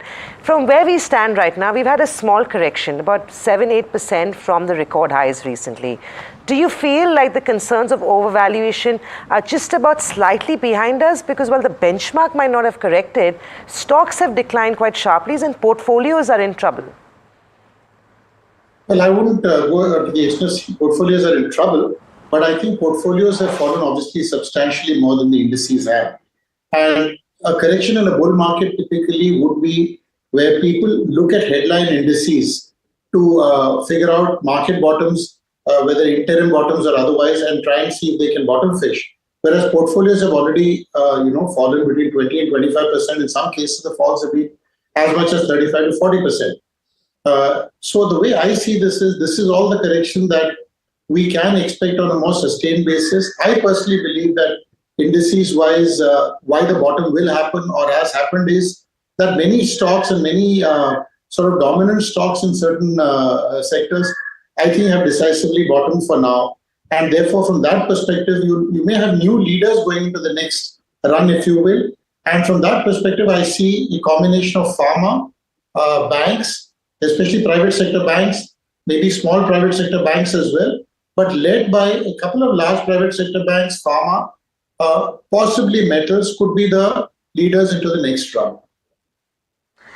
Jex, good morning, Neeraj here. Hi, Neeraj. So if indeed this is how the cookie is crumbling, is this a net positive from the markets in the slightly medium term, or would the thwarting of a rate cut trajectory mean that fund flows which were supposedly going to come to emerging markets from the US in an otherwise scenario might get thwarted, and that kind of puts pressure on the way we saw in the month of October?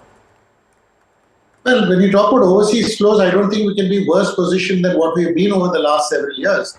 The FIs have only been selling. And in fact, I go back to a much larger theme which played out in the US. And a lot of themes that play out in the US actually play out in India as well over a period of time. The US markets have seen the 401k flows as being the bulwark of their markets from 1980 onwards up to today. So whether you had overseas flows into the US markets or not, the local flows always happen. And that has been, as I said, the center stage, which we can never run away from. Similarly here, the SIP flows, the retail flows, over the last 5-7 years, domestic savings were at 3% that moved into equity, have now moved to about 5.5%, 5.75%. And at best, it's a tad under 6%. Going forward, I think this could easily double over the next 10, 12 years. So what we're talking about is a much larger flow coming through from the Indian markets, from retail Indian public into the Indian markets, rather than overseas flows necessarily. Of course, there will be periods of time when the FOMO impact or whatever of people who've come in at the margin into India will want to move out and capture spaces like China, etc. But the paradox again is any market that can give you a 52-week high and a 52-week low in the same week, which China did, which, to put into context, is so absurd in terms of, what should I say, liquidity or people being positioned one way, that there is no way that you can actually capture this unless you are invested in China. A lot of investors have actually got out. So if they believe that the best way to capture China is to sell into strength in India, which could be a short-term play, and move into China to capture an upside, I'm not too sure if there's too much of the upside, because all the flow of news that has happened subsequently has been well short. The rhetoric has been far more powerful than the actual substance. And therefore, people, I don't believe, because we'll actually make money in China, given the structural issues of aging population, an economy that's completely manufacturing driven, and where the world at large is going more and more insulated and putting all kinds of barriers. So if their export part of it is actually going to get restricted. Domestic consumption has been an issue for a long time, especially retail consumption. Balance sheets of state governments, etc., have been seriously broken. And I think any new stimulus only ends up washing out or sanitizing the earlier stimulus. So I don't, for one, believe that this Chinese politico-economic rhetoric has anything to do with reality. And yeah. No, fair call, Jakes, in which case, okay, let's leave that out. So I would love to understand, how are you thinking about India then? I mean, is this where we start a bit of a recovery pattern, because it's been a 9-10% gash in less than 45 days? Part one question is that. And part two, themes that you bet on. I mean, 2 years ago, you were betting heavily on real estate, worked out beautifully. You were working on metals, worked out beautifully. What's up next? What's the big bet? I think the big bet is we continue to look at manufacturing, PLI, and other kind of themes in India. Infra and the push into infra, anything related to infra will be a great place to continue to bet on. I think pharma from an external perspective, because anything that reduces the spend by either the US insurance companies or the individuals concerned, which is pharma and the Indian generic space to that extent, will be a huge positive. And pharma has been showing a relentless secular uptrend. Several companies have one or two products that sort of shine in this particular space, but there are companies with a far broader portfolio which have done extremely well. And barring a quarter here or quarter there, I personally believe pharma could be a secular theme into the next few years. Things like solar, etc., we need to be a bit careful about because they are novelty value.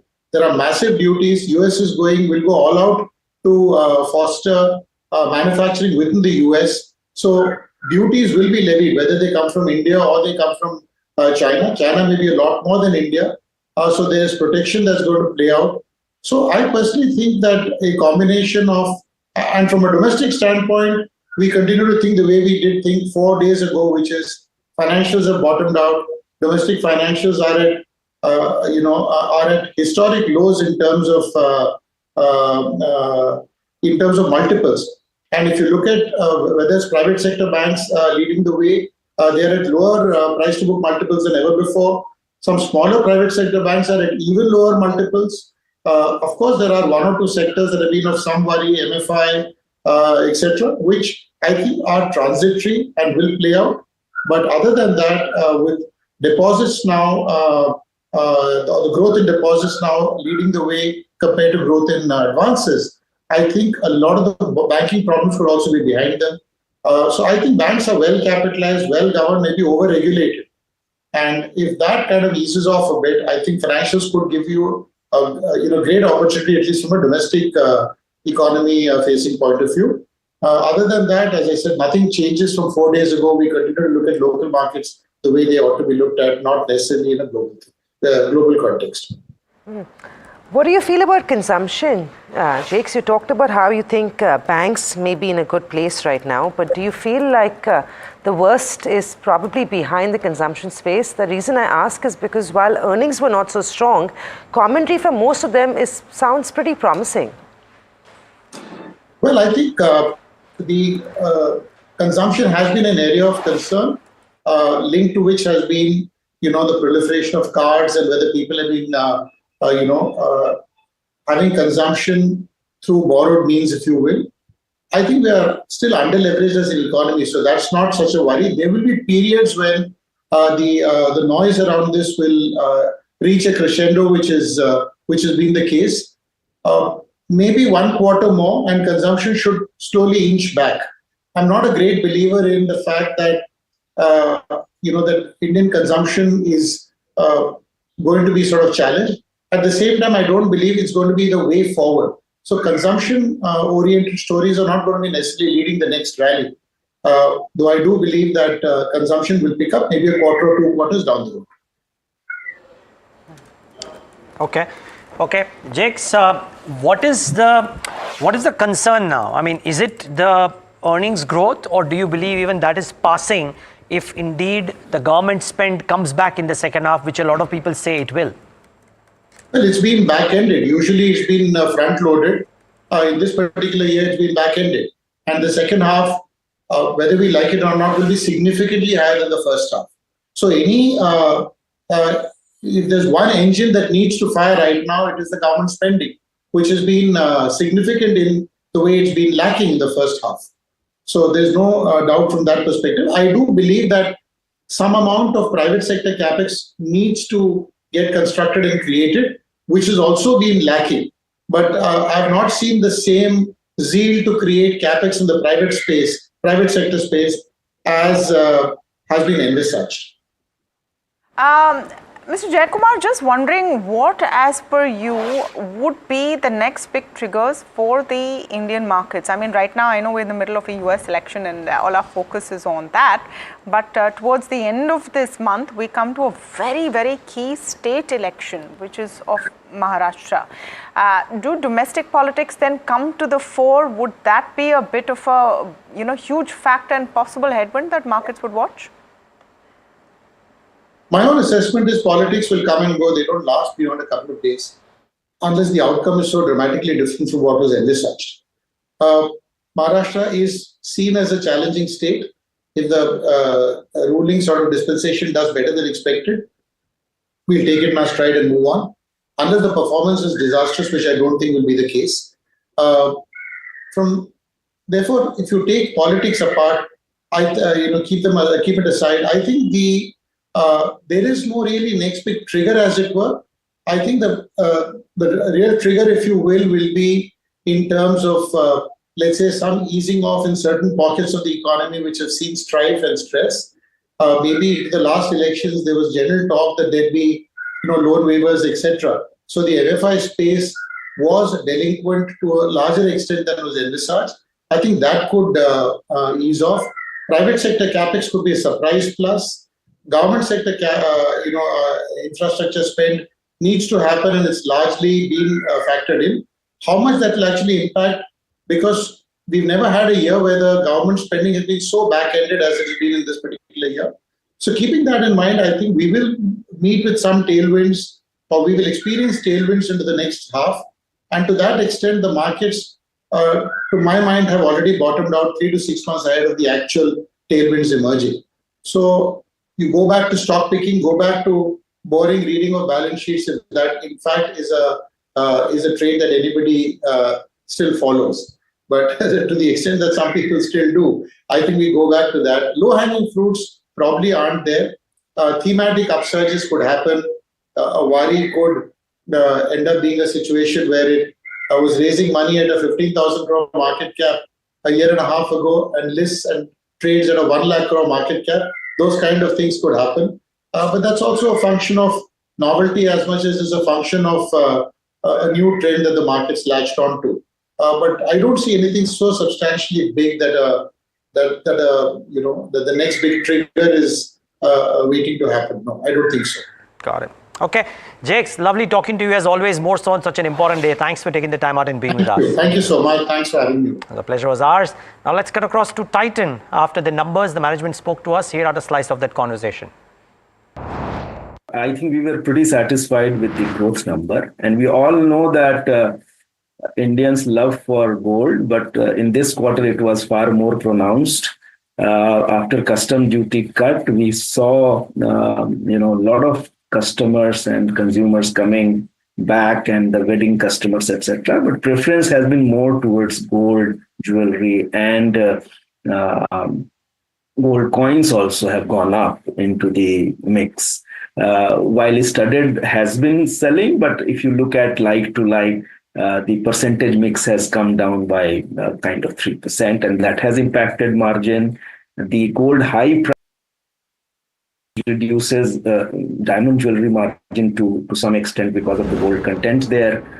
All these have led to, and with the high prices of the gold, of course, every jeweler is trying to make it more attractive through offering exchange program or some kind of discounts on gold prices. So we also kind of have offered some of those schemes during the quarter. And this kind of trend looks like that it is going to be there for some more time. We have seen festive season extremely, again, well received and have gone very well. But the gold continues to dominate the theme. And that is what led us to kind of reduce our guidance for FY25, that 11 to 11.5% for jewelry EBIT margin seems to be more realistic for us to strive and deliver. To the revenue growth outlook as well, because it was not just a strong quarter. I'm presuming the festive season plus the wedding season would ensure good, strong quarter 3 too. But like I said, I wanted to get the one or two concerns out of the way first. For a mammoth company like Titan, to lower their margin guidance means the competition is serious. Now my question to you is, or rather the discounting is serious by competition is what I mean to say. Would you reckon this could be short-lived, sir? Or could it last beyond a quarter or two as well? Any thoughts on this? Very difficult to predict that, but what I believe more than competition at this point of time, it was the product mix which was impacting our margin, where gold is kind of, as I told you in the beginning, that people are preferring gold more over, to some extent, diamond jewelry. While diamond jewelry on a particular price point, we have talked about buyer growth, etc., have done extremely well. It is the high caratage solitaire where we are seeing some pressure, and people are still sitting on fence and waiting for the noise and price equation to settle down, which way the high caratage solitaire prices will go. Competition is, of course, there. It is slightly more at this point of time, and you need to kind of respond to that through some of the sometimes schemes and offer, and a little bit more advertising and marketing. But I don't think that's a major reason for at our scale to be calling out for reason for our margin decline. Okay, so but the fact that you've lowered it to a slightly lower band. You're not too concerned. You think that's normal. It's about 100 basis points lower, right, than the band. It's effectively the result of the miss in quarter two itself, and therefore would the new normal still be higher than the band that you've given? So FY25 next 2 quarters we are far more confident and visible. Margin is something, very, very sometimes difficult, while our scale now gives us leeway to pull many levers to kind of maintain and deliver a stable margin. But we still wanted to wait for 2 more quarters to give stability of margin guidance. And Got it. Yeah. Okay. Now to the good part. I mean, the numbers, the revenue numbers look solid in quarter two. I would presume that 2 festivals rolled into one in the current month itself, or the month gone by, would have meant that October might have been good. We are speaking after October. Give us some sense of whatever little you can about how good October was. And also, question 2 rolled into that is this.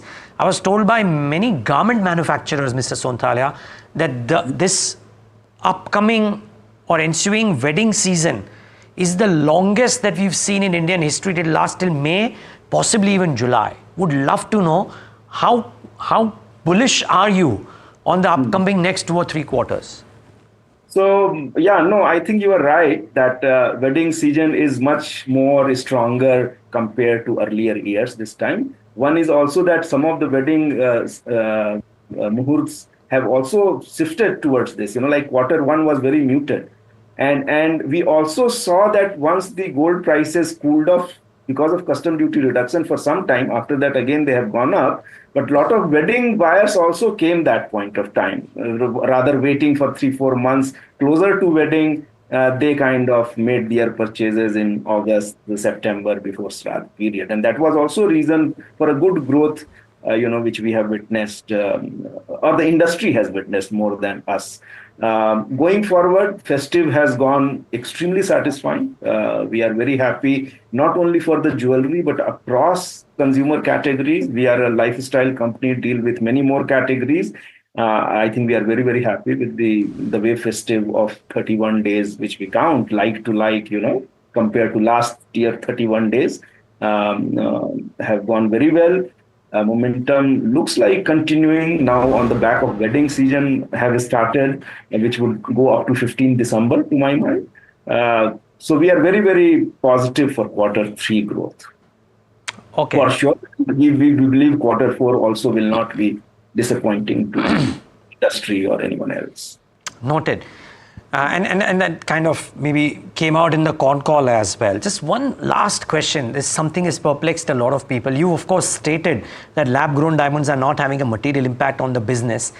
Could this have longer-term implications, Mr. Sonthalia? I mean, for no less than Trent, which is also a group company of the Tata Group, to come out and say that we are going to retail lab-grown diamonds as well. Could it have a material impact on diamond demand over the long term? Or is it more like how imitation jewelry came in, that yes, it was a cheaper alternative, but people still stuck to original jewelry? The preciousness, rarity, and the investment angle are still very strong for natural diamond and gold jewelry, which LGD somehow or the other not able to attain because of the continuous declining prices for that category. Having said that, LGD is not like the earlier CZ or diamantine or those kind of thing. It is a good quality product grown in lab, have a good kind of attributes like diamond. But having said that, it's very difficult to project the trajectory.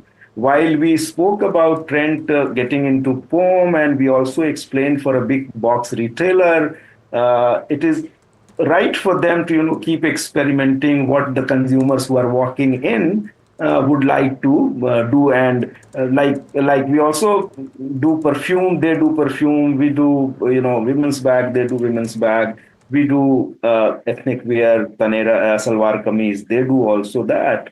But we are a category player. Whichever product we do, they are exclusive. We build brand. We do exclusive outlets for those categories. So there is a difference in approach, and that difference should be appreciated. Both companies are in a way free to pursue their strategies, and we are very, very keenly watching lab-grown diamond. Very difficult. Some of the questions which you are raising are the questions for us also to kind of have a clear view, and it's an important matter, and we will talk more when we are ready to talk more on this.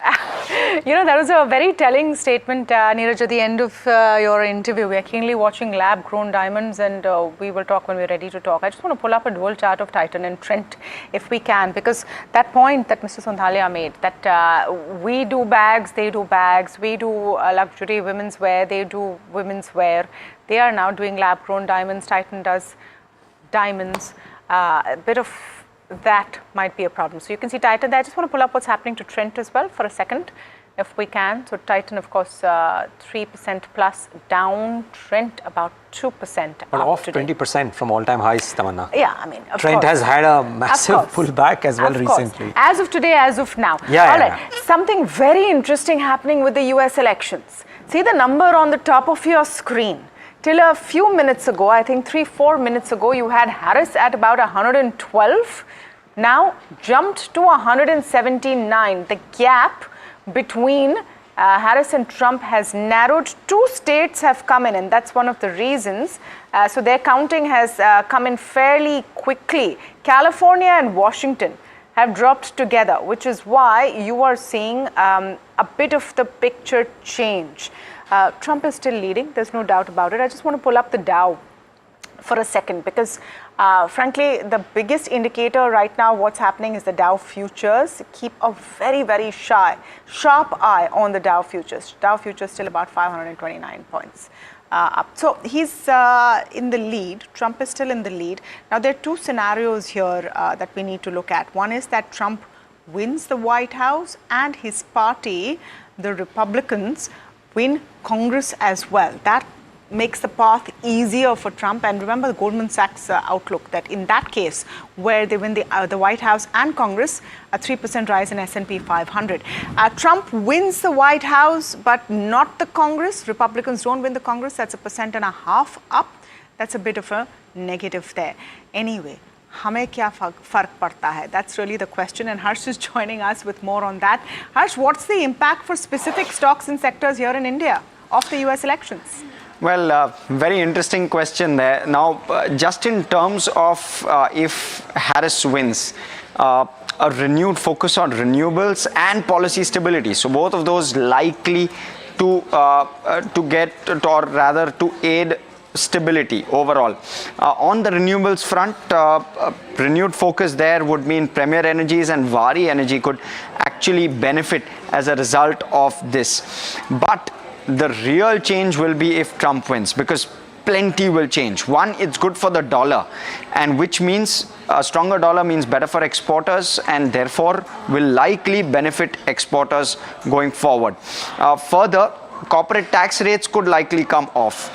A lower corporate tax rate likely to aid especially the IT pack, but outside of that, anyone having presence in the United States in terms of having chunky companies in the US, with of course listed entities in India having companies in the US, likely to benefit from this.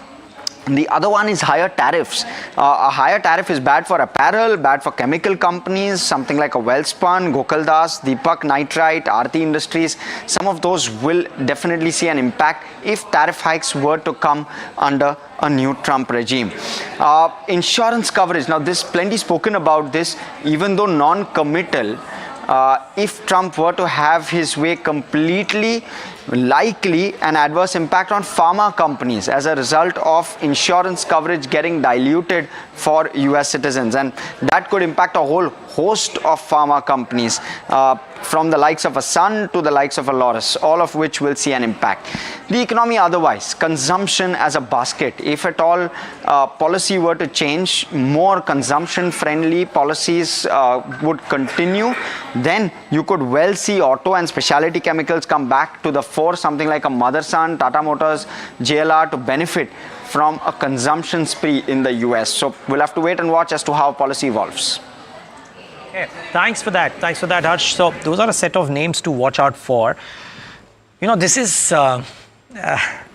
quite interesting, simply because much as you want to focus only on what will happen to India, but there is and there are some unpredictables out here, right? Because as much as we would like to believe that tech companies will benefit, what if the H-1B visas, in the event of a red sweep, are curtailed down? So that's net a negative as well, or a negative, despite the fact that if there is a corporate tax cut, then people will spend more on BFSI. So larger trend remains, but there are sub-trends within these which are just so difficult to call, as would the case be with any political outcome, Tamanna, but more so when the contestants are what they are in the US currently. But you know, look at Nifty IT right now, and just because you talked about IT, and we've broken this down for you, what a Trump win means for India. We're going with a Trump win right now because he's at 214, Kamala is at 179, and remember, some of these things, India at the end of the day is geopolitically a prominent nation, so whoever is president of the United States has to deal with India and will deal with India in a benign fashion. Exactly. So that's not an issue. I mean, the Biden administration has not been anti-India in any stretch of the imagination, especially on defense ties, etc. Having said that, for equity markets at least, a Trump win is a big positive because it's a positive for US markets, which is why we're constantly tracking the Dow futures. US markets will be seeing it as a positive. Indian markets are likely to follow. A stronger dollar, though, just to the point that you were making, Neeraj, about how it's a mixed bag, a stronger dollar, a bigger focus on manufacturing in the US also means foreign flows and global money now moves in the direction of the US. It will come to some extent at the cost from India. So it's a bit of a mixed bag there. No, and in fact, that's such an important point, Tamanna, because aside of the natural business flows that happen, Trump election is reflationary. That means rates don't go down in the US. In fact, we might actually see rate hikes, as BOFA has said, as ITI-MF said, and we'll talk to Sridhar Sivaram about this as well in a bit. And therefore, what we've seen in October, which is a higher preempting or pre-positioning for a higher US interest rate scenario than what was perceived, might actually hurt flows in a meaningful way going ahead as well. Such an important point that you made. You know, just the other point on, so that's equity markets. On trade is the other big one, right? And we've been talking about the IT sector, but on inflation, Trump is likely to increase tariffs across the board. Now, for India, this is interesting because a large number of products that we export to the US are already close to their highest tariffs. Remember, in Trump's first presidency, he hiked steel tariffs on Indian goods. He was not very excited about Indian bikes going to the US and said, but what are we sending to you? He might ram down the Tesla down our throat since Elon is his friend. So all of those scenarios play out. But higher tariffs means more inflation. Fed is in a tizzy. I don't know if Powell will survive. You might have a new Fed chair, and it's a bit negative for exports to the US from India. There is one more direct implication, Tamanna, I wonder. Indian telcos. Does Elon Musk come into India and create an issue for internet providers in India? No, but we have to let him come in. Yeah. Trump might say, Musk ko le lo, but we have to open our gates. No. So, that is true for all decisions. We are right now doing conjectures, right? That this may happen as well. Yes. It is something that should really watch out for. Musk coming in completely. But just on the flip side, if Trump goes tough on China, opens up huge opportunities for India. We already saw the beginning of that with the Biosecure Act. Remember, Biosecure Act is a Democrat promise, not a Republican promise. That it could be negative for Indian pharma if Trump comes in, because he's not said he will do it. But the broader direction, don't prefer China, gives opportunity to India. So that remains a Nifty pharma also 1% up. But let's come to tech stocks and IT companies, because look at the Nifty IT right now. Trump could cut corporate taxes across the board. He said he'll cut corporate taxes. That means more money for discretionary spends for companies in the US, and Indian IT companies benefit from that. On the other hand, historically, Republicans give fewer H-1B visas than Democrats do. So that's a negative for Indian IT companies. Having said that, our companies' dependence on H-1B visas has reduced over the years. Yeah, and therefore the BFSI exposed IT companies, or all of them have BFSI, but just the ones which have a higher share of BFSI, I think that's a set of companies that you clearly want to watch out for. But for today though, the market will not separate the wheat from the chaff. Almost everything which is tech focused, if indeed it's a red sweep eventually, will do well, as the markets are showing right now. Just one more point I want to add before we get to another important segment is, and we've not talked about it, but the geopolitics and the India-US relationship. That's actually at the backdrop of it, that's the most important thing. The kind of relationship Trump and Prime Minister Modi have is a positive for us. Not that there is a negative relationship with Kamala, but it doesn't exist on that plane right now. The Trump-Modi relationship is well known. So that's a positive for us. On the other hand, in terms of defense ties, remember Quad began under Trump, and he would largely be seen as positive for defense ties as well. I mean, there is this big hope that he comes and he stops the conflict in the Middle East, he stops the Ukraine-Russia war, but I mean, that could be more fantasy than anything else. So a space to watch, no doubt. But let's go to another segment which is very, very important, which is auto numbers. And remember, you've had two major companies now say they are going to be looking at retail numbers, not so much as dealership numbers or factory gate numbers. In light of that, what FADA, the Federation of Dealers, has put out becomes very important. They say total vehicle sales grew by over 32%, and most of that came from two-wheelers, which saw a 36% growth. Commercial vehicles, meanwhile, saw a single-digit growth, with three-wheelers coming in at 11%. To put these numbers in perspective, we are joined by C.S. Vigneshwar, President of FADA. Mr. Vigneshwar, great to have you on, and thank you so much for speaking with us today here at NDTV Profit. Let's begin by how you have seen the numbers for the month. I think the numbers have been excellent across the board, whether it's urban India, rural India. We've also seen the passenger segment, PV vehicle segment grow well. And this has also resulted in great sales because it was a little bit tepid for a few months before that. The two-wheeler segment, again, has been fantastic. The two-wheeler segment has been going through quite a lot of pain in the last couple of years. But in the last couple of quarters, we've seen the PVs, the two-wheeler segment also grow. So that's fantastic again. Of course, the festive season for us is not yet over. We have the festive season, we calculated from the first day of Navratri to 10 days after Dhanteras, which means that we have another week of festive seasons to happen. Another thing also to consider is sometimes automobile sales, the registrations, all these things happen a little bit later. So there could have been instances where some of these vehicles could have been sold in October itself, but the registration will be happening only in this month. So we can also expect a great November. So that's what our expectations are. It's great to hear, Mr. Vigneshwar. So October is good. The festive season is not all throughout, and we'll of course see those numbers in November. What has the mood been like? Because the commentary from auto companies has not been very positive. But you're saying on ground, you're seeing good retail sales in this festive period?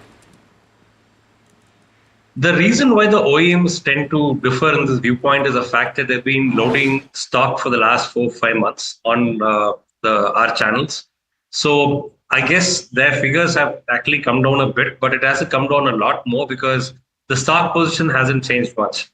Each time the OEMs talk about reducing of the wholesale, they talk about vis-a-vis last year. But when it comes to stocking, the prudent thing would be to see how they have reduced it over the last quarter or the previous month. Right now, our stock positions still remain a little bit critical. We estimated the previous month of when we started off October, we were at about 80 to 85 days stock. Right now, the range has gone to about 75 to 80. So still it is overstocked. It's a cause of concern. Of course, we are hoping that manufacturers would actually heed our advices and start optimizing stock, because it's getting to dangerous levels where it's going to be unhealthy for the whole industry. In terms of categories, what has been happening, Mr. Vigneshwar, in the sub 10 lakh rupee four-wheeler or passenger vehicles? Because that seems to be one big problem area. Yes, I think a few OEMs have also highlighted that, that there's some concern area in the sub 10 lakh category. That is true. We are also... it's on screen right now, guys. Yeah. Sorry? Could you repeat your question, please? Yes, please go ahead on the sub 10 lakh category, sir. Yes, so the sub 10 lakh category has been a category of concern because it's a very important category, because that's where the the broadest funnel is in terms of markets, in terms of getting two-wheeler customers into the car segment, and also getting the entry-level car segment customers interested to then moving up. So this is a very important funnel for us. Unfortunately, it has been having some sort of headwinds. A lot of it also is to deal with the economic sentiment which is going around. But I think there are positives because the rural markets are picking up. Hopefully, the rural markets can also carry through the sub 10 lakh segment. And the salaried class also is very important here. So the government probably needs to give some impetus to this particular segment, because it's a very important segment to make sure that these customers who actually join in the 10 lakh segment go on to purchase vehicles for a lifetime, and they keep upgrading the vehicles to a higher category each year. So it's a source of concern, but we are all trying to work together to solve this issue. Great offers are also running on that segment. It's a very competitive segment, so hopefully there would be an improvement there. What is the current inventory level right now, Mr. Vigneshwar? It was about 7.9, nearly 8 lakh vehicles last month. Yeah. So what is the current number? It's about 75 to 80 days. It's still not healthy, although our sales have been great in passenger vehicles for the month of October. Any absolute number you can give us compared to that 8 lakh? Has it come down? It has gone to about our calculation. It is, in the range of about 74 to 78 lakhs is what our range is. 74 to 78 lakhs is is the 7.4 to 7.8. Sorry, I just got a little thrown off. So yeah, you're just a mild cut in that inventory. Just one absolute last question, Mr. Vigneshwar. You know, we've had a good festive season. That's par for the course, frankly. What happens after November is the question, because we're trying to get a sense of what's happening with the auto industry in terms of demand. What happens when the first 10 days of November and get accounted for? Tamana, the thing which we are banking on is the fact that for the next couple of months, the wedding season is on, and there are 4.8 million marriages which are supposed to take place in the next couple of months. So I think this wedding season would really help us. carry things forward. Apart from that, usually November is a decent enough season, but December is when sales really kick on to the real high mode.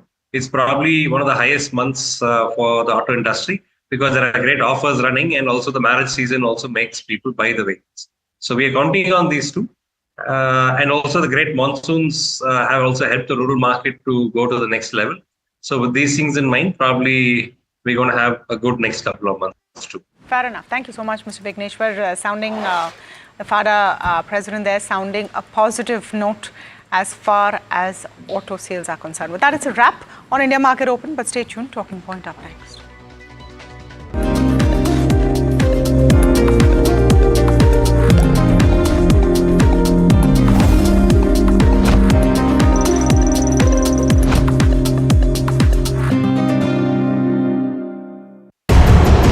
Market veteran Ramesh Damani puts on the cephalogist's hat to get you the insight you need on the US presidential battle of the century. Will Kamala Harris claim a historic victory, or will Donald Trump march back into the White House? According to polls, if Biden and Trump were running, I think Trump would have handily won. He was almost measuring the drapes to the White House even before the election. What are the stakes for India and its investors? The road to the 1600 Pennsylvania Avenue goes through Pennsylvania this time. Tune in to US Election Watch with Ramesh Damani exclusively on the NDTV network.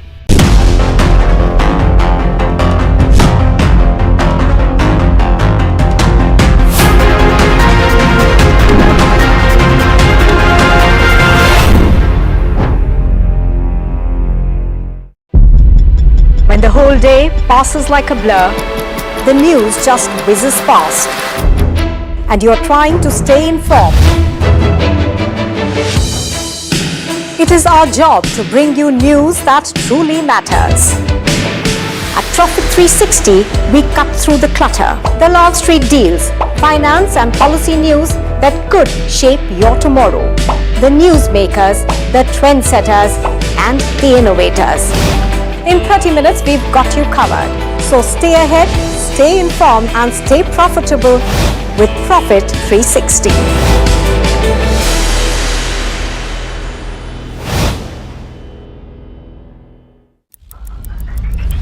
Headlines you start your day with.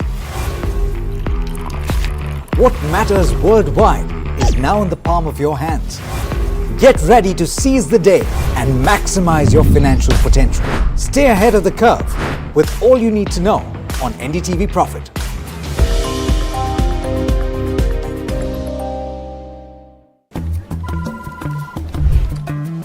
Bro, what are you doing? I'm trading FNOs. So, have you made any money? Oh, it's simple. If you think the market is moving upwards, just buy Nifty call option. But if you think the market could slide downwards,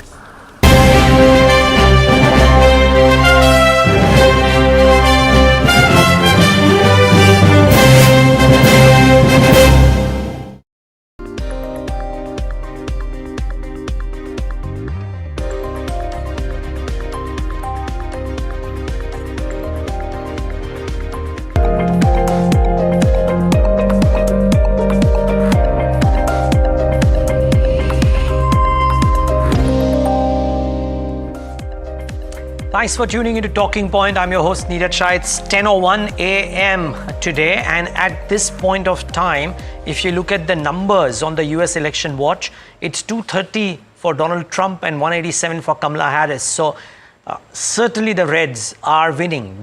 What kind of implications does it have? I think that's the key talking point with somebody who probably thinks about this a lot more deeply than many others. Sridhar Sivaram, Investment Director at Inam Holdings, with us. Sridhar, thanks so much for joining in today. Thanks for inviting me. And the idea of getting you today was this, because we kind of wanted to talk to you about what the implications of something like this could mean for trade, rates, flows, and a lot more. But just, I mean, is this a surprise to markets, because they seem to be really rejoicing a red victory ever since last night? Yes, so I think I think the final results, I don't think we are going to get even by end of today. So this is going to go on for maybe till tomorrow. Agreed. Till we get something final. But broadly, I think markets generally are more positive with Trump because he's pro-business. And in terms of taxes, his tax policies are a bit more favorable than Harris. And the scare of capital gains taxation on unrealized gains, I mean, those are really small things, but from a market standpoint, it seems like Trump is more favorable than Harris. But if you look at broad policy level, we've seen 4 years of Trump and we've seen 4 years of Biden. They weren't very different. I mean, one would have thought that, a lot of the tariffs which Trump had imposed on China would get reversed.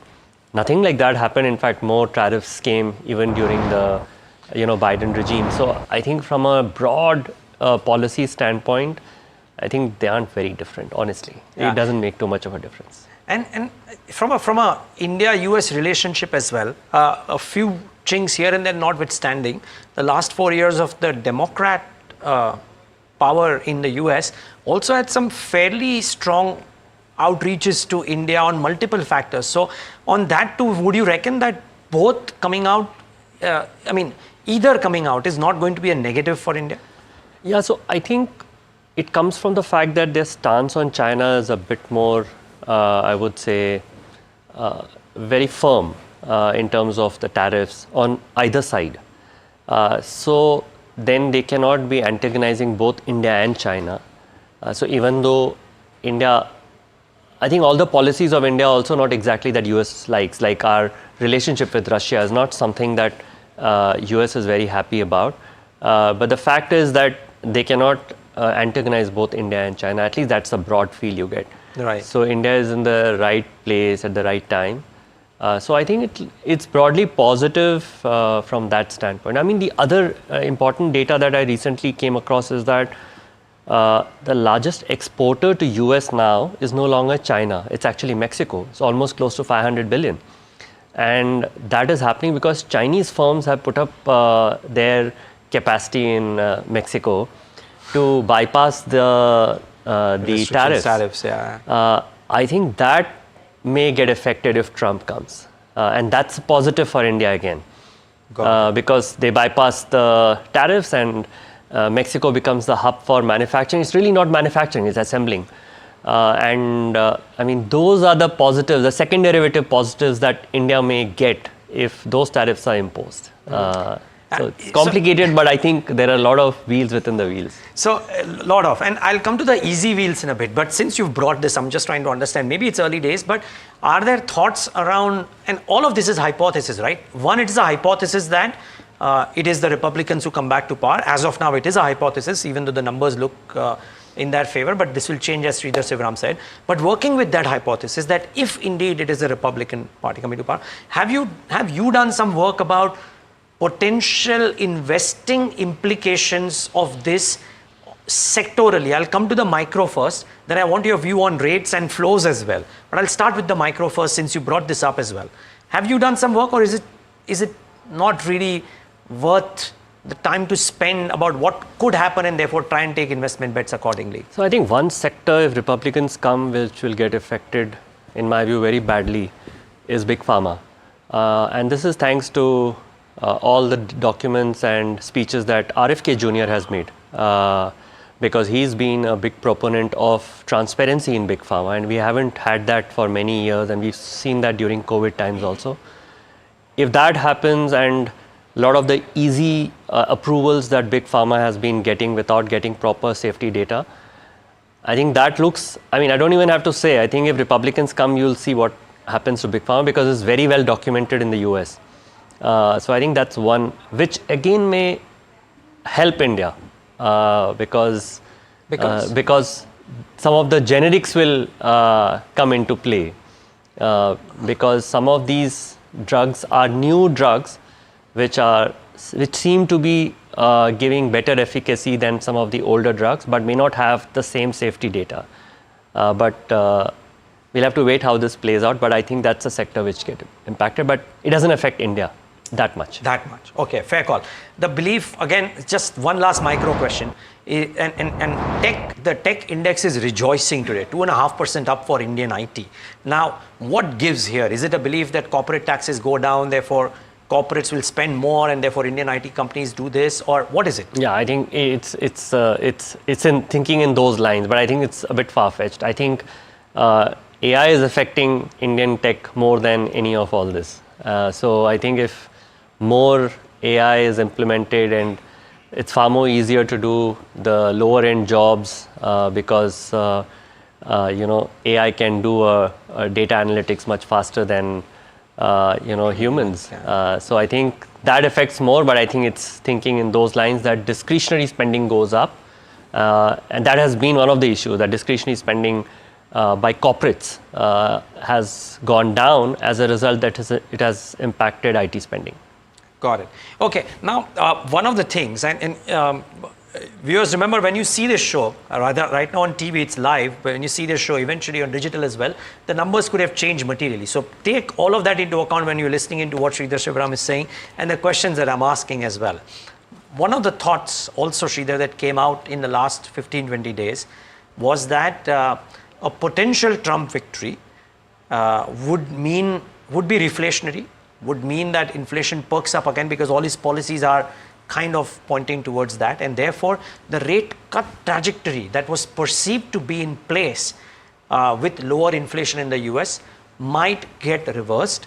And some people argue that we might even see higher rates and higher inflation numbers in 2025 in the US.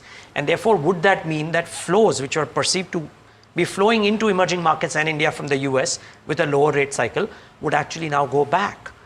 So my view is either side is going to be inflationary, because I'm not seeing either policies being fiscally prudent.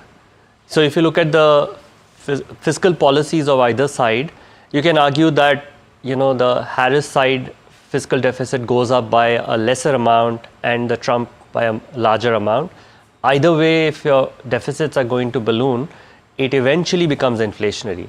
So I'm actually not in the camp that the inflation demon has been conquered. It will come back again if these sort of policies continue. The only flip side from a Trump standpoint, I would say, is that there is a possibility, or there's a belief among experts, that Trump will be far more decisive in getting the wars across the world in check. He'll be able to. I don't know whether it's actually true or not, but possibly the Russia-Ukraine war could get resolved. And today we are seeing some inflation also because of the trade disruptions, because as the war happens in the Middle East, some of the shipping routes are closed, and it takes that much longer and the costs go up. But on an overall basis, I don't think either side is going to help inflation. I mean, I may be on one of the few ones saying this, but that's my view, that inflation is not going away in a hurry. No, we really love and respect your views, and hence, even if it's a minority view, it's great to get. So my question therefore is, Sridhar, what happens to flows? Because FIs have not had love for India for sure this calendar year. Does it worsen? Do you reckon that flows out of India could worsen if this were to be the case, that it is reflationary, the markets preempt what happens 6 months out, and therefore flows continue to be outwards the way they happened in October? Yeah, so this has been my view for a while, that emerging market as an asset class is dying because this asset class hasn't given returns, say 10 years, zero return. If you take even 20-year, it is like 2 or 3%. And only 2 countries have really given any sort of reasonable return in the 7 to 9% range, dollar returns, which has been India and Taiwan. So the bulls argue that it is China which has brought down the returns, but when you drill down deeper, everything else is a basket case. So I think this asset class is seeing a lot of redemptions. As a result, maybe newer asset classes will come, which is ex-China or Asia, because just keep in mind that emerging market as an asset class has commodity exporting and commodity importing countries, current account surplus and current account deficit countries. So it has per capita of $25,000 to $2,500. So there's no homogeneity in this asset class. So whatever was done, say, 30 years back, it hasn't really given the fruits. So how long will people wait for returns? I think a larger part of the exit, because what I know interacting with some of the larger pension funds is that if a asset class doesn't give returns for more than 10 years, then they start, pulling back. Keep in mind that US has given such huge returns. So, and if you're based in the US and you are allocating 5% or 10% to emerging markets, it hasn't given any returns. You go back to your base. So I think that's, to a large extent, I think that's what is happening. In between, you can argue that, some flows have gone to China, but I don't think that's the larger part. If you are a global investor, Sridhar, right now, you have a choice of, whatever the new government is, and the hypothesis as things stand, the numbers as they stand, let's say a Trump-led Republican party in power. There is the NDA power out here, and China, whatever the NPC does will get known in the next couple of days, but China doing what it is doing as well. And if you had if you had $1 to invest across without any restrictions, where would the preferences be? Obviously US. It's 70% of the benchmark. If I'm a global investor, it's 70% of the benchmark. Okay, let me simplify it. Between China and India then? Obviously India. Obviously India. Yeah, one, because I'm based here, so I understand India far better. Two, the reflation in China doesn't seem to be going away in a hurry. And they haven't done enough to suggest that they are pro-business. I mean, you keep getting some news flow here and there. It may be a very cheap market, and you always get violent, returns in the market. But I'll just give you one number, that the March 20 low for China, which is HSCI, which is the Hong Kong listed index, was something like 8,000. Ours was maybe 8,500. Today we are at 24,000, and they are still below 8,500. They are at 7,500. So I'm saying they are still not reached the March 20 lows. So obviously this market's got decimated. So obviously you'll get violent, returns in this. Every year you get a 30-40% return, and then it collapses again. So I'm not a bull on China. Okay, it's becoming very difficult to predict what that market will do per se. Policy and return wise is what you're saying, yes, and therefore India. Exactly. Okay, is India, the recent quarterly numbers seem to suggest that there is a bit of a slowdown underway. Some people argue that the government spending has been subpar, and that picks up and that revives. If not in the OND quarter, then from Jan, Feb, March quarter, the numbers and the GDP starts to look a lot more benign than what it has. What's your thought here? So I think we've got almost 3 years CAGR of over 20% earnings for the large cap. I think there is a reversion to mean, which is closer to 15%. Okay. Which means that you'll get 1 year of subpar results, which could be this year. And we may go back to a trajectory from next year. So anyway, the market needed a pause. If you take the last 1 year return for Nifty, it's up 25% after the correction. Mid caps are up 40%. If you had asked me last year, same time, with 2 wars going on, and if you had told me the Indian election results also, that Modi will not come with full majority, and you would have told, after all this, the markets will be up 25, mid caps will be up 40, I would have said it's a joke. But that's where we are. So I think the market needs a pause, and you can find various reasons for why the markets are correcting. But earnings have to catch up. So I think it's good, whatever is happening. That's my broad view. Yeah, but will it continue to happen, or do you think a bit of a revival? So right now it's what, 2.5% earnings cut for the year, as I read a sell side report which came in, I think yesterday, post numbers thus far. Do you think there is more correction underway based on the slowdown? I think financials will see massive earnings downgrade. Not the big banks, but NBFCs, MFIs, small finance banks. I think the next quarter is going to be a disaster. Okay, you've been vocal on this, and I want to come to that in a bit. But first, the larger universe, Sridhar. Do you believe that there will be a further correction into Indian markets from here based on earnings downgrades? So it's very difficult to predict market short-term views, because flows can have an impact. You had large FIs selling, you had very massive FI support. If say FIs turn, then the markets could move up. But eventually earnings have to catch up. So I would, if you ask me next 6 months view, I think markets will be roughly in the same range, if that helps. I mean, that's my broad view, that earnings have to catch up. There are too many ifs and buts. Earnings are not that great in the short term. Consumption is slowing down. We have some uncertainty here and there.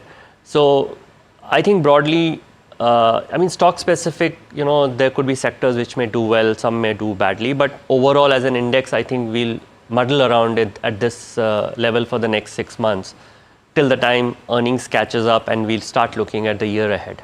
Okay. Now, smaller financials is the next question, but before that, the question is on large cap banks. Almost every sell side note that I see now is saying that, hey, the discounts are so high. This quarter, a few men have done well, even if the boys may not have, reference to a couple of other banks. But large banks, are they looking like presenting a good opportunity or not really? With the view that I don't see too much upside in the market, the larger banks seem like a very safe bet right now because they will be able to weather the storm far better than many of the others. And we've seen that already in this quarter. And we think that that will continue over the next few quarters. They're not guiding for huge growth. So if you look at few of the banks, one of the banks said that they will grow lower than system. The other bank is saying we don't want to grow higher than system. So you're talking of banks which are conservative in an uncertain environment where regulator is also, you know, doing more than what they normally do, which is, you know, stepping into various areas and asking banks and financial institutions to do X, Y, Z, or asking them not to lend or many of the other things. So I think in this uncertain environment, I would say the larger banks look far better to me. It's also preservation of capital to some extent. But you have a choice to sit on cash. You'd rather sit in banks as opposed to cash. Yeah, so it's not easy always to, you know, enter and exit. If I see that I don't see too much of a downside and it's very difficult to predict when the upside happens, you are better off just staying put with them. Yeah, if you ask me, is cash better? Possibly in the next, you know, 6 months, it's possible. But if you ask me personally, I'm invested in large cap banks. I get it. I mean, it's easier for me as a person to sit on cash, but I'm still invested in large cap banks because it's very difficult to predict exactly what happens. But it looks safer than many of the others. Let me put it that way. Yeah, no, and this helps, Sridhar, because you know, a fund manager's view is also based on the mandate that the fund has, and therefore that may be at odds with what a retail investor or an individual investor can do as well. So this really helps. Now, to something that you've been vocal about for the last 12 months. Yeah. I've seen your posts now for maybe 12 or 15 months, I don't quite recollect, which is MFIs.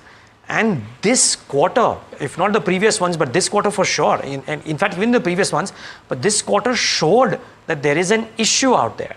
How serious is this? What is the investing implication here? Because a lot of people might have some of these investments made at slightly higher prices and they are kind of licking their wounds currently and hoping for a comeback. You think the comeback is not happening? I think this is a very serious issue. And I think the worst will be the next 2 quarters. So let me put some numbers to put this in context. So MFI is about 5 lakh crore book, roughly, you know, give and take a few 10,000 crores here and there.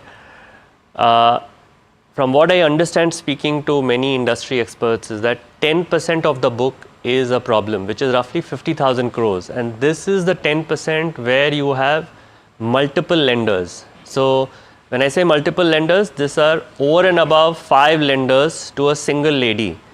And in some cases, it is 10. In fact, I recently met somebody from the financial market who said that of all the applications they're getting for loans, 10% of the applications have 10 or more loans already sitting on their book. And I'm like, what is happening here? I mean, this is so crazy. So why is the guy applying for 11th loan? Because there's a massive evergreening that is happening, which is you're not able to pay one guy, so you're borrowing from the other. And this is something that I've highlighted for a long time, specifically for MFI. And honestly, I didn't know the gravity of the problem at that point, because I was just looking at the external data that if I look at the last 5 years or the 7 years, the customer growth has been 4 or 5%, and the loan growth for MFI is almost 22, 23%. When you see such a data, you know that you're giving more loans to the same lady or the same person. And this, in my view, is evergreening. Industry, says differently. And we are seeing the effect of that now. So the other problem that has happened to the industry is now the industry is pulling back, which is, if you look at the loan book is degrowing. So they are not giving fresh loans, which again causes problem. And what I understand is that RBI has done something which has not been highlighted very well, is that they have banned something called a netting. Now you may ask, what is netting? Even I didn't know till about 15 days back, that if a lady has to pay 10 installments and she's paid 6 or 7, say 30,000 crore loan, and she's paid 20 and 10 is left, the MFI gives a fresh 40,000 crore loan. Out of that takes the 10,000 as repaid. So it's almost like evergreening. Yeah, you're not able to pay the 10. Okay, I'll give you more. So my old loan is repaid, so it is green, so it is perfect. Now a new loan stands, so she has another 6 months to figure out how to repay, which RBI has banned, by the way, from what I understand. All this is going to cause massive issues. So I think the industry has really been irresponsible, is my view. I mean, I wouldn't have used such harsh words, but when I look at the data and a lot of MFIs and small banks have put out data of what percentage of their customers have more than 4 loans, more than 5 loans. It is quite a shocker that how did you even reach this situation? Why would you want to give a 6th and 7th loan to the same person? It's baffling. I think this next 2 quarters will be very bad, but this has cascading effect because banks are pulling back on lending to NBFCs and MFIs. So they are not going to get funding that easily. So I think we have more pain. We have more pain indeed. Well, Sridhar is smiling, but I think beneath that smile, you can understand the worry as well that has come out in his words, as he mentioned. Sridhar, take a moment to thank you for joining in today. Really, really appreciate your time and for all the insights. Thank you very much. Thanks for inviting me. Now, the pleasure was entirely ours.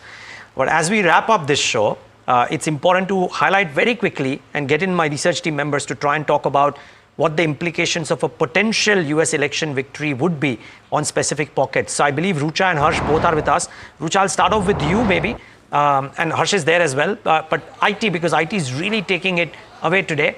What is it that you're gleaning from the dealing rooms? Yeah, so apparently it seems like if Trump comes to power, well, there'll be 2 positives over here. Number 1 is the reduced corporate taxes, which might aid margins. But number 2 is also that on the negative side that, there'll be increased denial of H-1B visa. Because when we look at the history, when Trump was into power, the denial for the H-1B visa had increased substantially to around 24% during that time. So that would be, a negative for the Indian IT company, wherein that will lead to increased visa cost.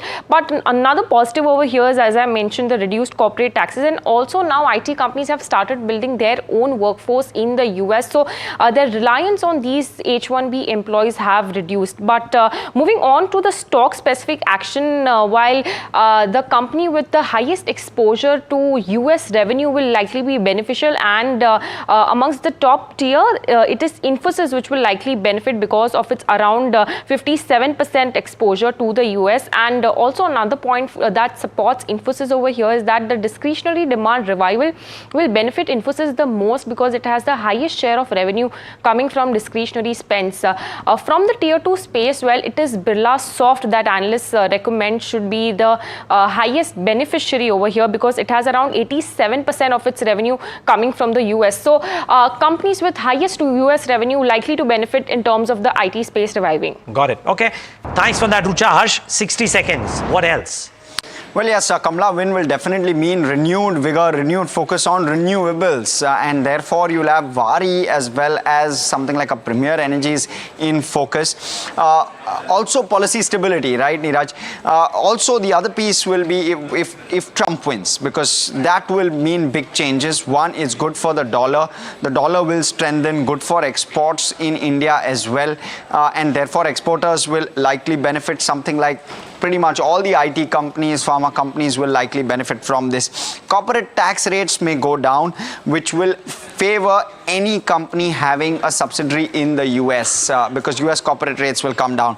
Higher tariffs likely to impact apparel and chemical companies. You have insurance companies, or rather the coverage getting diluted, impacting pharma companies. Noted. And consumption playing out as well. Okay, both of you, thanks so much for joining in and giving us that. And that's all the time we have on this edition of Talking Point. Thanks so much for tuning in.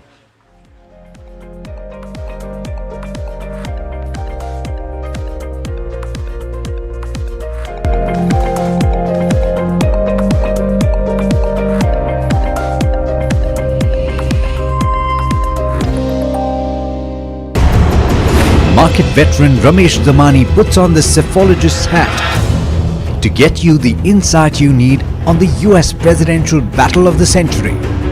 Will Kamala Harris claim a historic victory, or will Donald Trump march back into the White House? According to polls, if Biden and Trump were running, I think Trump would have handily won. He was almost measuring the drapes to the White House even before the election. What are the stakes for India and its investors? The road to the 1600 Pennsylvania Avenue goes through Pennsylvania this time. Tune in to US Election Watch with Ramesh Damani exclusively on the NDTV network.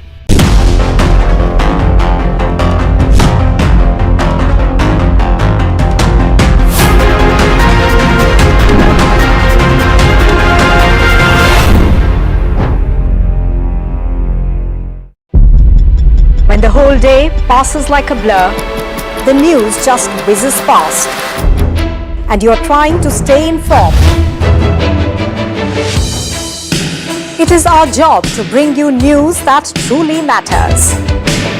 At Profit 360, we cut through the clutter, the Wall Street deals, finance and policy news that could shape your tomorrow. The newsmakers, the trendsetters, and the innovators. In 30 minutes, we've got you covered. So stay ahead, stay informed, and stay profitable with Profit 360.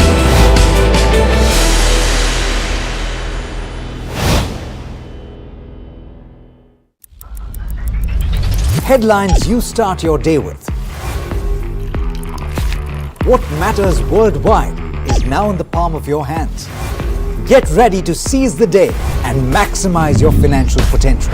Stay ahead of the curve with all you need to know on NDTV Profit.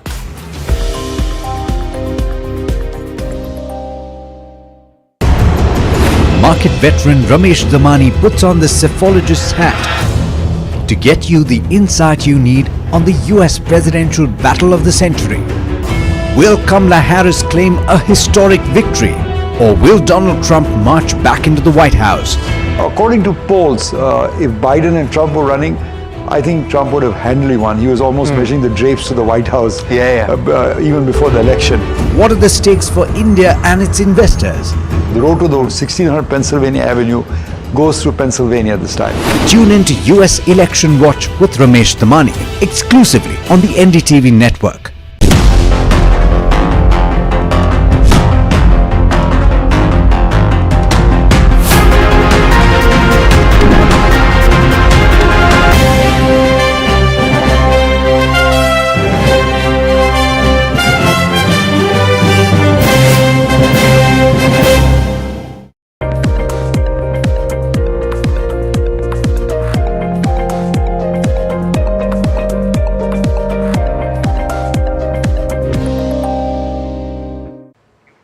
Hello and welcome to NDTV Profit. My name is Mihika Barre and we're now joined. I'm going to be speaking to the management of Oil India. We're joined by Dr. Ranjit Rath, who is the chairman and MD of the company, and he's speaking to us all the way from Abu Dhabi, from the Abu Dhabi International Petroleum Exhibition and Conference. Welcome to the show, Mr. Rath.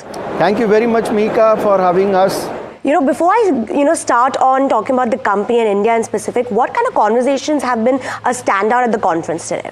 The best part that we witnessed in the conference is about not only the oil and gas spectrum but also the application, and I would say the way we had the inaugural session yesterday. So it was all about digitalization. It was all about enhanced production using digital interventions, and the best part we liked is it's not about artificial intelligence, it's about application of intelligence or applied intelligence. So that's how the whole world, I am sure, the oil and gas sector is playing it out, and in India we are also working on the similar lines. Let's now talk about the Q2 numbers. Could you maybe give us an assessment of how the quarter and the first half of FY25 went by in terms of realizations and production? See, I would say that the first half of the year we have done well in terms of our enhanced production effort. The drilling process is underway. Our drilling efforts has been yielding better results also, and we are looking forward to a much improved results. And how do you expect volume growth to shape up in FY25? What are the exploration plans and production targets for the next 2 to 3 years? See, Oil India has been doing fairly well, if I can say so, over the last couple of years, last 2 years specific. You are aware, by virtue of our performance, we have been last year accorded the Maharatna status by Government of India, and there has been no looking back. We have enhanced our exploration acreages, we have enhanced our drilling efforts, we have enhanced our production both in terms of oil, crude oil and natural gas. Last year we witnessed 5.5% and 6% growth in our production efforts. We did all-time highest crude oil and natural gas production. We did all-time